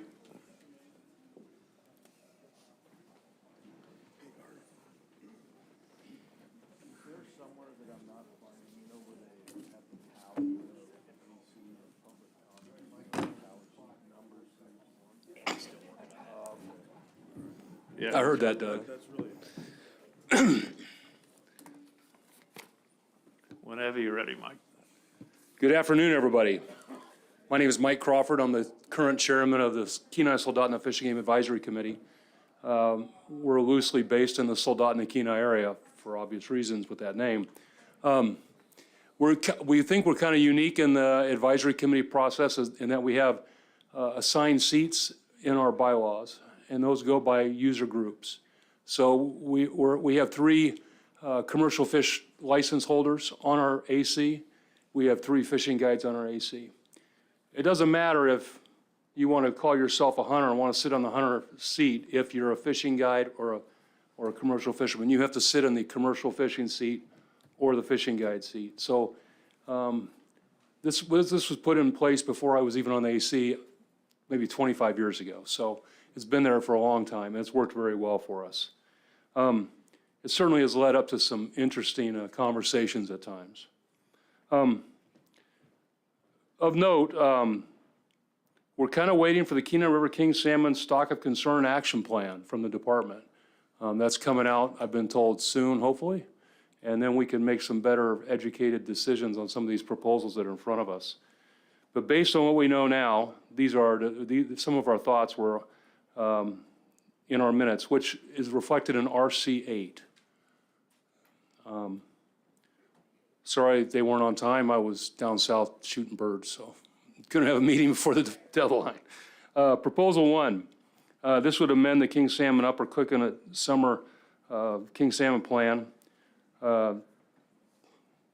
Basically, it would mimic what the department EO'd in last year, and we were in full support of this proposal. Conservation needs to lead the charge here. We've suffered a lot of pain, and everybody in this room knows it, because of king salmon. So now's not the time to let some. We need to cover all the bases there. On proposal 2, this was basically opposite of proposal 1. We were against this. This would open up the beach as it has been in the past, and we all look forward to having fisheries, hopefully as healthy as we've had in the past someday, but currently we couldn't support proposal 2. Proposal 3, this would open the Cook Inlet salmon fishery, sport fishery, if the set net fishery was open. The proposal was written, the way it was written, if any set net area was open in Cook Inlet, then the sport fishery would be open. So that's the way the proposal was written. It may not have been intended that way, but we oppose this based on the way the proposal was written. Proposal 4, we oppose the proposal. The idea of the original line was anchor point. And then the management went to Bluff Point. Anchor, you know, and the reason for the proposal is, well, Anchor Point's a heck of a lot easier to see. If it was not a foggy day today, you could see Bluff Point kind of from around the corner here. Maybe, because Bluff Point is not a big prominent point. It's very difficult to see. However, a couple hundred yards away from it in the fog, you're not going to see it no matter what. But what you do see is 59 degrees, 40 minutes on your GPS, and you need to be south of that line to be south of Bluff Point. And that's an easy to recognize. Everyone that runs a boat out here should have a GPS, and they could all see that number. They may not understand what that means, but 59 degrees, 40 minutes is easy to see. Proposal 5, this is a proposal which would allow people to fish from shore along the Cook Inlet beaches. We looked at the Fish and Game's comments, and they offered option 2, and we amended that proposal and like option 2. That would allow for king salmon, for fishing except for king salmon in times of conservation in all those areas. So there's always people that break the rules, but they're going to break the rules anyway. So let's make the rules, we like the idea of allowing fishing from the beach. You know, and part of the discussion on that was these areas where, that's where access is down to the beach. It's a lot of bluff up there, and there's not a million roads going down to the beach. So that's where people want to fish. They want to fish near these beaches. That happens to be where the mouths of rivers and creeks are. Proposal 6, this would put a GHL in the summer king salmon fishery. We were supportive of this. Sorry, I can't even read my own writing here. We like the idea of the GHL. It gives us some stability in the fishery. Proposal 10, this was, we supported this one. We're not sure that we needed to have a GHL on the winter king fishery, being that they're not our fish, but we felt that a 10 fish annual limit was probably an appropriate thing if you felt that a GHL needed to be put in place. We tried to amend that to not include hatchery fish on the if you did put some kind of limit on it, to not have a hatchery fish included in that annual limit. And we had tried to amend that, but we failed that amendment, but it was a mixed vote. On proposal 11, that was give everybody 2 rods. We were opposed to this. We've already got a growing fishery. GHL may come into place here, different things. So while some places like California may allow you to have 2 fishing rods, we decided that we didn't like that. So proposal 14 would oppose we're uncomfortable with liberalizing when we have so many restricted fisheries in Cook Inlet. And we were also worried about conservation issues with liberalizing that issue with other issues there. Proposal 15, this would extend the Nilchik open area. We oppose this just because of habitat issues. You're going to have a whole bunch more people on that beach, on that creek. And also, so we don't want to have a negative impact on the native fish in that river. Proposal 18, the rockfish. This is Fish and Game's proposal. They changed the way they worded this. It's always been you could have 4 rockfish or you could have 5 rockfish, of which only 1 could be a non-pelagic rockfish or 2 could be whatever the words were. This says you can have 3 pelagic rockfish and you could have 1 non-pelagic rockfish. Is that 3 and 1, or did they mean to say only 1 of the 3 can be a non-pelagic rockfish? So does it mean you could have 3 black sea bass and 1 yellow eye, or does it mean you could have 2 sea bass and 1 yellow eye for a total of 3? So we failed that proposal also on the fact that the possession limit went to 1 daily limit. And number 19, we supported this proposal. This was a little bit clearer. It's 3 rockfish, and you could have 1 yellow eye rockfish or non-pelagic rockfish, and also gave you 2 days possession limit.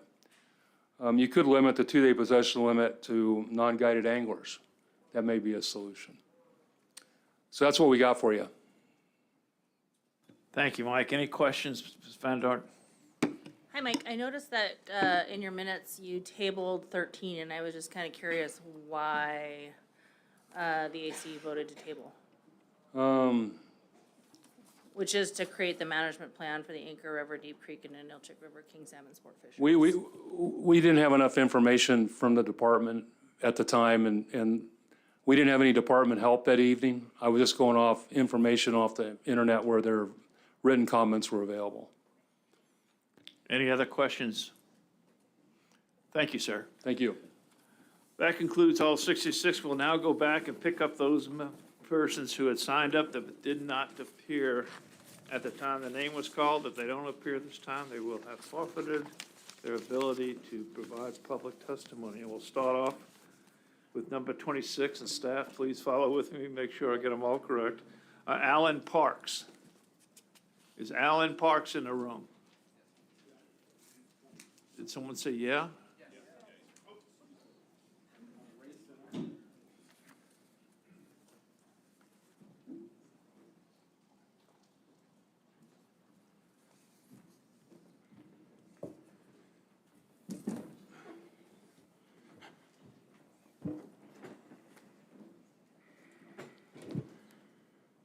Proceed when you're ready. Do I push this button? Yeah, I guess it's ready. Thank you. My name is Alan Parks. I'm a resident of Homer. As a young boy, I began commercial fishing in 1976. I thought fishing was the coolest thing to do. Fishing became a way of life. I raised a family on fish. Commercial fishing was my main source of income close to 40 years. I support Proposal 35, establishing a wild fish priority management plan for Ketchimack Bay. There's a problem with our wild salmon runs from Humpy Creek on the one end to Saldovia Bay on the other end. I believe our wild salmon runs of Ketchimack Bay are in jeopardy. For years, these wild salmon runs were the bread and butter. The current management plans now in place and the management measures being used simply are not showing meaningful returns of wild salmon in Ketchimack Bay. Proposal 35 is an opportunity creating a small sample area for management measures to be developed and implemented with specific goals of rebuilding the wild salmon runs. Measures can be closely monitored and data gathered, gaining valuable knowledge and understanding of any positive or negative outcomes from any one management measure effect on the production of wild salmon. This is a benefit for the whole state. Not all hatcheries, to be clear, my support for Proposal 35 is not my position that I'm anti-hatchery. My position on hatcheries is that not all hatcheries are created equal. The hatchery in Ketchimack Bay is an economic disaster. It has failed to produce common property fish. I can speak to all this in detail of facts. There is absolutely nothing to lose by establishing a wild fish priority management plan for Ketchimack Bay and everything to gain. You have the wisdom and power. I urge the board to adopt Proposal 35. Regarding management of salmon escapement, I do not support managing escapement of salmon in the aggregate. This is such a bad idea for so many reasons. What the board decided for managing escapement of wild salmon runs in Chignik should be the same decision for Cook Inlet. Clear direction from the board to ADFG should be given. Every wild salmon stream should be managed for the highest potential maximum sustainable yield. Managing escapement of salmon in the aggregate is a clear deviation from maximum sustainable yield. I think that's it. Thank you. Thank you. Any questions? Thank you, sir. You bet. Next, Thank you for your service. thank you. Appreciate it. Next person that was not here for the call initially was Justin Adams. Is he in the room? Once again for Justin Adams. Okay. Next one up was Keith Kauke. And he's waving his hand, so he's.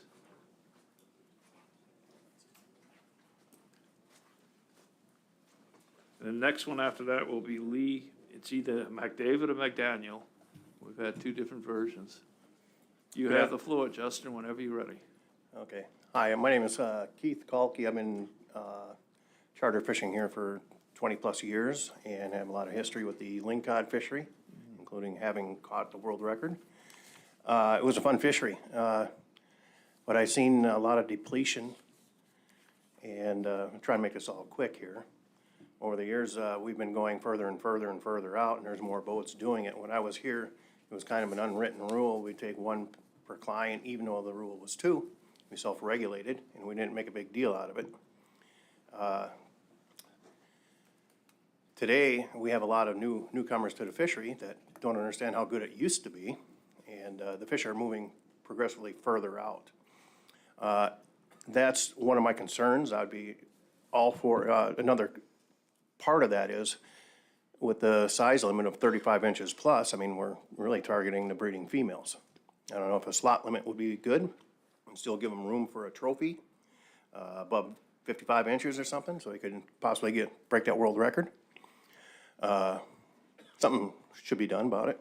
And the rockfish, I was told by a representative of Fish and Game, one of the concerns was from the surveys, the amount of small fish they were surveying.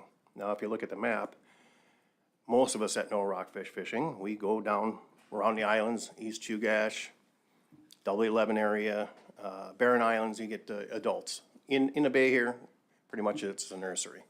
And a lot of guys, newer guys, they're going out and they're hammering these little fish, and I think that's what's really showing up on the surveys. Okay, that's a big concern of mine. I refuse to fish them in the bay, as well as I no longer lingcod fish because the numbers have definitely gone down, and I'd certainly like that resource protected and regained. Touching on the king salmon real quick, my buddy Steve Wally, who passed away a couple years ago, would be here today. We all participated in a DNA sampling, and Steve participated in a tagging sampling. And my major concern was back then, and I was talking to the one of the scientists actually that had come down, I don't remember her name, that all the king salmon here was something that Steve knew because he was a wealth of information, an old timer. We knew at that point that the fish we're targeting here in Kachemak Bay, 95% plus, we knew were coming from Washington, Oregon, and southern tributaries. He was a wealth of information, but I see no reason to change anything on the winter king harvest, especially the winter kings, knowing that it's backed up by science. And it's been proven, so it's water under the bridge in my case. But well, that all said, I've got a million other things I'd like to talk about, but no time. Right on the buzzer. Any questions? Thank you, sir. Thank you for your time. Next one up will be Lee McDaniel or Lee McDavid. There've been two versions, so. He's not here, Mr. Chairman. Not here. So we'll move on to Penelope Haas. Come forward, please.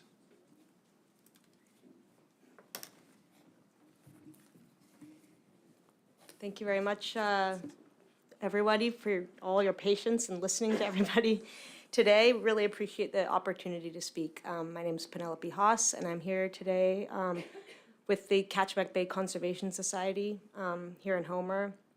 I personally have also just participated in commercial fisheries in Alaska and Prince William Sound and the Alaska Peninsula and Bristol Bay for 15 years.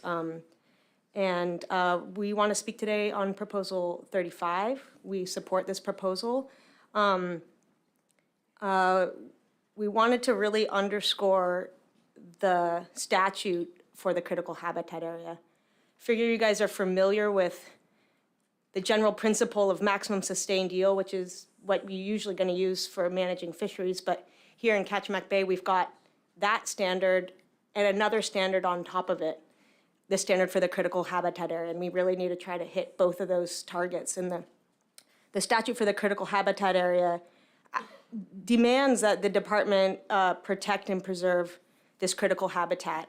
and restrict all uses that don't conform to that. So it is reasonable and to ask for a higher standard of management here in Kachemak Bay and in other critical habitat areas around the state, such as Port Molar and Egegik and others. It's also reasonable to suspect that the Department of Fish and Game is not currently actively working to support that statute. The Conservation Society recently just concluded a lawsuit and won a lawsuit challenging the Department of Fish and Game for not sufficiently enforcing that statute. It's included there, it should be included in your packet as RC, somewhere between RC 33 and 36. All of those were submitted by us. Happy to give details, but the judge determined that the Department of Fish and Game was not, in fact, supporting this statute and remanded them for that. So another reason to believe that there might be some issues is included in your packet is the Marine Stewardship Council recently determined that the Department of Fish and Game is not doing enough to mitigate or even research or understand the impacts of hatchery fish on nearshore ecosystems. So we do know that there's about 60 million fish getting released over there, but there's no one in the department who can tell us where do those fish go, how long do they stay in the bay, what are they eating, and how much are they eating. We know from diet studies and other places that it's very reasonable to expect that they're eating shrimp, crab, herring, and other wild salmon, and we don't have any reason to believe that the department is concerned about that. We at the Conservation Society are concerned about it, and I think folks who would like to catch a shrimp or a crab or a herring are also concerned about it. So we encourage you to look into 35 and encourage you to pass it.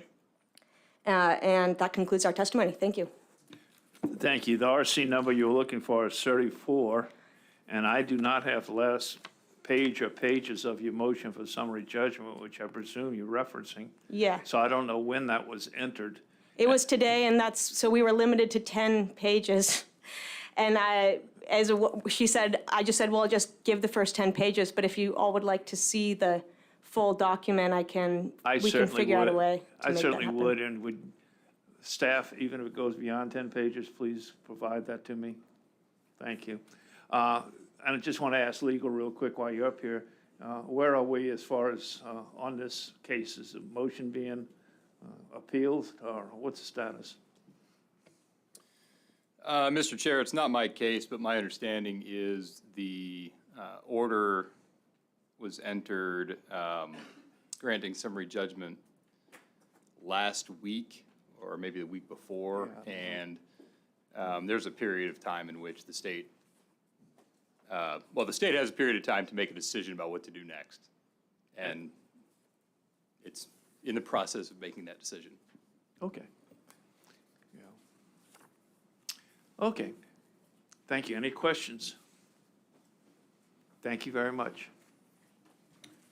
The next person up that was not here initially was Joseph Person. Joseph Person. Here he comes.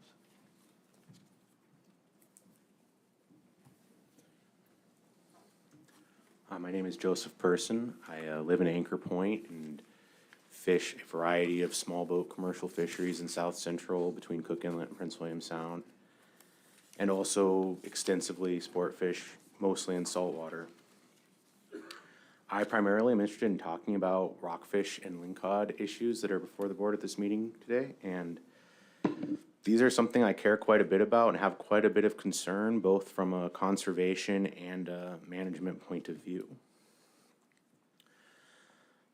I do think one thing that was kind of missing a bit, or maybe not made completely clear from my perspective during the department's excellent presentation on the current rockfish situation, is that the situation between the pelagic and non-pelagic fish, but like more specifically black rock and yellow eye, is, even though the current information looks very similar regarding reductions in size and age class, my own opinion is that this is very different situations, or at least somewhat different situations for both these fish populations. Anecdotally, in my experience out there, which is pretty substantial across the northern Gulf Coast. There is quite a lot of black rock still. Compared to 20 years ago, yeah, they're a little bit smaller in average size, but if anything, abundance is maybe even up, and they seem to be doing okay. That population is so much more mobile than yelloweye that what happens is the areas that get very heavily fished, fish from other areas actually move in and repopulate them every year. And this is something that does happen every year.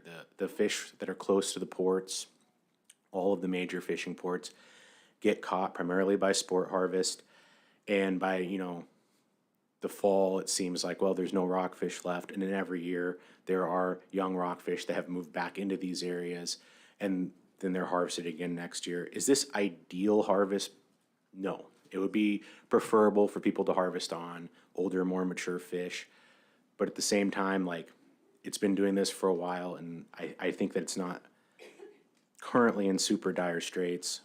The same thing is not true for yelloweye, and I think that's much, much more concerning.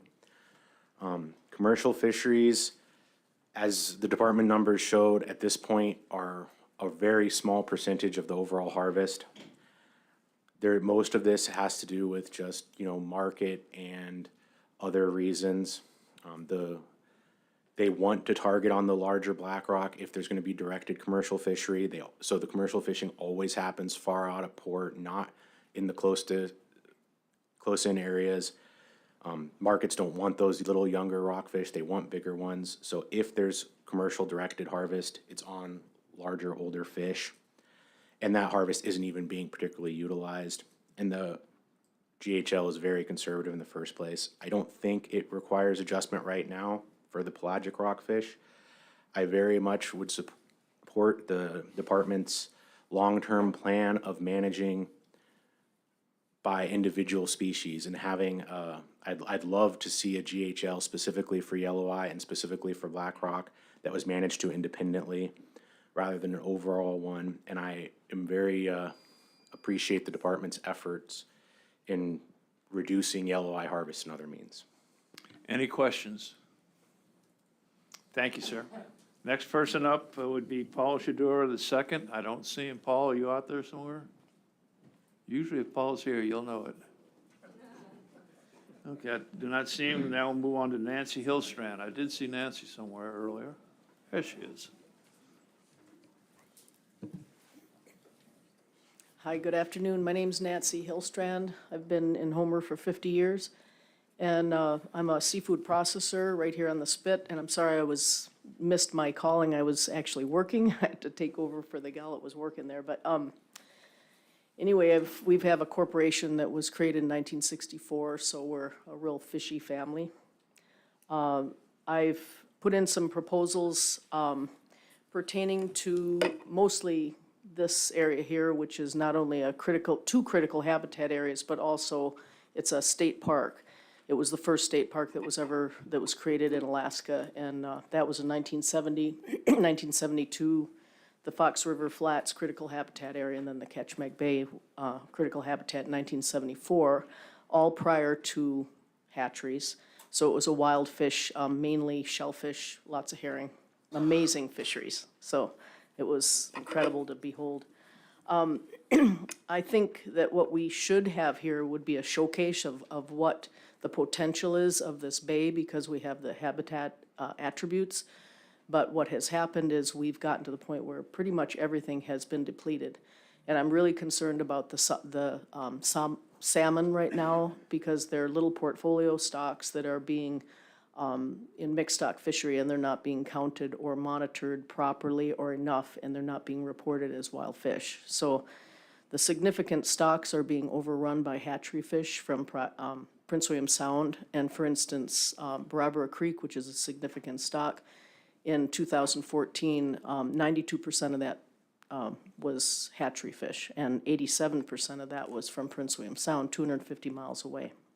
So I've worked on this quite a bit, trying to get that to stop, and also the hatchery here in Lower Cook Inlet, which is called the Tutka Hatchery. I put in proposal 36, for a 50-50 split. And this is the permit that states why and where it is. It's actually the permit and the BMP. And in that, which is the addendum to the permit 32, it states, provide revenues from harvest and sale of returning fish that are at least equal to costs of hatchery operations and operate efficiently so that at least 50% of the fish are harvestable by common property fisheries. Well, the common property fisheries are only made up of 1% of the permit holders in Cook Inlet in Area H. So there's a real problem going on there, and I really would like the department to do an internal review so we can learn what is going on with them being allowed to operate and take so much of the fish for an operation that's all the way up in Soldotna. I am on that board also, the Cook Inlet Aquaculture Board, because I was very honest in saying that I went there, I wanted to look at their economics and see why they were taking so much money from the fishermen and to serve mainly themselves and 1% of the fishermen. I also do support 42 because that also is the same problem that we have. There's a magic beeper. Any questions? Yes, Mr. Godfrey. Nancy, can you explain that a little more for me? You said 1% of permit holders represent the common property fishers of that which is available for common property fisheries? Yeah, there's about 1,400 permits in all of Cook Inlet. There's a line drawn, of course, Upper Cook Inlet and Lower Cook Inlet, and all of the activities are in Lower Cook Inlet from the Cook Inlet aquaculture. There's only 10 seiners that have been fishing in the last couple of years on those fish, so 10 out of 1,400, or even 10 out of about, I guess, 1,000 that are active fishermen right now. The set netters, of course, now they're closed too, but up north. But so that's where where that 1% is coming from. It's just the seiners? There's no drift fleet getting? No, they can't come down here. It's a administrative. Okay. And then there's about 18 set netters, and they have to drop their nets like if the pinks come through because they have to hand pick them, and it just, there's very few of them that appreciate having that many pink salmon come in and fill their nets because they're targeting sockeye. Thank you. Any other questions? Mr. Wood? Nancy, would your proposals work together in terms of what you're asking for with the hatcheries and then this wild fish area out here? Could you tell me how those intertwine? Yeah, well, I put in a PC, I don't know, I guess you don't have it yet, or an RC, excuse me.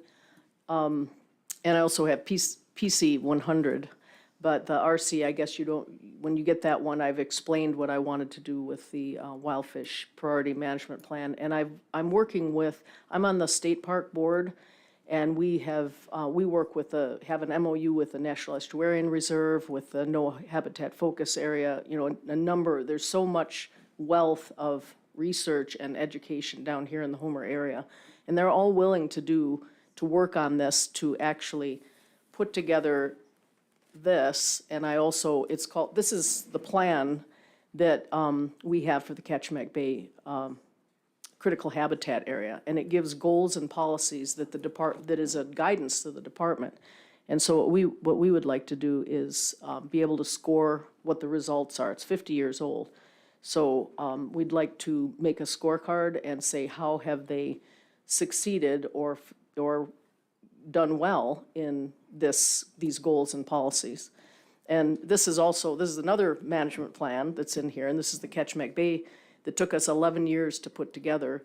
And I mean, it's an elaborate, there's some elaborate information here that would be nice to be able to share with Fish and Game and bring them up to date with what all the research is that is going on in this area, because it's a tremendous amount of information that I would like to have a bridge with the Board of Fisheries and the department so that they would have the information on the zooplankton studies and the multiple, interacting programs that are going on in this area.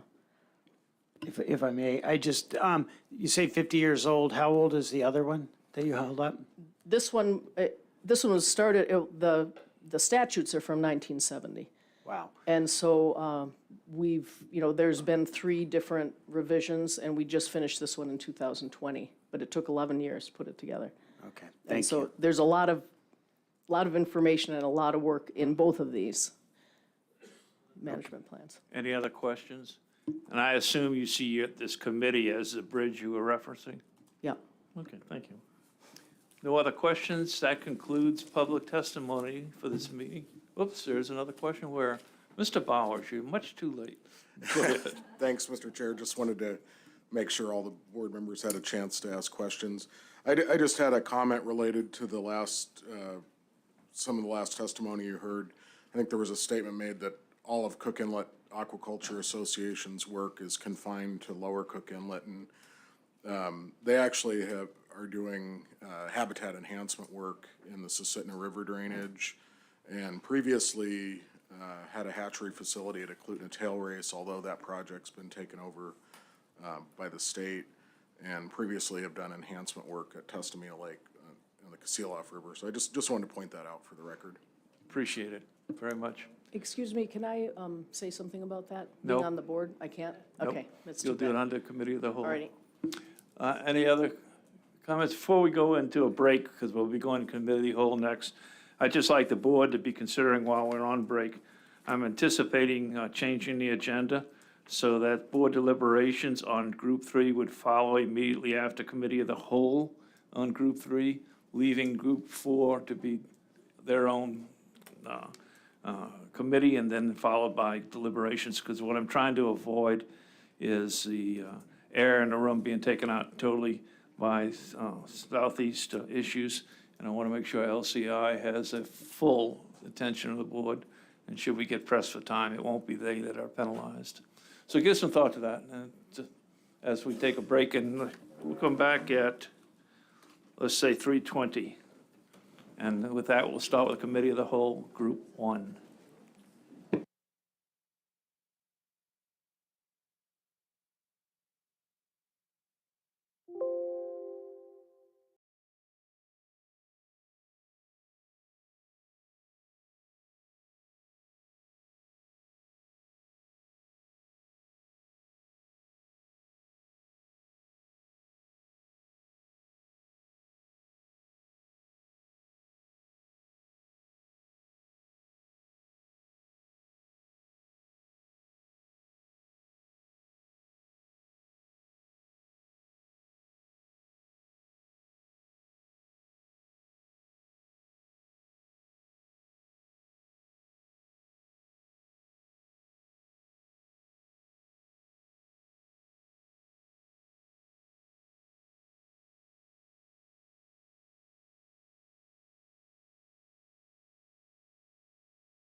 With Group 1, I'll go through a spiel first, then I'll turn it over to the respective chairs to run that portion of the meeting.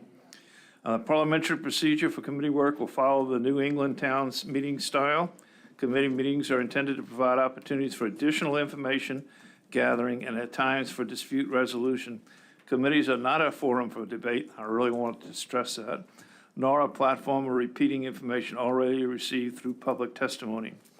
During board committee meetings, advisory committee representatives may express both the official position of their committee as well as their personal views. They must, however, identify which of the two positions they're stating. The board recognizes the AC representatives as knowledgeable fishery leaders, and believes they must be able to function freely during the committee meetings. During the committee meeting, the public will come forward and use the microphone, right? Well, everyone knows where the microphone is, right there in front. Yeah, you'll see the podium. If you intend to speak, please move towards the front of the room, and if necessary, you can form a line. I don't think that is necessary. When you speak, please start by stating your name for the record, even if you've already done so earlier. Now, here we go. Don't refer to anybody by name in a derogatory manner. And the best way of avoiding that is just don't refer to anybody by name. New information only, and I really want to stress this, and I hope the respective chairman strictly enforces it. Don't repeat what's already been said in public testimony. The board is looking for new information, not to hear 50 times the same information. If people start repeating the same points, the committee chair will move on to the next proposal. If substitute language is being developed, or if you feel it should be developed, please speak to what the substitute language says or what you think it should say. And I must give you forewarning that that language must be in front of us if we are to consider it when it gets time for deliberations, which will follow these respective committee of the whole meetings. So if you haven't already done so, you're already behind the 8 ball. Make sure you talk to the lady, where are you? There you are. That's who will be drafting the regulatory language if necessary, but she's going to require you to have a board member to sort of sponsor the ability to do that. She won't do it just upon your direction. So you'll need to have some board member vouch for you, so to speak. With that, I'm going to turn it on over to the respective chairs. And the procedure they're going to follow, they dictate, they make groups some together to facilitate a quicker resolution. I'm telling you, I'm going to try and get through committees 1 and 2 tonight, committees of the whole 1 and 2 tonight, so that we go directly into deliberations tomorrow morning on both of them. And so be prepared for as long as it takes to get that done. And to the 2 committee chairs that are up right now, staff will give you a quick rundown of what the title is of the proposals in front of you, and then it's up to you to conduct the rest of it. So with that, I turn the meeting on over to Mr. Godfrey. Thank you, Mr. Chair. And just to be clear, I'm going to ask for anyone who is the proposer in the room, if you are the proposer or representing a body proposing this, I'm going to ask you to speak first on the proposal. If the proposer is not in the room or a representative of the proposer is not in the room, I'm going to ask for anyone who would speak in support of the proposal to speak first. And then if possible, if there's someone who wants to speak in opposition, that's how I will recognize them. Every time you approach the microphone, please state your name. And remember the other rules that the chair just shared with you. I will remind you as necessary. New information only. It's not a deliberation. It's not a time for debate. But it just does allow us more latitude than just public testimony. And with that, I will ask staff to go ahead and start with the first proposal. Thank you, Mr. Chair. Proposals 1 through 4 are for our Upper Cook Inlet saltwater king salmon fishery. These proposals are going to be discussed and deliberated at the Upper Cook Inlet meeting. Proposal 1 is a department-submitted proposal. It would create preseason and in-season management actions for this fishery. In combination with restrictions to freshwater fisheries, the department has been issuing management actions in 12 of the last 15 years to reduce the harvest of Cook Inlet kings in this fishery. Mr. Chair. Thank you. Do I have anyone in the room who would like to speak to this? Yes. Mr. Chair, I did speak with Art and the staff, and I do have to make a comment for the Office of Assistance Management. We have a strategic pivot that's going on here, and I've had some confusion of why you're not going to see our comments or any in your matrix for positions. Remember last year in January, I had to retract a letter of no comment and reissue it because it wasn't clear on jurisdiction what we spoke for the last couple of decades. OSM comments have been specifically focused on fisheries and proposals that are within federal subsistence fisheries jurisdiction, which means inside a park, inside a refuge, inside what have you. Well, the Regional Advisory Council process thought that was insufficient for OSM to not speak up on proposals that may potentially impact federally qualified subsistence users. So there has been a pivot. You'll see on RC 50 and somehow again in RC 177, which is identical, we have a dozen proposals that we laid out that may impact if adopted. Not saying how, not giving you a scientific or statistical information on how they will impact, but may impact federally qualified subsistence users.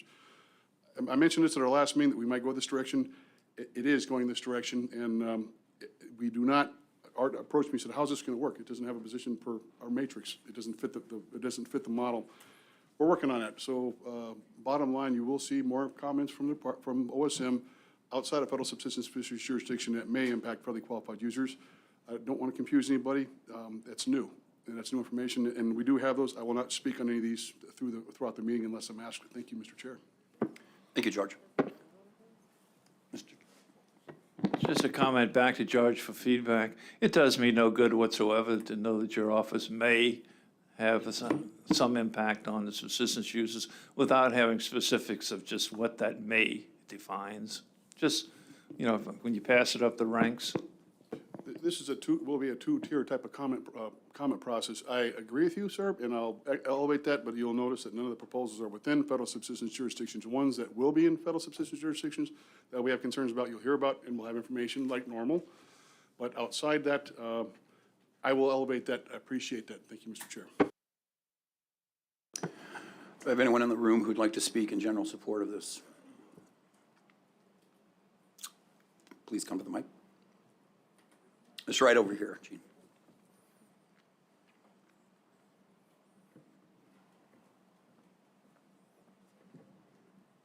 My name is Gene Sandone, and I'm speaking as a private individual. I live in Wasilla. Regarding Proposal 1, I submitted RC 28 and I believe 32, and I'm going to be revamping RC 28 to look more like the Anchor River section of paragraph G, and I plan on bringing it to the AC and hopefully get their approval. So I want to let you know that there's going to be new amended language that you'll see at the Upper Cook Inlet meeting. Thank you. Does anyone else want to speak to this in support or opposition? Seeing none, we will move to the next proposal. Staff, please. Thanks, Mr. Chair. Sorry, I didn't introduce myself at the start of committee. I'm Mike Booz. I'm the Lower Cook Inlet Sportfish Area Manager. Proposal 2 is seeking to prevent management actions to the Upper Cook Inlet summer fishery until escapement counts on the Kenai and Anchor River are available, Mr. Chair. Thank you. Do we have the proposer in the room? Do we have anyone who wants to speak in support of the proposal? Do we have anyone who wants to speak in opposition? Seeing none, we will move to the next proposal, please. Staff. Proposal 3 would create a paired management action for the Upper Cook Inlet summer fishery with the commercial upper subdistrict set gillnet fishery. That stipulates that if the commercial fishery is open, the sport fishery will remain open from Anchor Point to Deep Creek in July.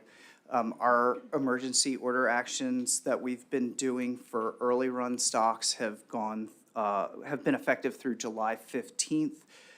Since a large portion of the early run stocks, specifically the Southern Peninsula stocks, are still arriving in freshwater in early July. Mr. Chair. Would you go ahead and also specify 4 while you're at it? Proposal 4 would move the regulatory boundary between Upper Cook Inlet and the Lower Cook Inlet summer fisheries from Bluff Point to Anchor Point. That's approximately 7 miles farther north, Mr. Chair. Thank you. I'm going to make a major assumption that the proposer is still not in the room. And with that, take proposal number 3. Would anyone like to speak in support of it? Anyone like to speak in opposition? Proposal number 4, it's the same proposer. Anyone in support of it? Anyone in opposition? Seeing none, we'll move to the next proposal, please, staff. Okay, proposal 5 is seeking to allow sport fishing from shore in the Ninilchik Area Conservation Zone.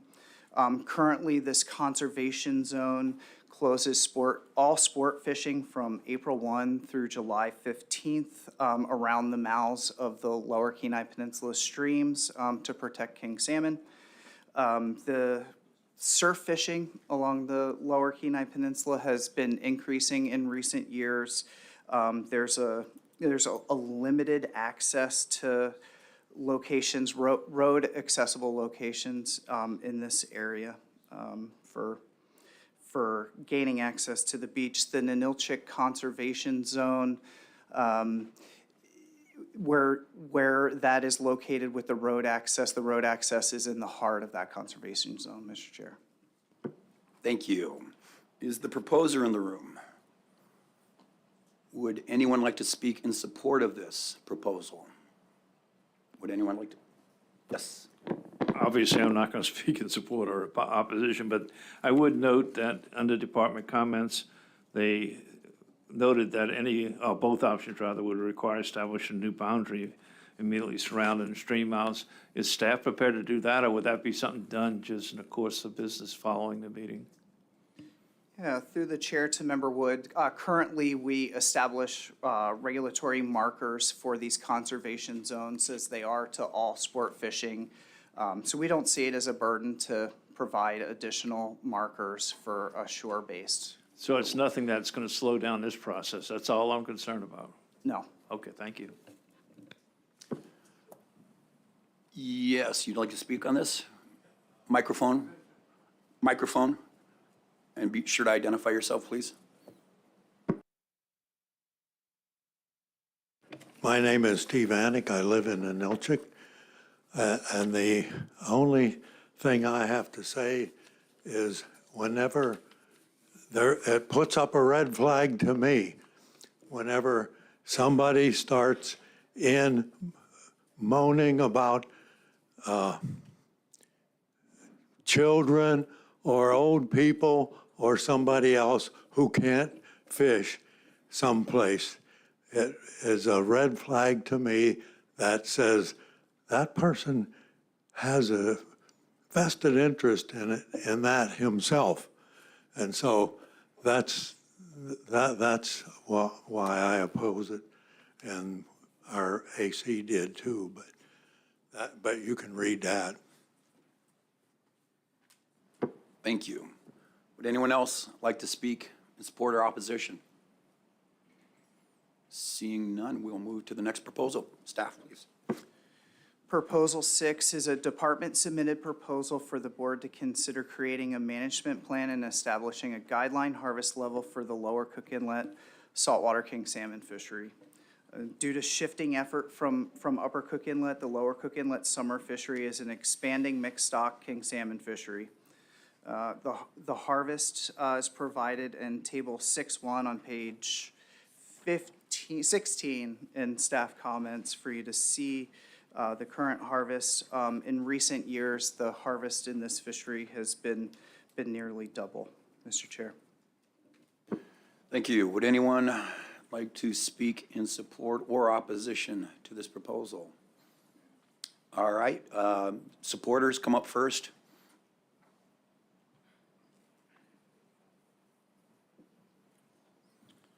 Yeah, good afternoon, Chairman and Board. My name is Daniel Donich. I'm a charter operator here in Homer, and I've been participating in that Lower Cook Inlet king salmon fishery for the last 30-some years. I'm in support of doing some sort of a GHL. I was totally unaware that we didn't have one for that Lower Cook Inlet early summer king salmon, and I think it's really important that we do get one. I have been asking around the halls, what is the number? And nobody seems to have a number or know a number So it would be great to base it off of past history, I guess, but then have some cushion in there, because we do have strange years like 2021, the year right after COVID, and people were penned up for a year, and Europe was closed, and then all the restrictions got dropped down so people could travel. People could figure out how to get from point A to point B without it being a major hassle.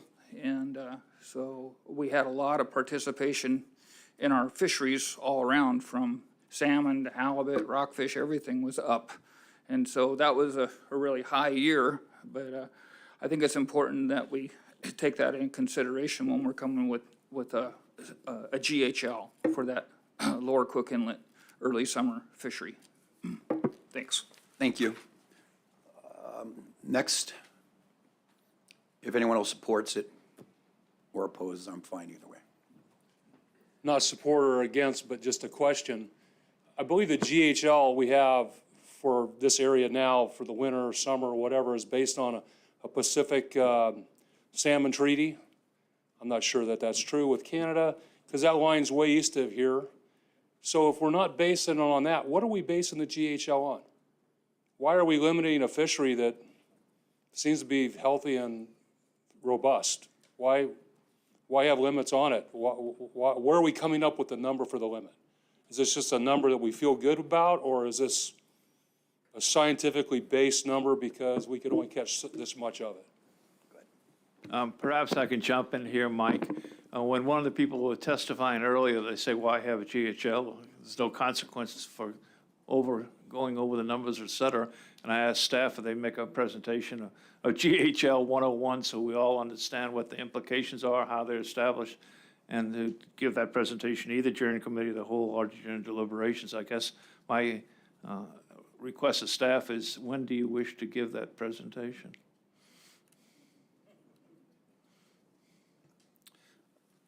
I have to get back to you on that, but the staff is in front of you right now and would happily answer some questions if you have specific ones on it.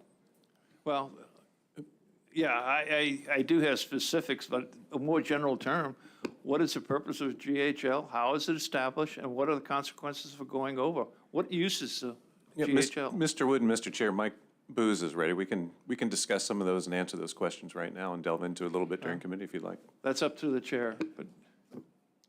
Go ahead. Thank you. Go ahead, Commissioner.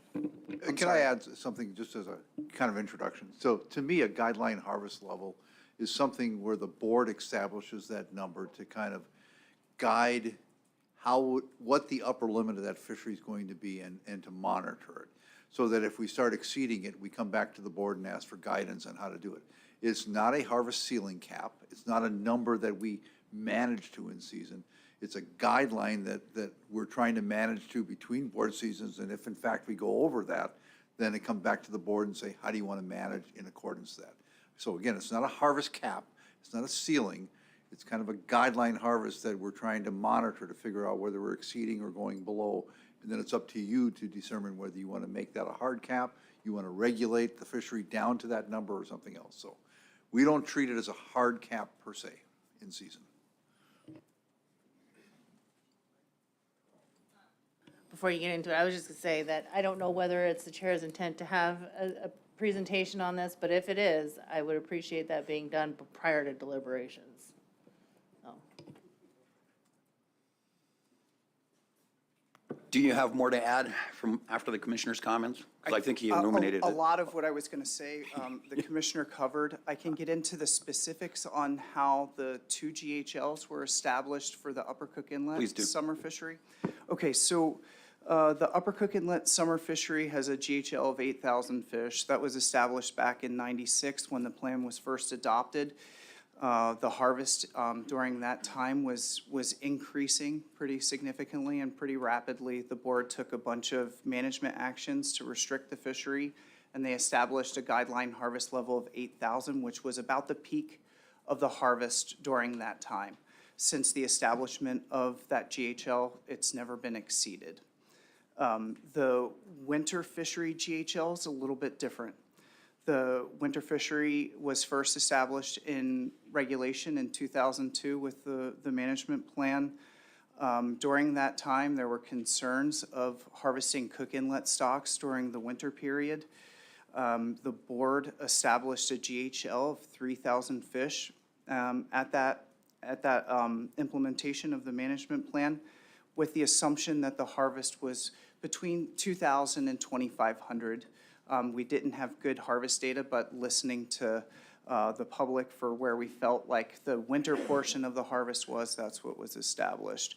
At the implementation of that through about 2013, the harvest stayed within that GHL.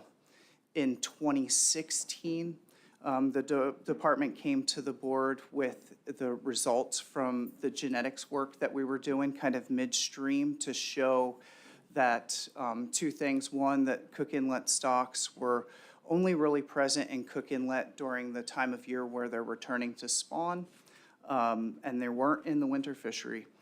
So we made a proposal to restructure the winter fishery to include the month of September when our returning fish were not in the inlet. And then so that the management plan expanded and included the month of September. And just for simplicity, we included all of the waters of Cook Inlet instead of just south of Bluff where it was originally established. With that, the board modified the GHL from 3,000 to 4,500. During that time period, though, the harvest in the winter fishery has exceeded the GHL every year. At the last meeting, we brought the exceeding the GHL to the board's attention, and no actions were taken. We have a proposal here to review the GHL for that fishery as well. Mr. Chair.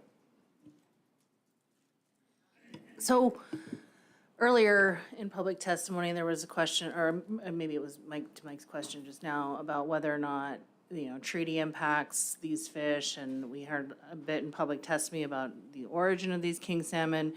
And my first question is, number one, is there a risk of the treaty boundary moving westward, number one? And number two, would establishing GHLs mitigate that risk to some extent by demonstrating that we're, actively at least monitoring?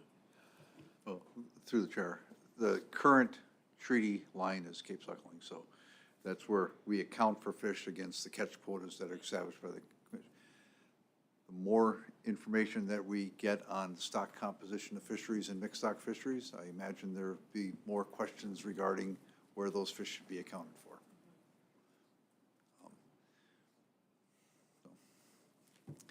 And clearly, any steps that you take, any steps you take to mitigate the growth in those fisheries will be recognized as a step towards controlling the harvest of those fisheries. Thank you, Mr. Chair.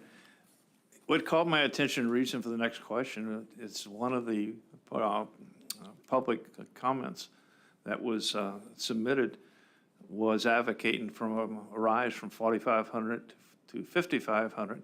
And the basis of their argument was there was no science behind the 4,500, yet they provided me no science to jump up to the 5,500. What is it I'm supposed to be basing the decision on? Is it that they've exceeded for X number of years and this is the level they're currently harvesting at? Or what is the criteria that you use to determine what the level should be? Through the chair to Member Wood, I think the reason that you would see public comment towards increasing the GHL above the 4,500 is just given that the way that it was established, that we chose it based on an expansion for the month of September. We didn't have the harvest data to give us a very specific answer on how much that GHL should have expanded by. I think the question becomes, what's an appropriate level of harvest in the winter fishery? Is there any difference between 4,500 and 5,500? So when I'm asked, on what did you rely to go up to 5,500, what is my response going to be? Yeah, Mr. Wood through the chair. I'm Matt Miller. I'm the Division of Sport Fish Cook Inlet Management Coordinator. The GHLs in the past, my understanding in the meetings I attend, were based largely on historical harvest. And the board would consider that and pick a number. Part of the issue, as the commissioner had said, is we'd bring these before the board every 3 years and say, here's our scorecard. What do you want to do, board? And part of the reason that they upped it to 55, I believe is where we are now, was because of the change in the season that we did, but also because there was an argument made that the GHL was established for Cook Inlet fish. And because those were a smaller proportion, that GHL could go up. So short answer to your question, I believe, is you can base a GHL whatever you want. Typically, it's looked at some sort of historical average and through board discussion about whether they want to allow some additional growth or hold it where it is or take it down farther. Thank you. Mr. Wood. Go ahead. Through the chair, well, how many fish did they catch last year?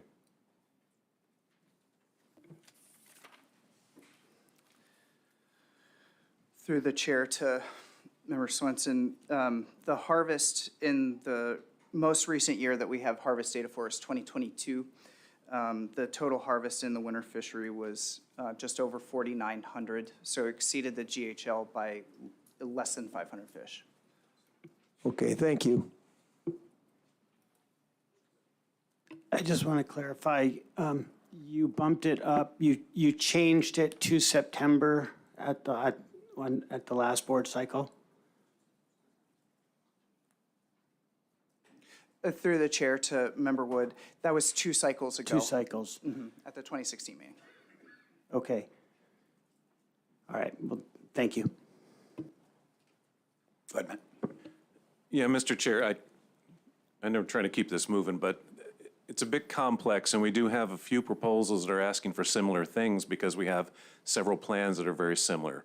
So I also wanted to clarify, we do have the plan that has an existing GHL that we've been exceeding. We've brought that before the board in the past, and we haven't had the action to restrict it. So that's one of the things we're asking to consider. Part of the reason we're looking at that is because, as a commissioner had stated, we typically come back every 3 years with a scorecard and say, what do you want to do? Our ability to manage for these in season is very limited. Particularly with salmon, our emergency order authority, we have statute authority that does time and area. But if we're looking at the other emergency authority that we have, it's primarily tied to meeting escapement goals, which in terms of GHL is very wiggly to justify. Typically, if there's a GHL and some sort of in-season or pre-season action is expected, then there are some board tools that go with it. The board give the department the authority in the management plan to say the department has the authority pre-season based on previous history to reduce bag limit, to reduce size. And some of those things are outlined in that staff comments. The other one that we're looking at then does not have a GHL. And as was mentioned, in this time with king salmon conservation, people are looking far and wide to see where those kings are caught. And as the commissioner had stated, having some sort of plan and demonstrating that we're watching that and responsibly acting certainly could help. Mr. Chair, thank you. Thank you. My name is Steve Anik. I'm the secretary of the Central Peninsula Advisory Committee, and I have to say to the chairman, you remember very well that, and I was surprised that you remembered the 5,500 that we amended, and I was the person that put that amendment in for 5,500. Now, the reason we did that was when the department biologist came up, he said the same thing. You know, we've been getting, or they put it in there and they put X's in there for how many it should be. So when the department manager or the department biologist told us that 4,900 was what over the 4,500 and it was going up, then I thought, okay, let's say 5,500. And so that's where the 5,500 came from, that you mentioned. Now, this is an education for me too, as well as for the rest of the board, that the GHL doesn't really mean anything in terms of the in-season. And all I can do is look at what the halibut GHL is for the charter and sport fish, or whatever it is, which is 15% of the biomass. And if that is gone over in a number of years, then the International Halibut Commission cuts down the days that charter people can operate. So there is, in that sense, something with the GHL. But with this, there's no punishment. So, yeah, I've been educated also. Thank you. Member Wood?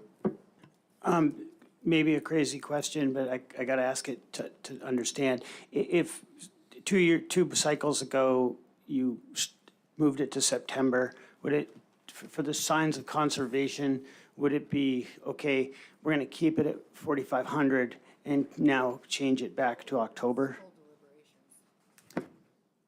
Yeah, we can't go into, this has become deliberative, and we can't engage in deliberations here. Informational only, and questions, but not hypotheticals and theoretical in that regard, because deliberations confined and restricted to just the board, and we're not there. So if you don't have any other questions along those lines or comments to illuminate the discussion, we'll move on. Go ahead in the back if you want to come forward. Remember, new information only, please.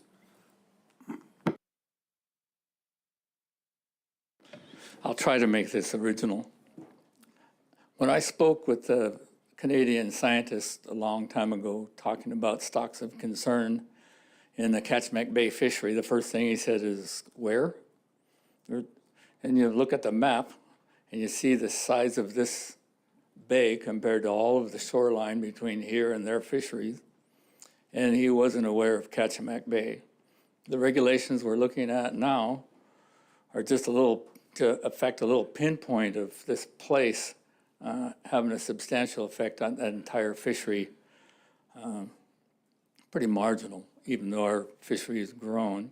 I agree with the commissioner that as things go on and the fisheries, if they continue to decline, we're going to be taking a hard look at every little thing that we can do. So it might be helpful if the board took some action, but I have to ask where the guideline harvest number comes up with, because we dealt with that with the winter king fishery early on. So I'm not sure that helps, but there's some perspective. Thanks. Do I have any other comments on this proposal? All right, no other. Matt? Yeah, Mr. Chair, just to clarify, was the information presented about GHLs what you were looking for, or would you be looking for something else before deliberations?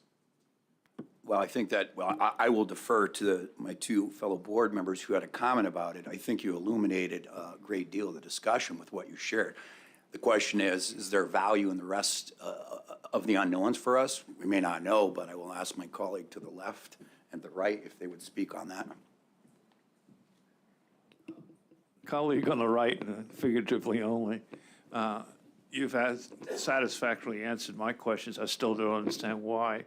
What's the significance of GL as far as a useful tool? I don't see that, but you've answered all the questions, how it come about. Thank you. Yeah, I had no request for a presentation, only if there was going to be one that we got it before we deliberated, that's all.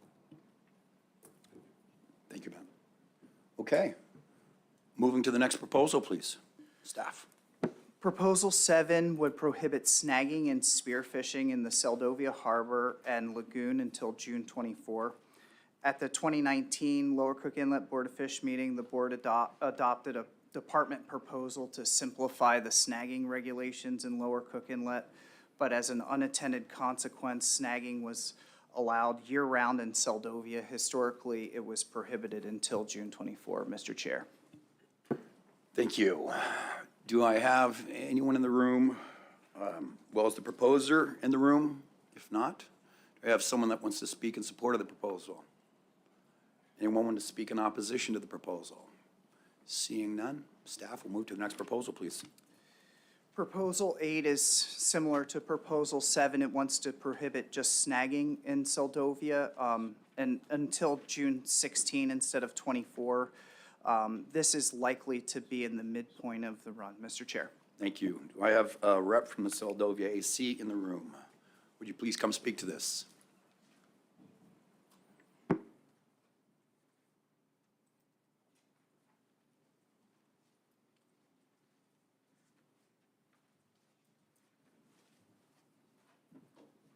Hi, my name's Michael Opheim. I'm the chair for the Seldovia AC. The choice for the June 15th date was something that the community came up with. Since the fishery started in the 80s, the salmon have been planted in the Seldovia Harbor, and then they moved them up to the little dam, we call it, and that wasn't working. So we suggested the head of Seldovia Slough, and so that's where the fish have been planted. Well, they've been coming back really good after starting to plant there, but they are bronzing up earlier because it's more brackish water, more fresh water. They're not going in and out as they had in the past with the June 23rd when they were planted in the harbor and then in the little dam. So in order for folks to catch fish, you know, with rod and reel, and then to get that last bit cleaned up so that they're still usable, you know, we thought, the community thought that June 15th would be a better date. Just out of curiosity, bronzing up how much earlier? About a week, 2 weeks, depending on whether or not we have more rain. Thank you very much. Do I have anyone in the room that wants to speak in opposition to this proposal? Anyone else want to speak in support of it? Seeing none, staff, next proposal, please. Proposal 9 is the department submitted proposal to provide the board an opportunity to review the winter king salmon fishery management plan. As we've been discussing, this fishery has exceeded the GHL for 9 consecutive years. This proposal is going to provide the board an opportunity to either modify the GHL or to consider a management action to stay within the current GHL. In staff comments on page 21 is table 9.1. We've provided a list of potential management actions to reduce the harvest. With some discussion, we have some further details on the effectiveness of those proposal or for those management actions if the board wishes to discuss them, Mr. Chair. Thank you. Do I have anyone in the room who wants to speak in support of this? Please do.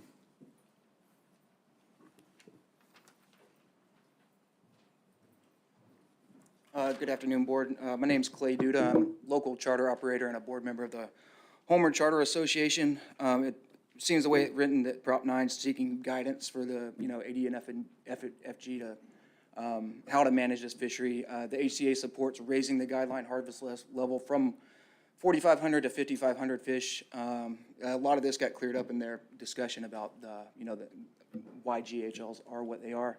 If you look at the historic usage level of the wintertime fishery, it's been pretty consistent since about 2015. It's ebbed and flowed, by a few hundred fish.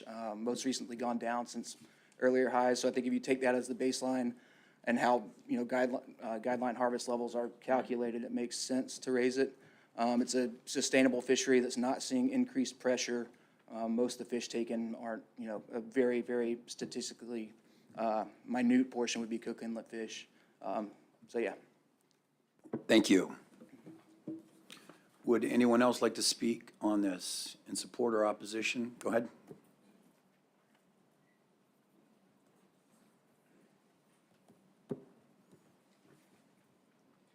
Thomas Hagberg, Anchor Point resident and a charter boat fisherman for a long time.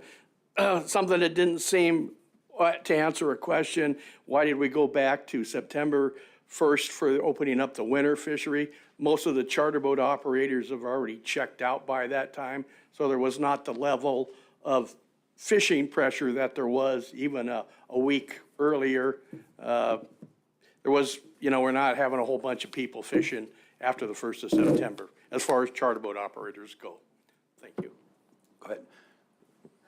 Hi, I'm not sure if this question is for you or for maybe the previous speaker, but what percentage of the charter boat operators are local versus non-resident? Hard to say. A lot more now than there were 20 years ago. We live here. I couldn't tell you exactly what percentage it is, but mostly it's local. A lot of Kenai River fishermen are down here now. I don't refer to them as locals, but they're here and they're Alaskans. So that's what's important to me. Fair enough. Yeah, I was just kind of curious, if they're packing it up by September, is it just because they got to get their kids back in school wherever that is, or is it Go because moose hunting mostly. moose hunting? Yeah, Okay. that's what I'm doing. Okay, that's exactly what I was getting at. Thanks. Thank you. Good afternoon. My name is Scott Adams. If you look at your chart on 22, it shows that a lot of these fish are being caught by residents versus being guided fish. So that means fish food for the residents of the area or for the peninsula or Anchorage. And also, I still hit that date of September being, and I asked somebody that, and they told me it's because the annual 5 fish, we're allowed 5 fish, and then after that, saltwater doesn't count. So then you get to fish more. And it just didn't seem like a logical thought to me because I'd like to save the resource. I'd like to actually see it put back in October, so it's a winter fishery. Thanks. Thank you. Hey, Clay Duda again, I'm sorry. Just to add, kind of directed the question about the local, how many charter boats are locally owned. It's worth noting that according to the harvest data from the wintertime king fishery, that more than 2/3 of them are being taken from unguided vessels. So, residents are, presumably residents and locals. So I just, we hope to not see people unfairly taxed or restricted from this fishery for, based on the historic usage level. So. Thank you. Anyone else want to speak on this proposal? Okay, seeing none. All right. If you know you want to speak, I'm going to recognize you, unless I tell you I'm not going to recognize you again. So just go ahead and start walking up to the podium. Save the, yeah, keep moving on. Save the drama of you walking and us all waiting. My apologies. Joseph Person, I'm an Anchor Point resident. I'm also, historically an East Side set netter, although not so much in recent years. And I opposed in 2016 the moving of the winter season from October to September, and I would like to see it go back to October. We're still counting kings in the Kenai River this year all the way up until August 31st, and there were still appreciable numbers going there. And I know from my own, knowledge with that fishery that those fish are 4 or 5 days from that Bluff Point line only at that point. And I just don't see any reason to put any extra pressure on those fish, and moving the winter season back to October. At that point, I think I'm much more comfortable with the 1% impact on Cook Inlet stocks. It's clear to me that in September that number is going to be somewhere in between that 1% and the 17% number of the summer fishery. And so why risk that September fishing time? And I think it should be part of the summer fishery and move the date to October again. Thank you. Appreciate it. Anyone else?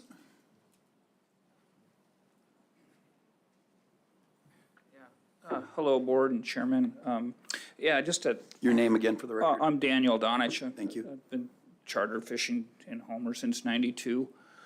Participate in the year-round fishery, and for that last comment, I was involved in the 2016 deliberation about to move the date from October 1 to September 1. The 5-fish annual limit has always been installed to protect those spawning fish returning to our local rivers, and it was really important. And spending all the hundreds of hours that I spend on the water every year, I can tell you right now, I have yet to catch a spawner after the 15th of August.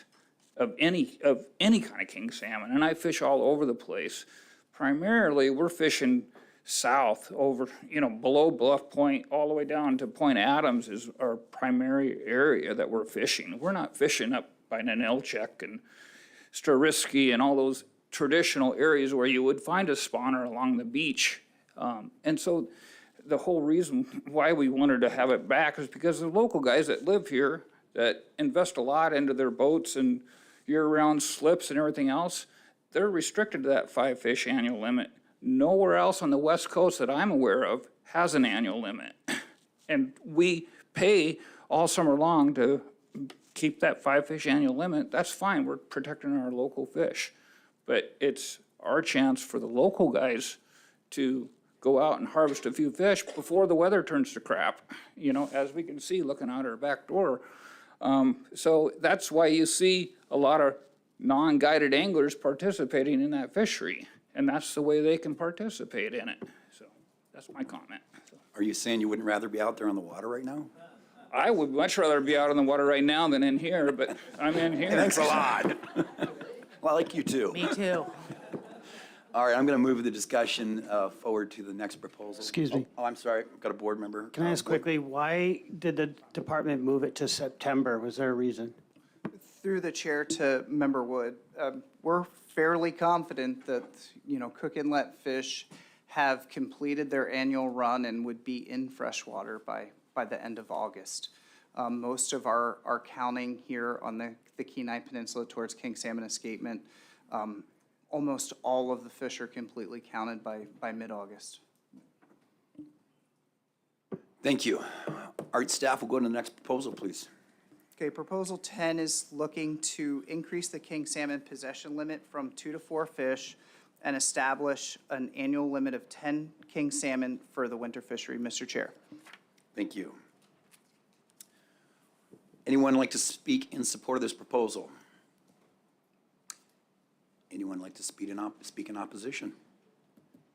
Seeing none. Oh, Just a request to staff, if you've not already done so, before we begin deliberations on these proposals, particularly 10, I'd like to know how many of the fish we're talking about are from identifiable streams that might or might not have stocks of concerns or some such designation, whether they're within Alaska or outside of Alaska. So I'd like to know, what fish are being harvested. In addition to the genetics report that is in your packet? I can't answer that because I'm not familiar with the particulars of that genetics report. Does that break down beyond just the numbers caught in British Columbia, et cetera? I'd have to refer to staff on the nuances of the report, but Yeah, I'm it gonna only throw has it a right few back at reporting you. groups. But, yeah. I just want to know where the fish are coming from. Are we catching fish that are in trouble down in British Columbia? I mean, why would we want to do that? I'm pretty sure from reading those reports in the past, we don't break that reporting group down that finite. I believe it's Cook Inlet, broke down into Northern District, Kenai Kasilof, and then other. But staff could probably speak to that a little better. Yeah, and if there's not data, there's not data. Okay. Through the chair to Member Wood, in addition to the genetics information, mentioned it in the presentation, but we also have coded wire tag information. It's not necessarily complete information because not all stocks are marked to give us that level of information, but within that, we can identify what hatchery and wild stocks were tagged that were in the harvest here. So I'm not aware of something comprehensive to be able to look at British Columbia stocks to provide you which ones would be in trouble. We can provide you the information for southeast stocks, but south of Alaska, I'm not sure we can provide that for you. Yeah, now that I zeroed in on what the genetic reports are, they're the two that you authored? Correct. Okay, now I'm with you. Table 5 within one of your reports. It's one that wasn't part of the presentation today or yesterday. I broke it down, and 12.2% of the, quote, Alaska fish were outside of the Cook Inlet, but nonetheless within the state of Alaska. do we know where those fish are coming from in Southeast? Is it a particular, well, obviously it's a particular stream, but do we know which ones?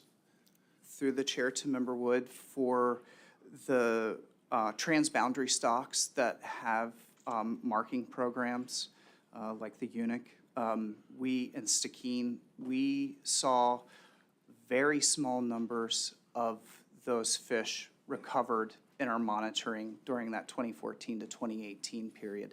Not all of the marked stocks were recovered in every year, but by the completion of the project, we did detect most of them. Yeah, and it's 12%, okay? I mean, the numbers are numbers.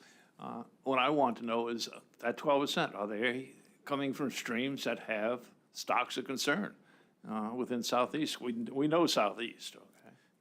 Those transboundary stocks are listed as a stock of concern. That's as my far as I know. understanding. Yeah, thank you.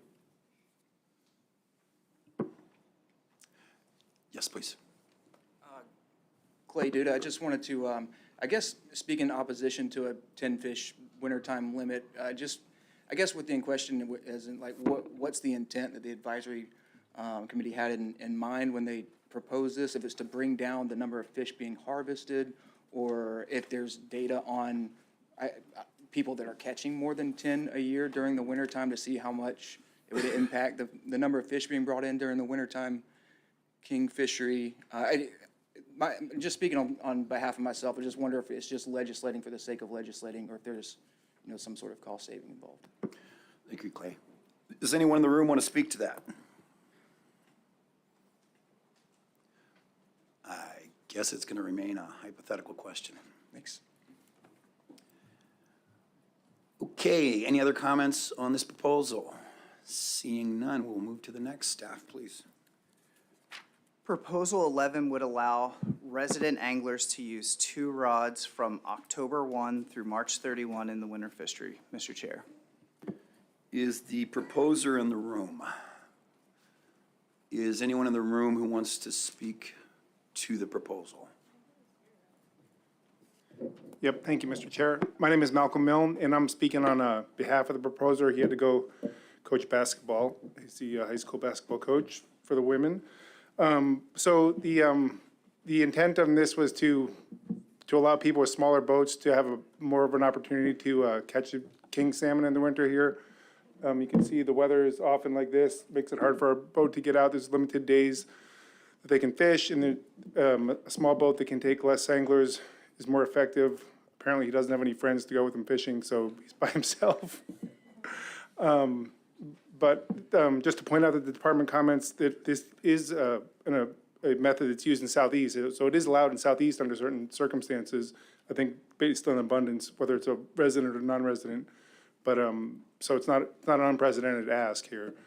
And as a department proposal or comments point out also, it would be an incremental change, if any. It would just, as he stated, the proposer, it would be the difference between him being out there for 2 hours and 4 hours to catch his fish. So that was the intent. Thank you. Thank you. You did a good job standing in for him, Malcolm, other than pointing out that he doesn't have any friends. Does anyone want to speak in support of this besides Malcolm? Does anyone want to speak in opposition? I was laughing about it because I had a guy once that where we fished, and he was fishing with 2 lines and wasn't legal. And he says, "Oh, well, that's for my dog." So I was going to ask him if he had a dog. Thank you. You want to speak on this? I'd like to speak to the opposition. This is how our AC voted, what the comments were. Name up for the record. I'm sorry, Diane Dubuque, Sword Advisory Committee. We discussed it's the goal to reduce catch and stay within the GHL. How is doubling rods for residents effective? The proposal is essentially asking for something contrary to the goal of staying within the GHL. It was noted that just because the angler has more gear in the water does not automatically lead to success. Thank you. Thank you. Any other comments on either side of this proposal? Seeing none. Staff, next proposal, please. Chairman Godfrey, my name is Donald Arthur. I am the Assistant Sportfish Manager for the North Gulf Coast Management Area. Proposal 12 seeks to modify the North Gulf Coast king salmon management plan by modifying the bag and possession limit for king salmon and by implementing a seasonal annual limit for king salmon in the North Gulf Coast. Thank you. Can I get a representative from the proposer body to speak to this, please? Hello, Board and Mr. Chairman, Daniel Donich. This proposal we put in, and it was written kind of like at the last minute. We didn't do our homework, and we did not intend to close down the terminal use fishery in Seward, or not close it down, but reduce the effort there. It was, at the time, we thought we were targeting the guys fishing out by Montague, not just Seward, but Whittier, Valdez, Cordova, on the king salmon. And it was written right after we had an EO on our fishery where we got closed down from north of Bluff Point to no fishing. And then where we restricted, our fishery got cut in half down here, where it got cut down to 1.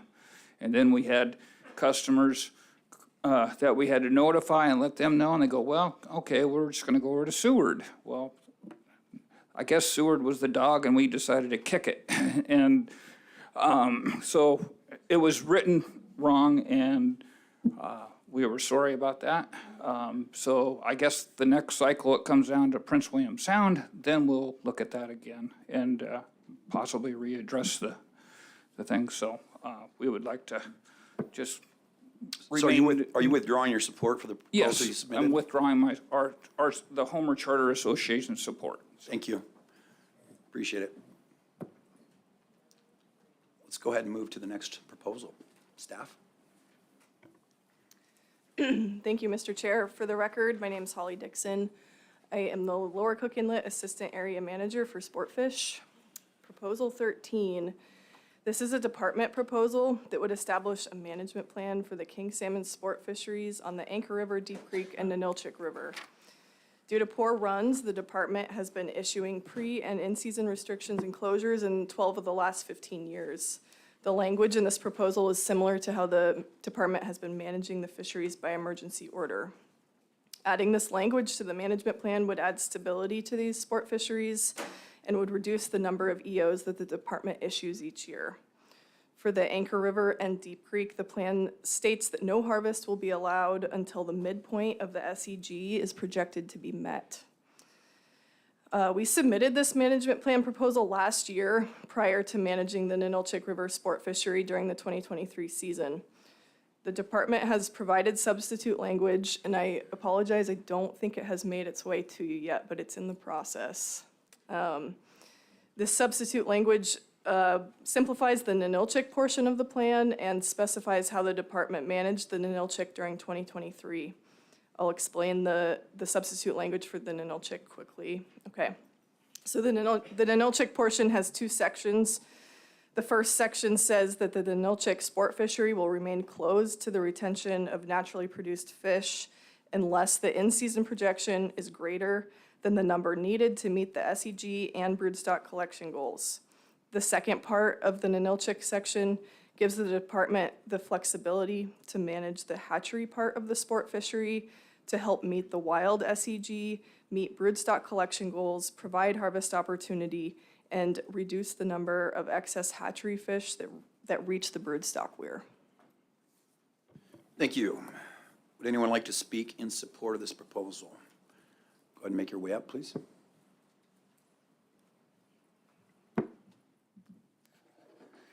Well, good afternoon. My name's Jim Stubbs, and on this proposal, I have fished the Ninilchik since the mid-'80s. I've walked that stream hundreds of times. And the Anchor, Deep Creek, and the Ninilchik, I've asked for a number of years, when are we going to have a management plan like we do on the Kenai River? For them to manage it and not have people second guess them all the time on everything, this lays out, if we have X amount of fish, this is what we're going to do. It's just cut and dried. It's so simple. Every time we get some more fish, we know we go to the next step. If we reach this point, we go to where we can keep fish. And it's finally, to put this in, it'll be so much easier for managers. So I've worked with Michael and his crew for a number of years. They're excellent, hardworking people, and they may not be here all the time for the next, say, 10 years. And a new manager would come in, and he would then have a plan to follow. It wouldn't be like we're starting at ground zero again. So I think this plan is an excellent way to go to where we can really professionally manage this thing. All right, I don't see any questions. I appreciate your passionate opposition to this proposal.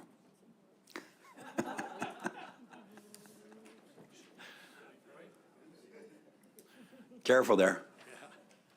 My name's Steve Vanek, and I'm on the Nilchik AC. And contrary to what Jim just said, this is very complicated. And how can you be opposed and not opposed?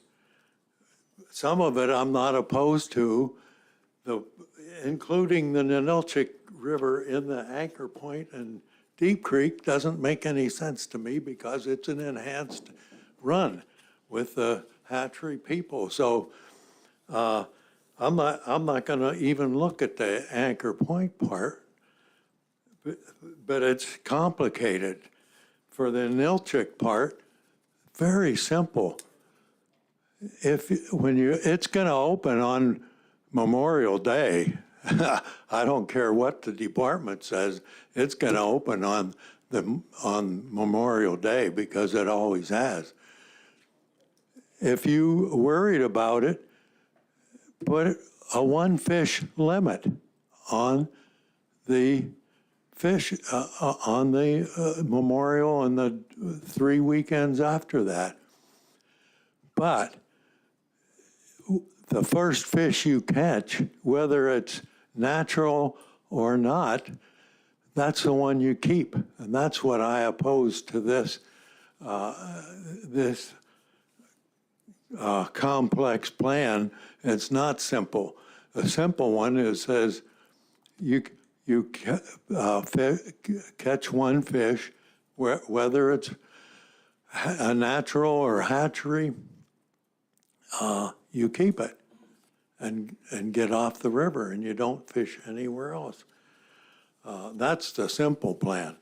Now, the department in the proposal 14 says you can have two fish and only one of them can be natural. So the department turns around and allows you to catch a natural fish in proposal 14, which I would support because you get to have a natural fish. And so part of my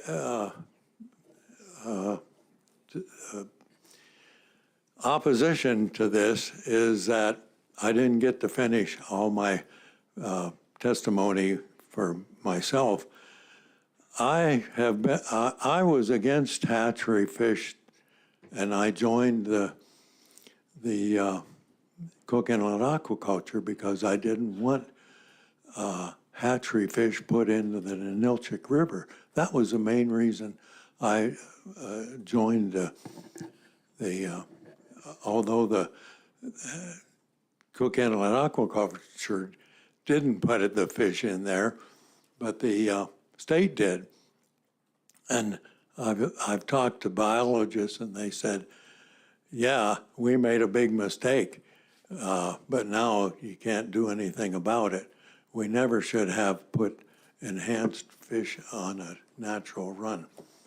And this is the only place. But since I've joined the Cook Inlet Aquaculture Association, I've changed my outlook on hatchery fish. And to me, if the department does what they say and they take natural fish and that's the one they spawn and incubate and grow to smolt and put them in the Nilchik River, if that's what they do, then those fish that come back are no different than the natural fish that are in there. Now, if you go more than one generation and you take over and over the same hatchery fish that are coming back, then, and that's what they do for the pothole here on the Spit and Halibut Cove and Seldovia, then you are, if you go beyond one generation, in my thinking, but the geneticists will not say that. I don't think they are any different than the natural run fish. So anyhow, that's the reason I oppose that, because they don't allow, they want you to return the natural fish, hook and release, and you've heard me say what my feelings are about hook and release from most of the public, not. Thank you. Not the board member here that. Thank you. Knows how to do it. Go ahead and come to the mic. Yeah, David Martin from the Nilchik area. I also oppose this proposal. For a reason different than what we just heard? Yep. Okay. So, I talked before about the catch and release mortality. Didn't get a chance to expand on it. But you got two issues that has created this problem, and the main one is increasing the stocking numbers from the 50,000 up to the 100 and some thousand. So now you got a hatchery wild stock component. You know, it's been going on for years. You know, that's either okay or not, depending on what side of the fence you're on that. But what I would propose, instead of trying to regulate whether it's a hatchery fish or a natural fish, and having to return the the wild fish if you catch it, I fish out in the Nilchik and observe the fisheries going on there.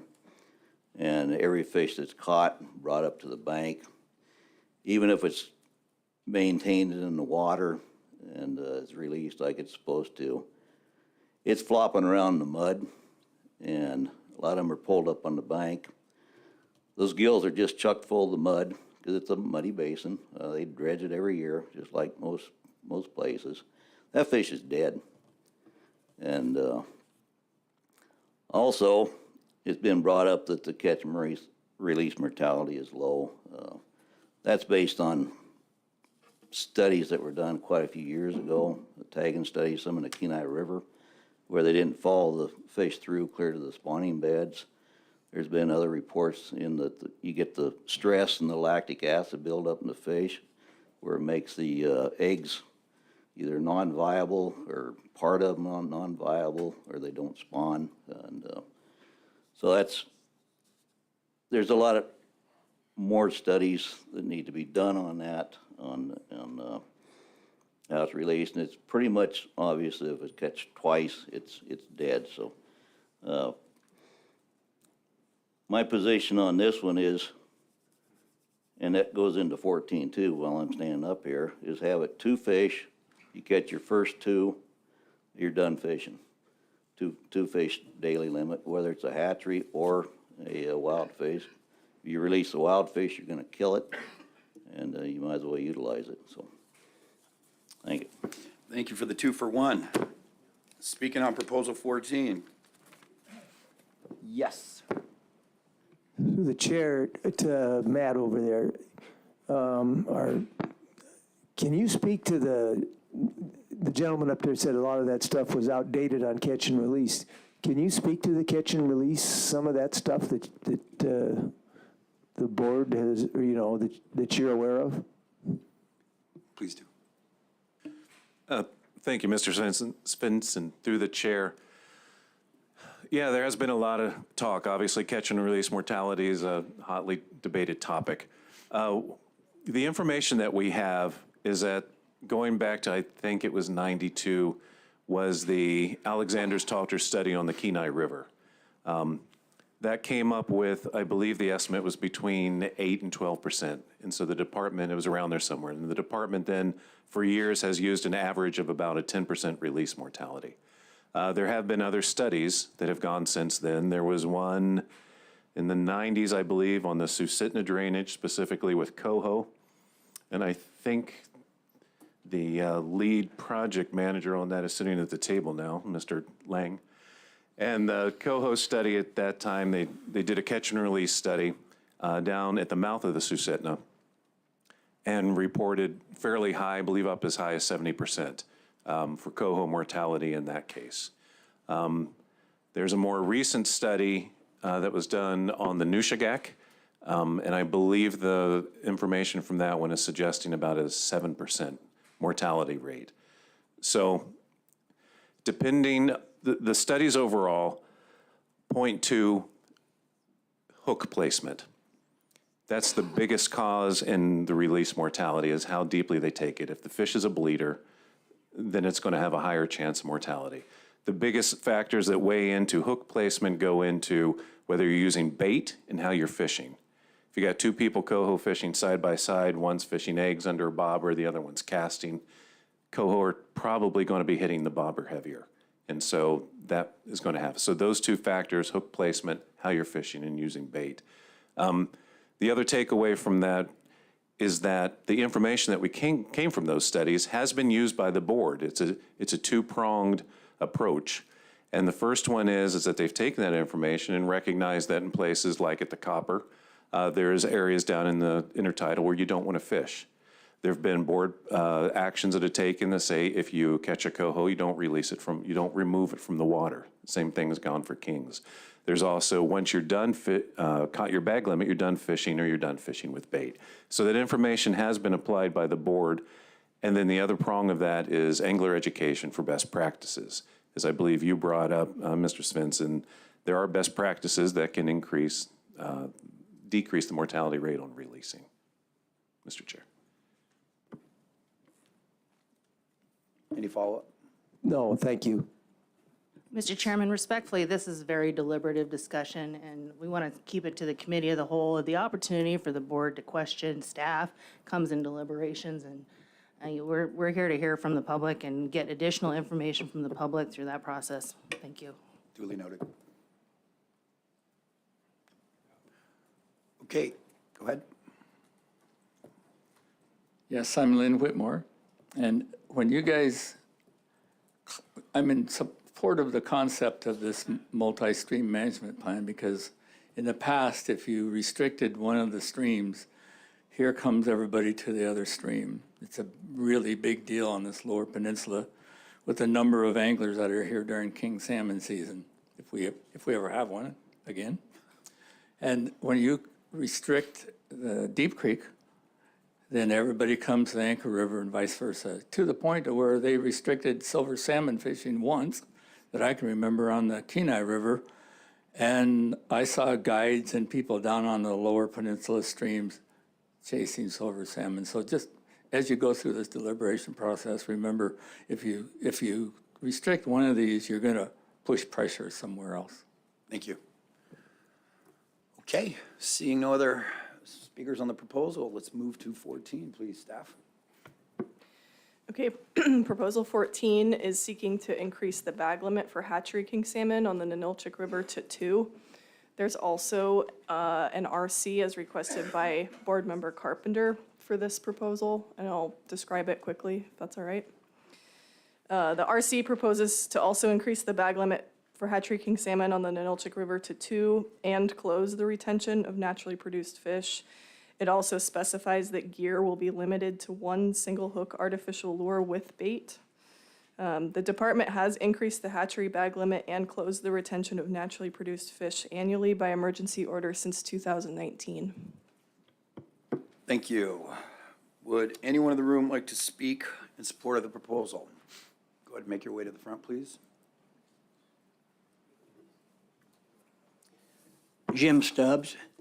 On this proposal, we've got to remember on the Ninilchik, these hatchery fish are put in there to be hooked and taken home for food. They're surplus fish. And what this amendment does in there is, the way that it was originally written, it said if you don't meet minimum escapement projections, you can't even open that stream for any type of fishing. So now, with the new amendment, it says, okay, we're not going to meet minimum on the wild fish, which we're not, but we can fish on all those hatchery fish that they put in the stream. And so I think that's one of the ways that we can harvest these fish. They're very expensive fish. And we need to have the opportunity to fish on these guys when we have a chance while they're still in good shape before they get too far upstream. So that's why I support it. Thank you. Would anyone else like to speak in support or opposition of the proposal? Seeing none. Next. All right, go ahead. Hello, Mr. Chairman. My name's John McCombs. I'm a vice chair on the Central Peninsula AC, and I'd like everyone here that has eaten an enhanced hatchery king salmon to raise their hand right now. Yeah, I did that. I think I've caught a lot of these enhanced king salmon, and they're damn tasty. But when you raise the limit to 2, my greatest fear is, one, that you're going to impact the wild salmon, and 2, many people, and this is anecdotal, and I've fished this area many times, that many people cannot tell the difference between a hatchery king and a wild king. And I'm not going to go into any detail about mortality or hook and release. That's already been covered. I just want you to think about the impact on the wild salmon. And thank you. Thank you. Any other comments? Seeing none, let's go ahead and move to the next proposal. Staff, please. Okay, Proposal 15 is for the hatchery-only season on the Ninilchik River, which begins on June 16th. It would open an additional 2.5 miles by expanding the area open upstream to the broodstock weir. This proposal would also limit the gear in the expanded area to no bait, single hook artificial lure. The department supports opening the area to encourage the harvest of hatchery fish, but suggests a more limited opener, for example, weekends only in the second half of June. Thanks. Jim, thank you for coming to the front to speak on this. Yes, this is my proposal, 15 and 16. The whole reason behind this one is to be able to harvest, there are 2 reasons, be able to harvest these surplus kings, and number 2, to help the department, because once these fish get above the 2-mile limit, which is the original area that we can fish for the first 3 weekends, the hatchery fishery opens up and it's still the same. We have 2.5 miles above there. There are 8 or 10 good holes that these fish can go up in and just decide to make a home up there, because nobody's putting pressure on them, nobody's forcing them, so they don't move on up to the collection agents area for the eggs, to where they can either take eggs from them or they can let them go on upstream to spawn. So as I've talked to the department over this period of time, I realized there's got to be a better solution. And just like they said, in 2021, we had 1,800 kings in this area, 1,800 that we could have a chance to harvest on. And they made it up to the top. And to Chairman Woods, I'm not going to insult you this time about what we would do with it, but let's put it this way, they didn't end up with human consumption. So that's why I put it in there, to try to do this. And some of the things people talk about are, we've talked about the mortality. I don't think it's, from what I've done, it's never been that big. And the other thing is, we heard some people talk about the habitat damage. I tell you, I go up and down that stream, and there will be a trail to start with. You go back there 2 or 3 weeks later with the sun up high and the rain, it's grown up where you can't even find a trail. And anybody that's going to go this 2.5 miles upstream, they better be prepared to be a good walker. It's a tough go. It's up and down through the grass. There's no trail. Maybe you'll find a bear trail here and there. Maybe you're going to have to cross the stream. You're going to earn those fish, I guarantee you. Yes. Jim, no personal insult taken, so don't be concerned about that. But I did wear my dog mushing polo for you today. I heard about that, and I appreciate the humor. Thank you, Jim, appreciate it. Would anyone like to speak in opposition to this proposal?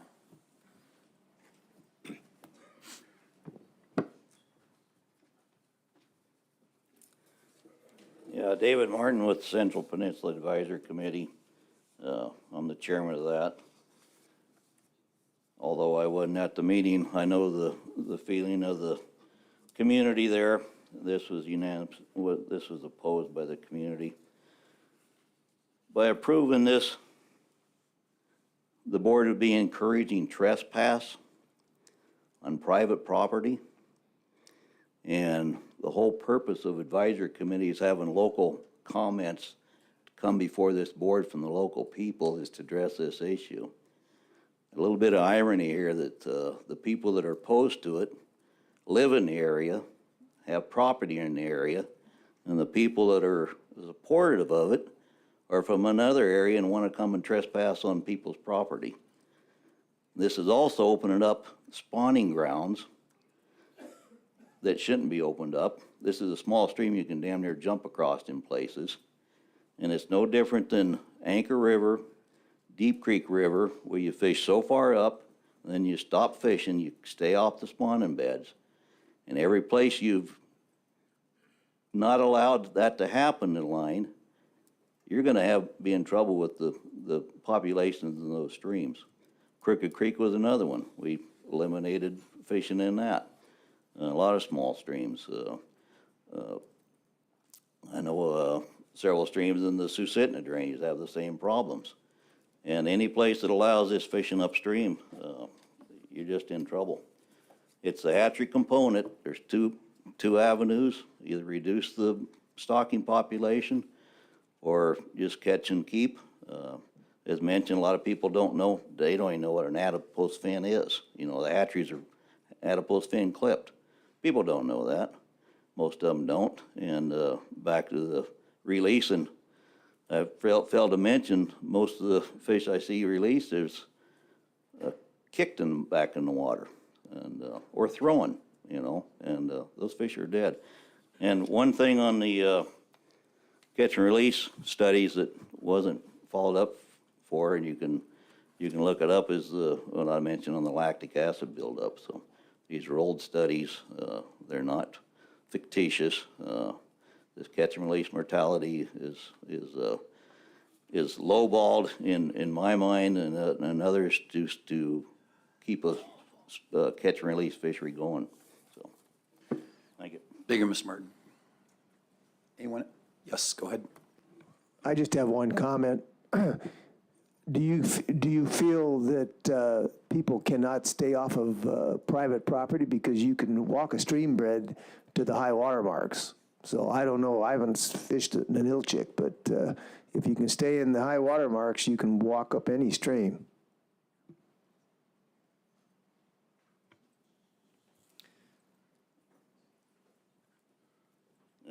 Through the chair, you're addressing that to me? Yes. Okay. There's going to be trespass when you got land that's going right to the river, right to the creek. So it's private property. There's no getting around about it. It's documented, surveyed, and taxes are paid on it.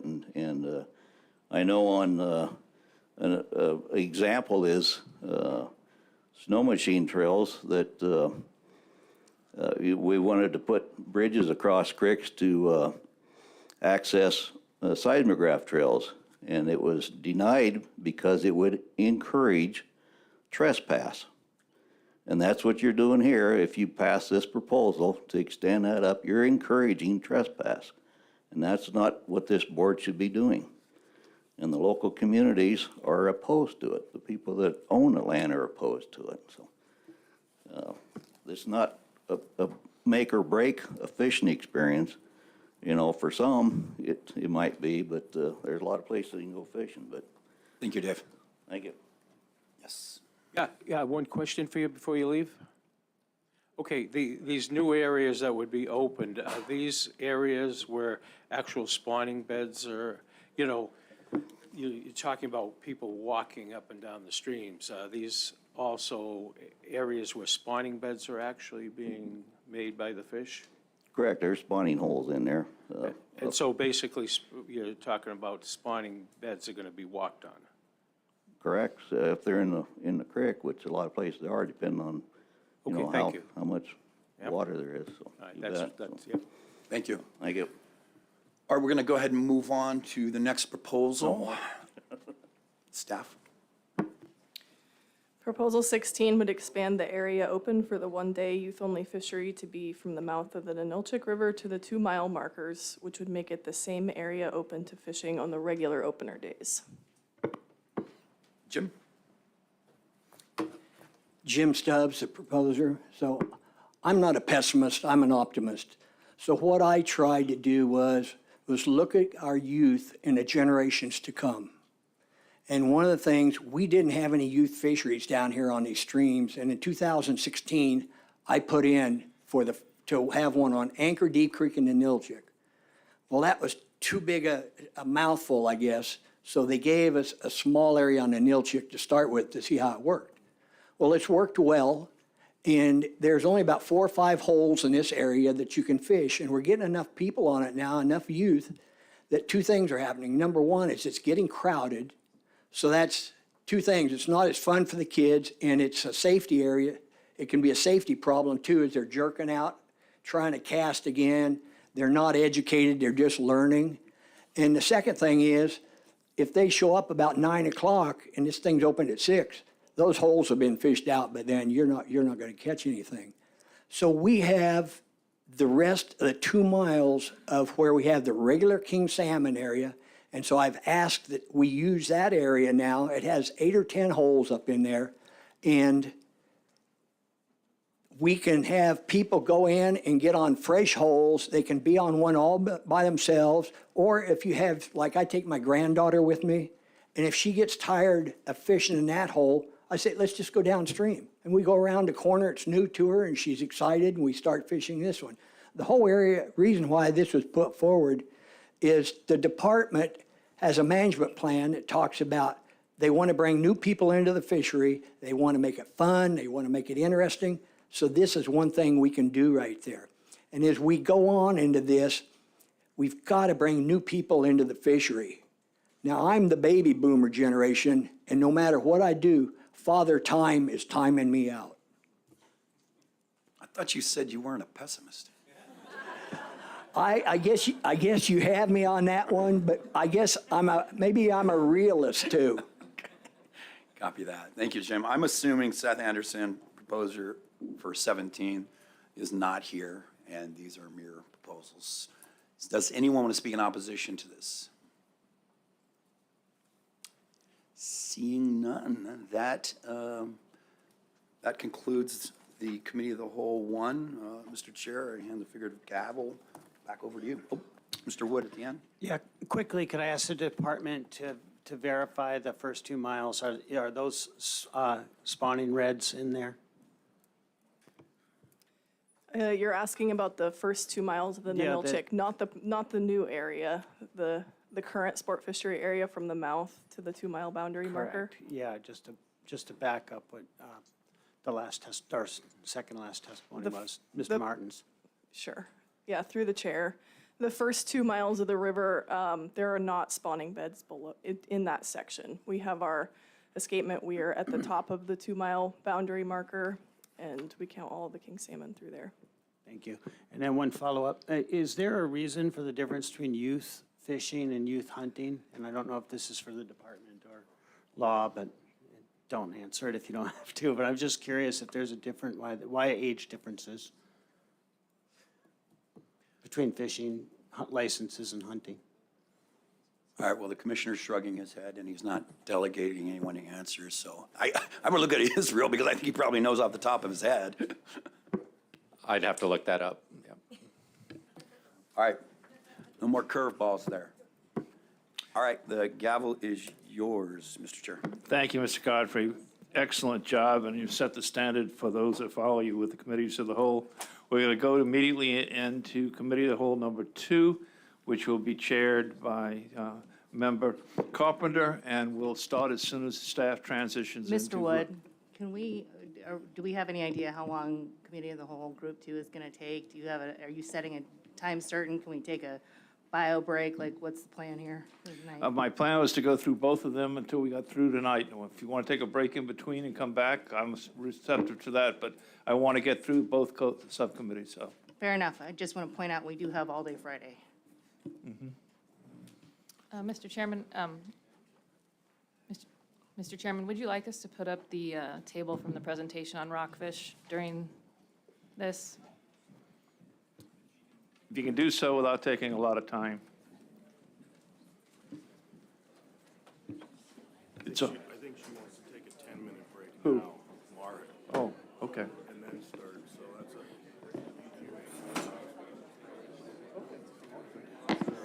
Sure. We're going to take a 10-minute break.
If everybody will please take a seat, we'll get started on Committee 2. Thank you.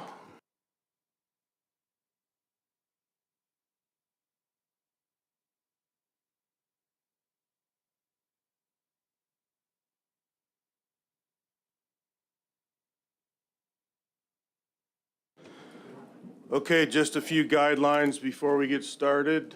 Give everybody just a second more to settle down. And very similar to Mr. Godfrey, I'll ask the author of any proposal to come up and speak to it first. If they are not in the room, I will ask for other support for the proposal and then opposition. Please also please don't refer to people by their first names.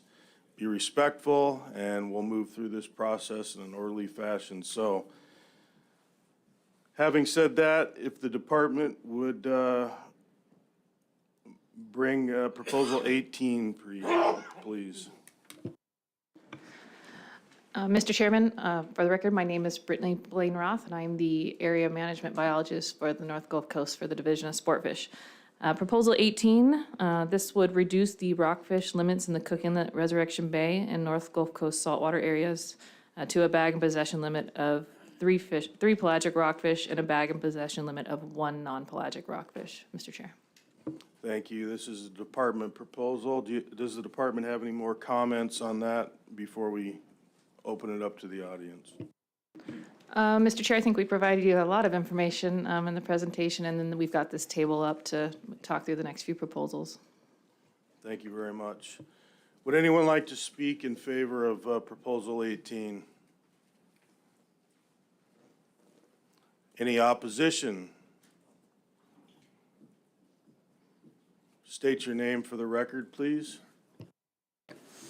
To the chair, my name is Eric Lem. I'm a charter operator here in Homer, Alaska, and have been for the last 16 years. I'm also a board member of the Homer Charter Association. We support a reduction in bag limit of rockfish, but we do not support separating non-pelagic and pelagic. We feel that there'll be an increased pressure on non-pelagic rockfish, yellow eye in particular. And another thing for this study, all of the data coming from rockfish collection, is just from our logbook data. There's no stock assessment done on rockfish. So we don't know how many are out there. Rockfish are easy to catch. If you go out there, I get a limit every single time we go. It's not a hard thing to find if you're going to where they live.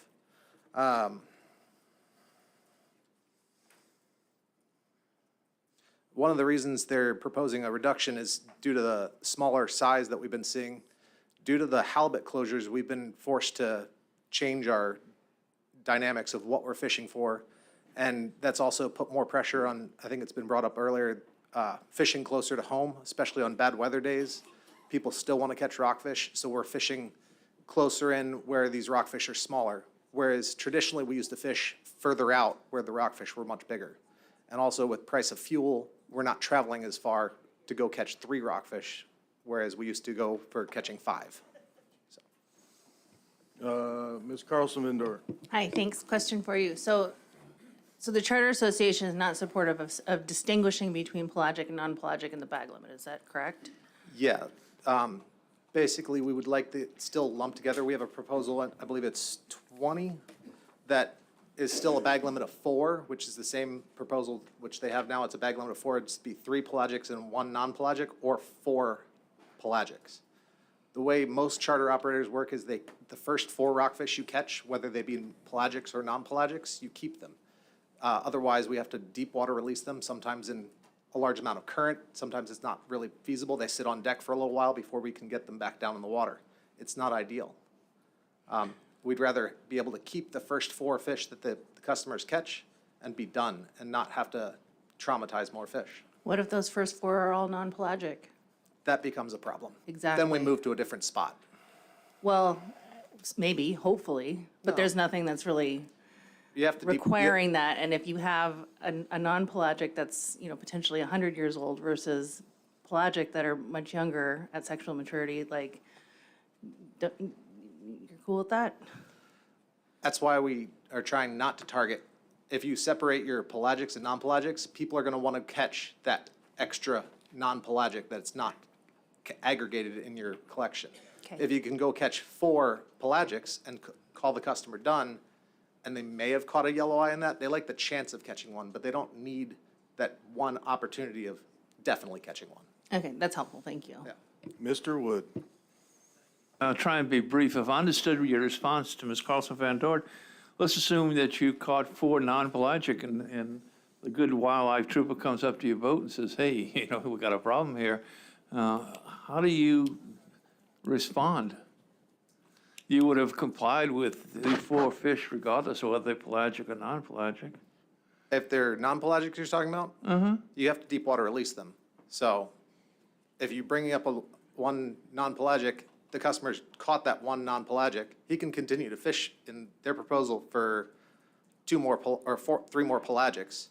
But if he brings up another non-pelagic, you would have to deep water release that fish as soon as possible. Okay, I misunderstood you. I thought you were advocating that all 4 of them be either non-pelagic or pelagic. No, sorry. But you could, I think, maybe if, you know, if there's no distinguishing, you know, if that trooper came up, there's not a problem because you're within the reg, based on what I heard you propose, by not distinguishing between pelagic and non-pelagic catch. No, sorry, if my representation wasn't clear. We want a total bag limit of 4, which our total bag limit right now is 5, with 1 being non-pelagic. We would just want to reduce it down to 1. Their proposal is you're allowed 3 non-pelagics, 1 may be, or 3 pelagics, 1 may be non-pelagic, but it is separate, you don't get an aggregate of 4. You get 3 pelagics and then this other one over here. It's a small distinction, but it makes a big difference. Thank you, sir. Any other questions from the board? I don't know if the department, could you clarify? I'm not sure that what he said was accurate, and I just, for the public, want to make sure that we're all thinking about this in the same manner. So if you would clarify, please, Brittany. Sure, yes, through the chair. So the way the regulations are written, it's, as an example, Lower Cook Inlet. The regulation right now is 5 per day, of which one of those 5 can be a non-pelagic rockfish. So you can have 4 or 5 pelagics in your bag limit. Same thing, North Gulf Coast. Currently, it's 4 rockfish, of which 1 can be a non-pelagic. So you can have 4 or 3. So that's how it's currently written for both areas. The way we wrote our proposal is to distinguish. You can only harvest 3 pelagics and 1 non-pelagic. There's no of which anymore, Mr. Chair. Thank you for clarifying that. Would you like to speak in favor or oppose, sir? Opposed. Okay, go ahead and state your name for the record. My name's Josh Wickbold. I am a charter fisherman in Homer here. And trying to more clarify what Eric was trying to say is basically he wants, and we want, the reduction to go from 5 total rockfish, 4 of which could be pelagic, 1 of which could be non-pelagic, to 4 rockfish, 4 of which can be pelagic, and then, or 1 of which could be non-pelagic. So it'd be 3 and 1, or you could get all 4 as a pelagic rockfish for that limit of 4. He's not just trying to say that we could get all 4 non-pelagics, just either 3 pelagics, 1 non-pelagic, or all 4 pelagic is what he's proposing, and not separate them out as the Fish and Game has their proposal is. Okay, Because thank you. what I would do usually too is I would go fish for rockfish and mainly hit those pelagics. And I would go until they catch 3 and possibly catch one of their non-pelagics. Sometimes you just randomly catch one. But I would go until they catch their 4 pelagics, basically. And, you know, primarily target those black rockfish. And if you separate them out, then I would most likely, you know, if I had time to do it, go target those pelagics first and get all 3 of those. And then go target some non-pelagics to also get that, instead of just getting all pelagics. So it'd just be an increased pressure on the non-pelagics, which we are against. Okay, I think I understand your position. Any board questions? Thank you very much. Anyone else in opposition? State your name, please. Joseph Person, Anchor Point, primarily commercial and sport fish for myself. Yeah, when I read the department's original proposal, I actually hoped that it was just miswritten and that they were actually asking for the current situation as the previous 2 commenters. this clearly seems to increase pressure on non-pelagic rockfish, which is the ones that I'm actually significantly concerned about in the population out there right now. And so I don't like that at all. The only advantage I could see to this, and I guess this was what I was wondering about the department's purpose, was that if they thought it would make it easier or more clear in the regulations to be able to close a fishery in season to non-pelagic retention with them separated like this, I guess I could see that, although it seems like within the current system, it should still be possible to close the fishery to non-pelagic retention without, putting extra pressure on them when it was open. Furthermore, for my opinion on this, I don't know that there necessarily needs to be a reduction in harvest. I do think that the fishery has exploded so much in the last 5 years, as we saw in the presentation, that taking action to at least stabilize or slow it down is extremely appropriate. And so that is true. If further actions are needed to be taken beyond a reduction to a 4-fish limit, I think that it might become necessary to actually start doing some sort of in-season management or giving some sort of priority to resident anglers over guided non-resident anglers, just because of how the catch harvest is broke down. But I think that we could start by going to this, just stabilize the limits, that they're the same across the North Gulf Coast and Lower Cook Inlet, and go to 4-fish, and really try to discourage non-pelagic harvest as much as possible. Thank you very much. Mr. Svensson, question for you. Through the chair, does it help, would it help if, down in eastern Washington, they cut like goose hunting. They only hunt Wednesdays, Saturdays, and Sundays. What if you cut a day or two out of your, you'd probably get the same amount of people. They just come on the other days, and you wouldn't be running around on all those other days with less people. You might want to consider something like that, cutting the days. So I'm not a charter operator myself. As a commercial fisherman, this is something we're very familiar with, right? I've dealt with such concepts as windows and closure periods my, entire life. And yes, there very well could come a day where that might be required in these other fisheries. I will point out that essentially a significant portion of the increased guided pressure on rockfish is due exactly to some closed days for halibut fishing. And so one of the things that I considered myself, if this is not sufficient, or if the board didn't think this was sufficient to protect rockfish, we might eventually come to a time frame where we would have to consider on those non-guided halibut days, basically closing other fisheries to guided fishing either, and giving those whole, maybe that whole day just a sanctuary from guided fishing in general. Again, that is the kind of thing I have dealt with in my fisheries my whole life, and it might be appropriate at some point. Thank you, sir. Appreciate it. Thank you. Let's remember we're on Proposal 18, the department's proposal, 3 pelagic, 1 non-pelagic. New information only, please. Thank you, Board. Clay Duda, I'm a local charter operator. Our clients are numbers people, by separating that bag limit. Charter concern is that we're going to now be having people wanting to go target this one non-pelagic fish, and it's going to lead to increase in pressure. I believe talking with Fish and Game staff, the original intent of this was, at least in part, for data collection and having better data on it. And I think it's important to keep in mind we'll be going to electronic logbooks in 2015 for across the charter sector, and this should help with the data points at least. There's not really a need to break it out like that when we'll have the options to put in different stat areas and kind of track different types of rockfish and where the catches are, if that helps clarify any things at all. But the main concern from charter operators is separating it. Our people are numbers people. If you got your 4 black rockfish and you don't have your one, whatever colorful one, your non-pelagic, then your clients are going to be like, well, I want to catch my limit. And we hear it from them all the time in different species. So. Ms. Carlson-Mandor. So I love your opinion on that table right there. So I think that one of the reasons as I read that table that it's broken out is because you see a fairly significant savings by making that distinction between the pelagic and the non-pelagic and the lower tiers. Just take the lower tiers, for example. Like the the second to the last one has 2023 EO.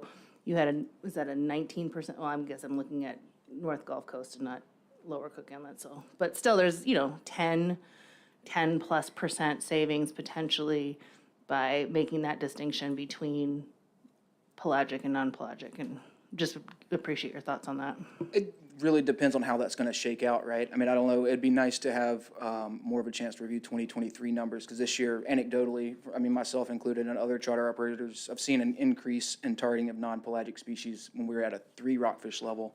Because you're already, I mean, people are paying a lot of money to go catch these fish, and a lot of times we're driving really far and we want to make it a good trip for them. So, if you can put one yellow eye, because since you can only have 3 of them, you put one of those on the boat, it can make a difference for people. So that might be, an unintended effect from what we saw this year with the emergency order, and I definitely expect to see it if we differentiate, a limit for pelagic and non-pelagic, keeping them different.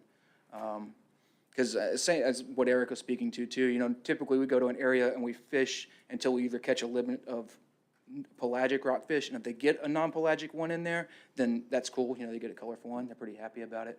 And occasionally, and other boats have different programs, but you might catch 4 black rockfish and then go to another area to try to catch a non-pelagic. Thanks. That makes sense. Yeah. Thank you. Thank I know you. it seems very minute for somebody that's not on a charter boat every day, like a very small distinction, but I mean, we see how it's going to translate into real world dealing with our clients. So. Appreciate that. Thanks. Thank you. Any other questions? Only new information, please. Yes, sir. Come on up. State your name. Mike Crawford. The confusion is in the regulations as they've been written forever, as far as I'm aware of. The current regulation, the North Gulf Coast, asks for 4 per day, 8 in possession. Only 1 per day, 2 in possession may be non-pelagic. Then the department writes a proposal that calls for X number of pelagic and X number of non-pelagic. So that's the confusion. We want to make sure that, are we talking about 3 total fish? And it needs to be worded the way it is now. And that solves all the charter boats that just came up here and talked about this. That's what they're talking about. We want to tell us we got 4 rockfish, or tell us we got 2 rockfish, only one of which could be a yellow eye or a non-pelagic rockfish. That's fine. Then we all understand that. And then they go catch, you got your 2 sea bass, you're done. That's easy. Oh, no. The regs say I get a non-pelagic too. I want to go get my yellow eye. Now you got to go look for those, and there's a problem. Thank you. Anyone else? I think we've touched on this, so let's move on to Proposal 19, please. Mr. Chairman, Proposal 19. This would decrease the rockfish limits in the Cook Inlet and North Gulf Coast saltwaters areas to a bag limit of 3 fish and 3 in the bag limit and 6 in possession. And you can reference on that table, we have Proposal 19 on there, Mr. Chair. Thank you very much. Anyone from the, I believe Homer AC put this in? Anyone from the Homer AC like to speak to this? Anyone else like to speak to this proposal? Anyone against? All right, I think we will move on then, seeing no one come forward to Proposal 20, please. Mr. Chair, Mike Booz, Lower Cook Inlet Sportfish Area Manager. Proposals 20 and 21 are looking to reduce the rockfish bag limits in Cook Inlet only to a bag limit of 4 fish, 8 in possession. Mr. Chair. Thank you, and for the public's sake, we'll take Proposal 20 and 21 together here. So we have the Homer Charter Association and the Alaska Charter Association. If any one of them would like to come forward and speak in favor of their proposal. To the chair, Eric Lem, Homer Charter Association board member. This is the same proposal that we just touched on, basically. It's just a modification of the regs that we have now, where it's a reduction of 1 fish. And so that's what our proposal is. Thank you. Any board questions? Appreciate your comments. Anyone else? Any opposition? Seeing none, let's move to Proposal 22, please. Mr. Chair, Proposal 22 would close Cook Inlet saltwaters north of the latitude of Magnet Rock to the harvest of rockfish in June and July, Mr. Chair. Thank you. Is Mr. Lambert? No, not here. Would anyone like to speak in favor of Proposal 22? Anyone against? Come forward, please. To the chair, Eric Lum again, Maverick Charters. This proposal would severely limit locals from harvesting fish during the calmest period of the year, June and July. People from Homer traveling in their small boats trying to get rockfish by Soldovia or Nanwalek. It would basically limit them from catching any rockfish for the whole summer period, basically. So. Thank you. Any questions, board members? Thank you very much. Yes, sir. Joseph Person. I also am opposed to this proposal for very similar reasons. I mentioned in my public testimony, yes, this area does get fished very hard, and usually by the end of the fall, it feels like there's no more rockfish. But the pelagic rockfish are fairly mobile, and they move back in, and I don't think it's a huge problem, and it's the primary point of access for most people is this area. If people were worried significantly about populations in this area, I would only support a closure of non-pelagic retention. Thank you. Questions? Anyone else? Yes, sir.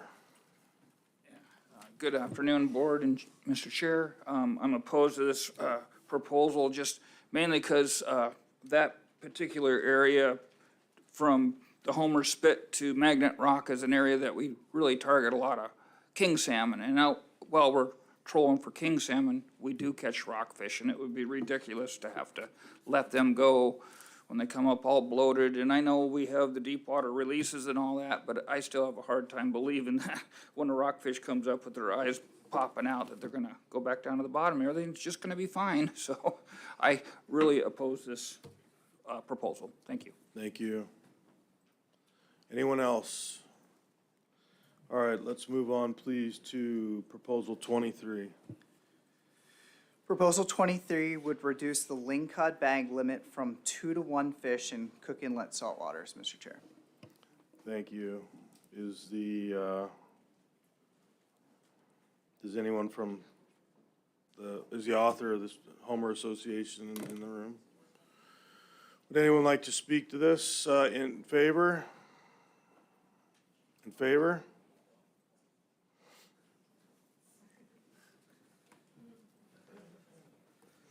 Through the chair, Eric Lim again, speaking as myself. I helped write this proposal when we voted on it through the Homer Charter Association. The Homer Charter Association has since revoked their support. I am still in support of this as a charter operator. I've been here 16 years. Lingcod fishing when I first got up here was my favorite thing to do. It was the most amazing thing I'd ever seen. You have lingcod swimming around the boat that are 40 to 60 pounds and catch a limit in 15 to 20 minutes. It hasn't been like that in 14 years or more, and I've just seen it gone down, and I'd really like to see the limit reduced to 1. Thank you.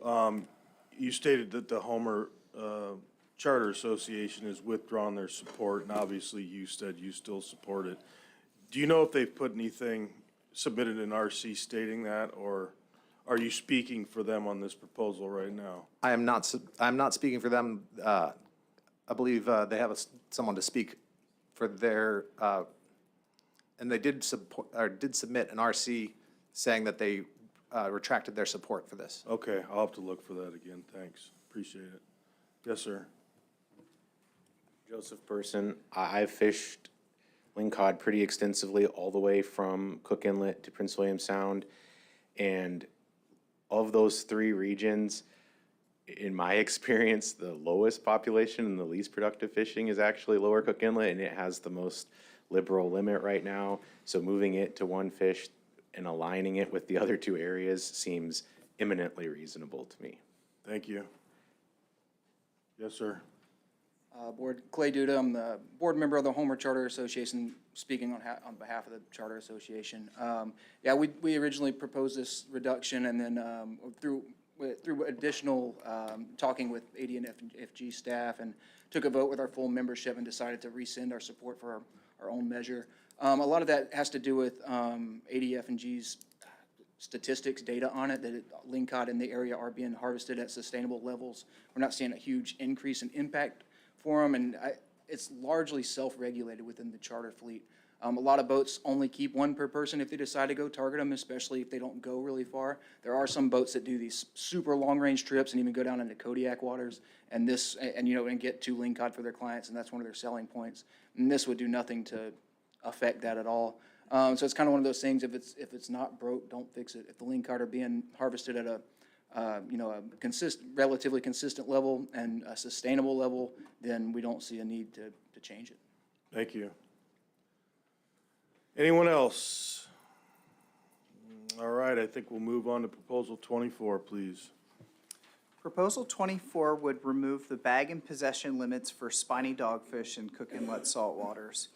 It's also requesting language to not require retention or release of spiny dogfish, Mr. Chair. Thank you. Is the author in the room? Anyone in favor? Come on forward and state your name.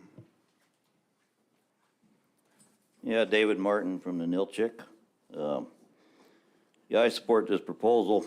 There's a couple of issues I'd like to bring up. Years ago, another fellow and I went before the board to get a fishery on this, and there was a limit set.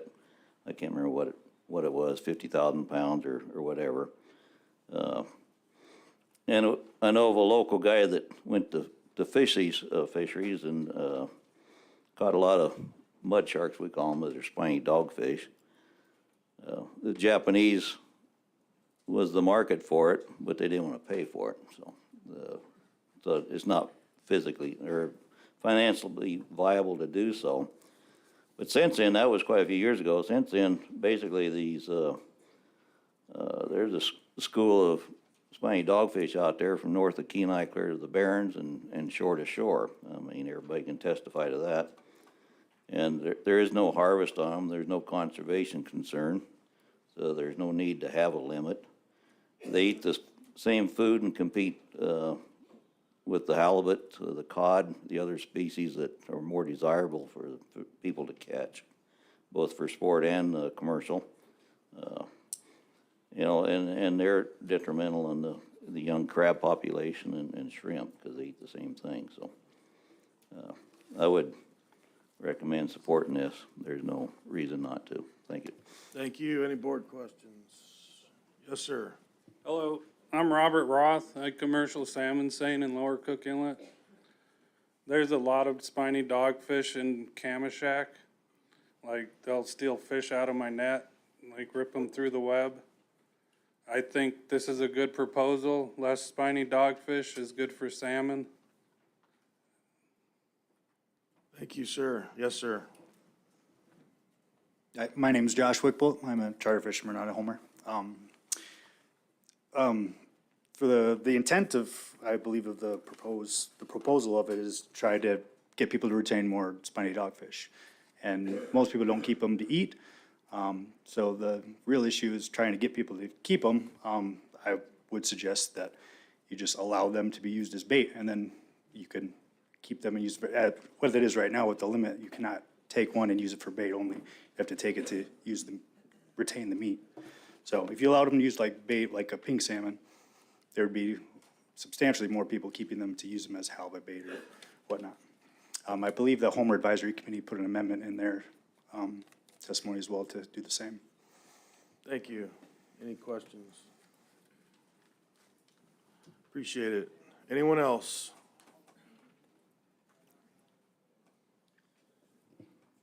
Thomas Hagberg, Mr. Chairman, Vice Chair of the Homer EC. He reiterated what we did. We put in a request to be able to utilize these as bait as we do pink salmon. Kind of, I don't know whether it really works, but a lot of guys will put on a piece of dogfish and that'll keep the other dogfish from coming to your line. And I've done it a number of times and, well, hey, it seems to work. The reason we rejected this one was the kill everything language that was in it.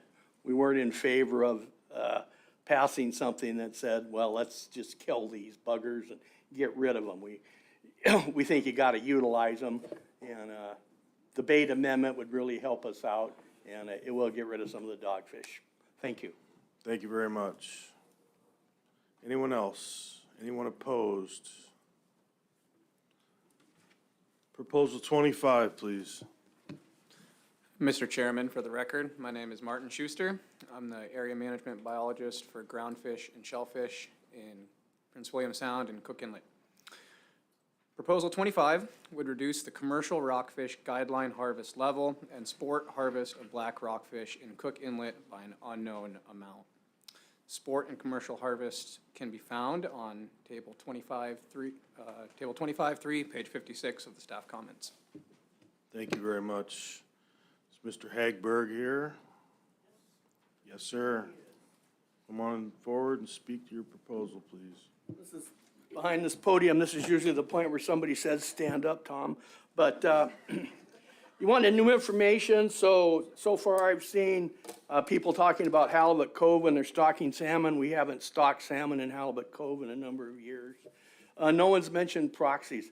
I know this board didn't do proxies. It's a legislative thing. Just as an example, got one local fisherman there, had enough proxies in his pocket to take 29 king salmon out of the lagoon. So when we're setting limits for a local resident, just go get these proxies from the senior center and you can fish and catch everything you want.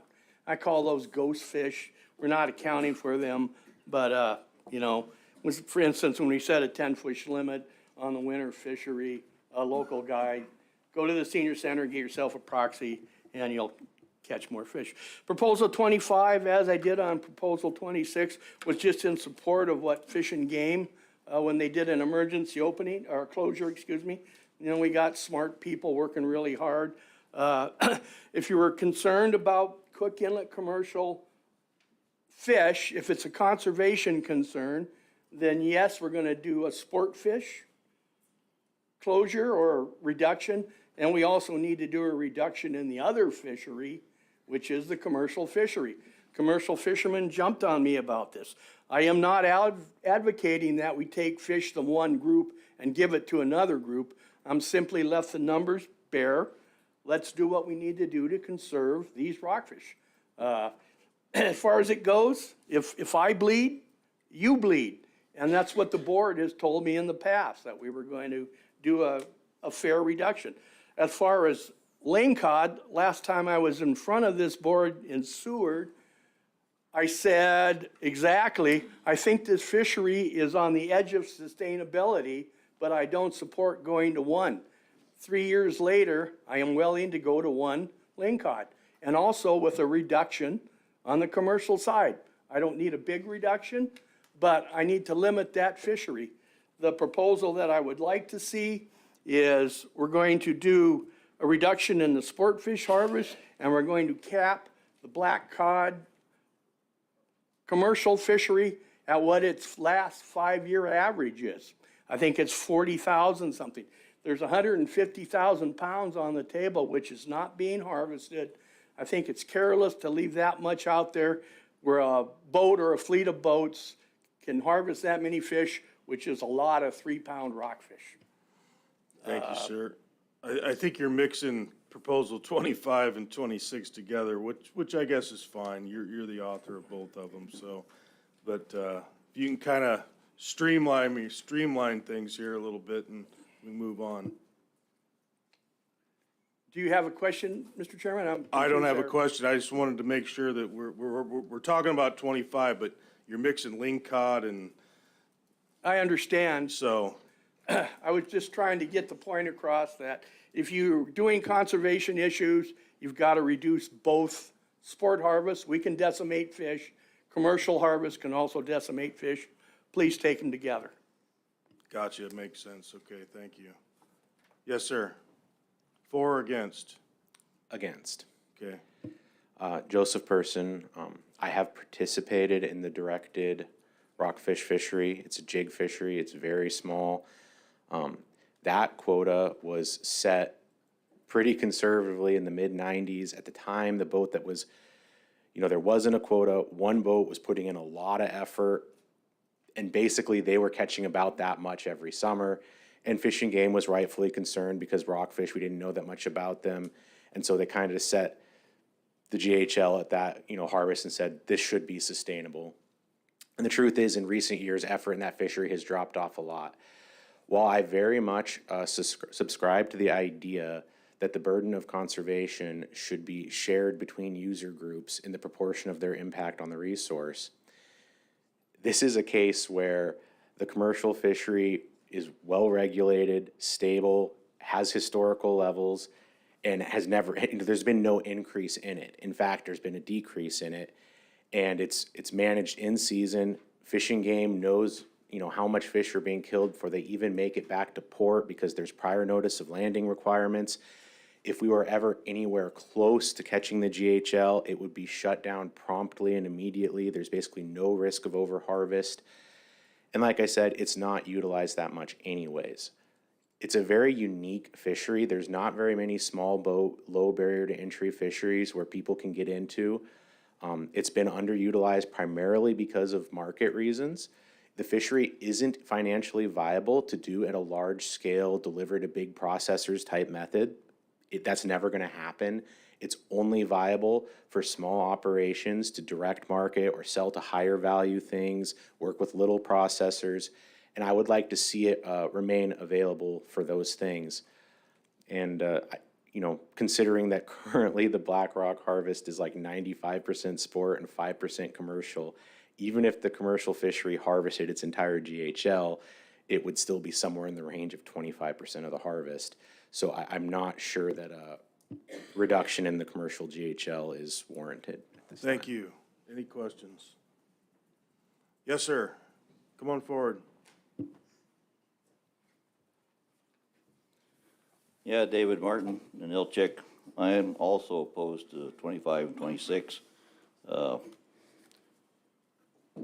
I see this as kind of the same situation we had in the halibut fishery, where you had a limit, and then the charter industry or the sports fishing industry started catching more, increasing, and the commercial didn't, but yet they wanted everybody to share the burden, and that's not right. In this case, they're well within the GHL, and it should be left as that.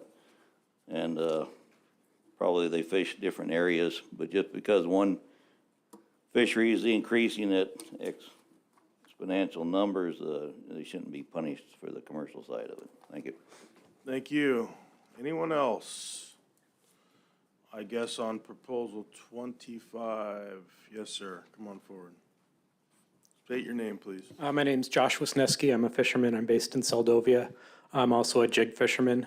I'd like to echo the other comments that came before. I don't support a reduction in the GHL for the commercial sector at this point. We've got already, like you said, low participation in the fishery at this point. We're not reaching the GHL. We've already got trip limits, and we've got to report those numbers, what we're bringing in before it's brought in. So there's pretty good reporting.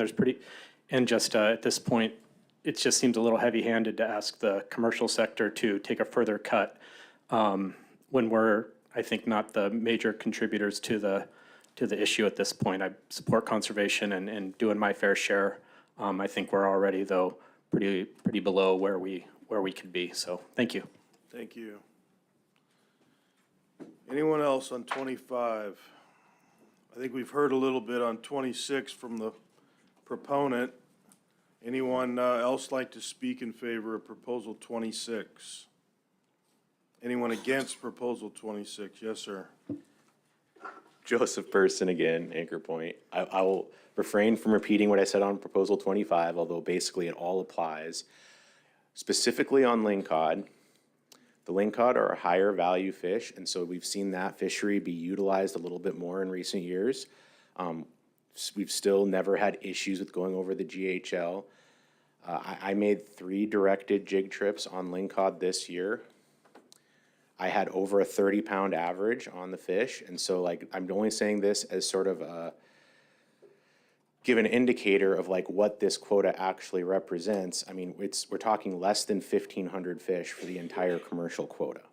It's really pretty conservative already, and again, is very accurately managed, has good in-season reporting, provides valuable sampling data to Fish and Game. And, you know, I think at the moment, lingcod seem pretty sustainable to me. Thank you. Anyone else opposed?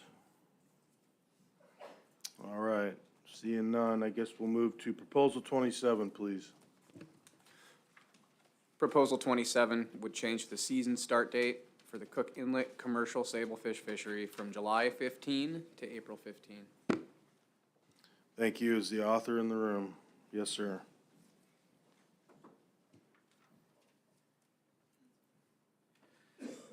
Joseph Person, speaking for Randy Arsenal, the proposer, approached me a few days ago and asked if I would speak on his behalf on this.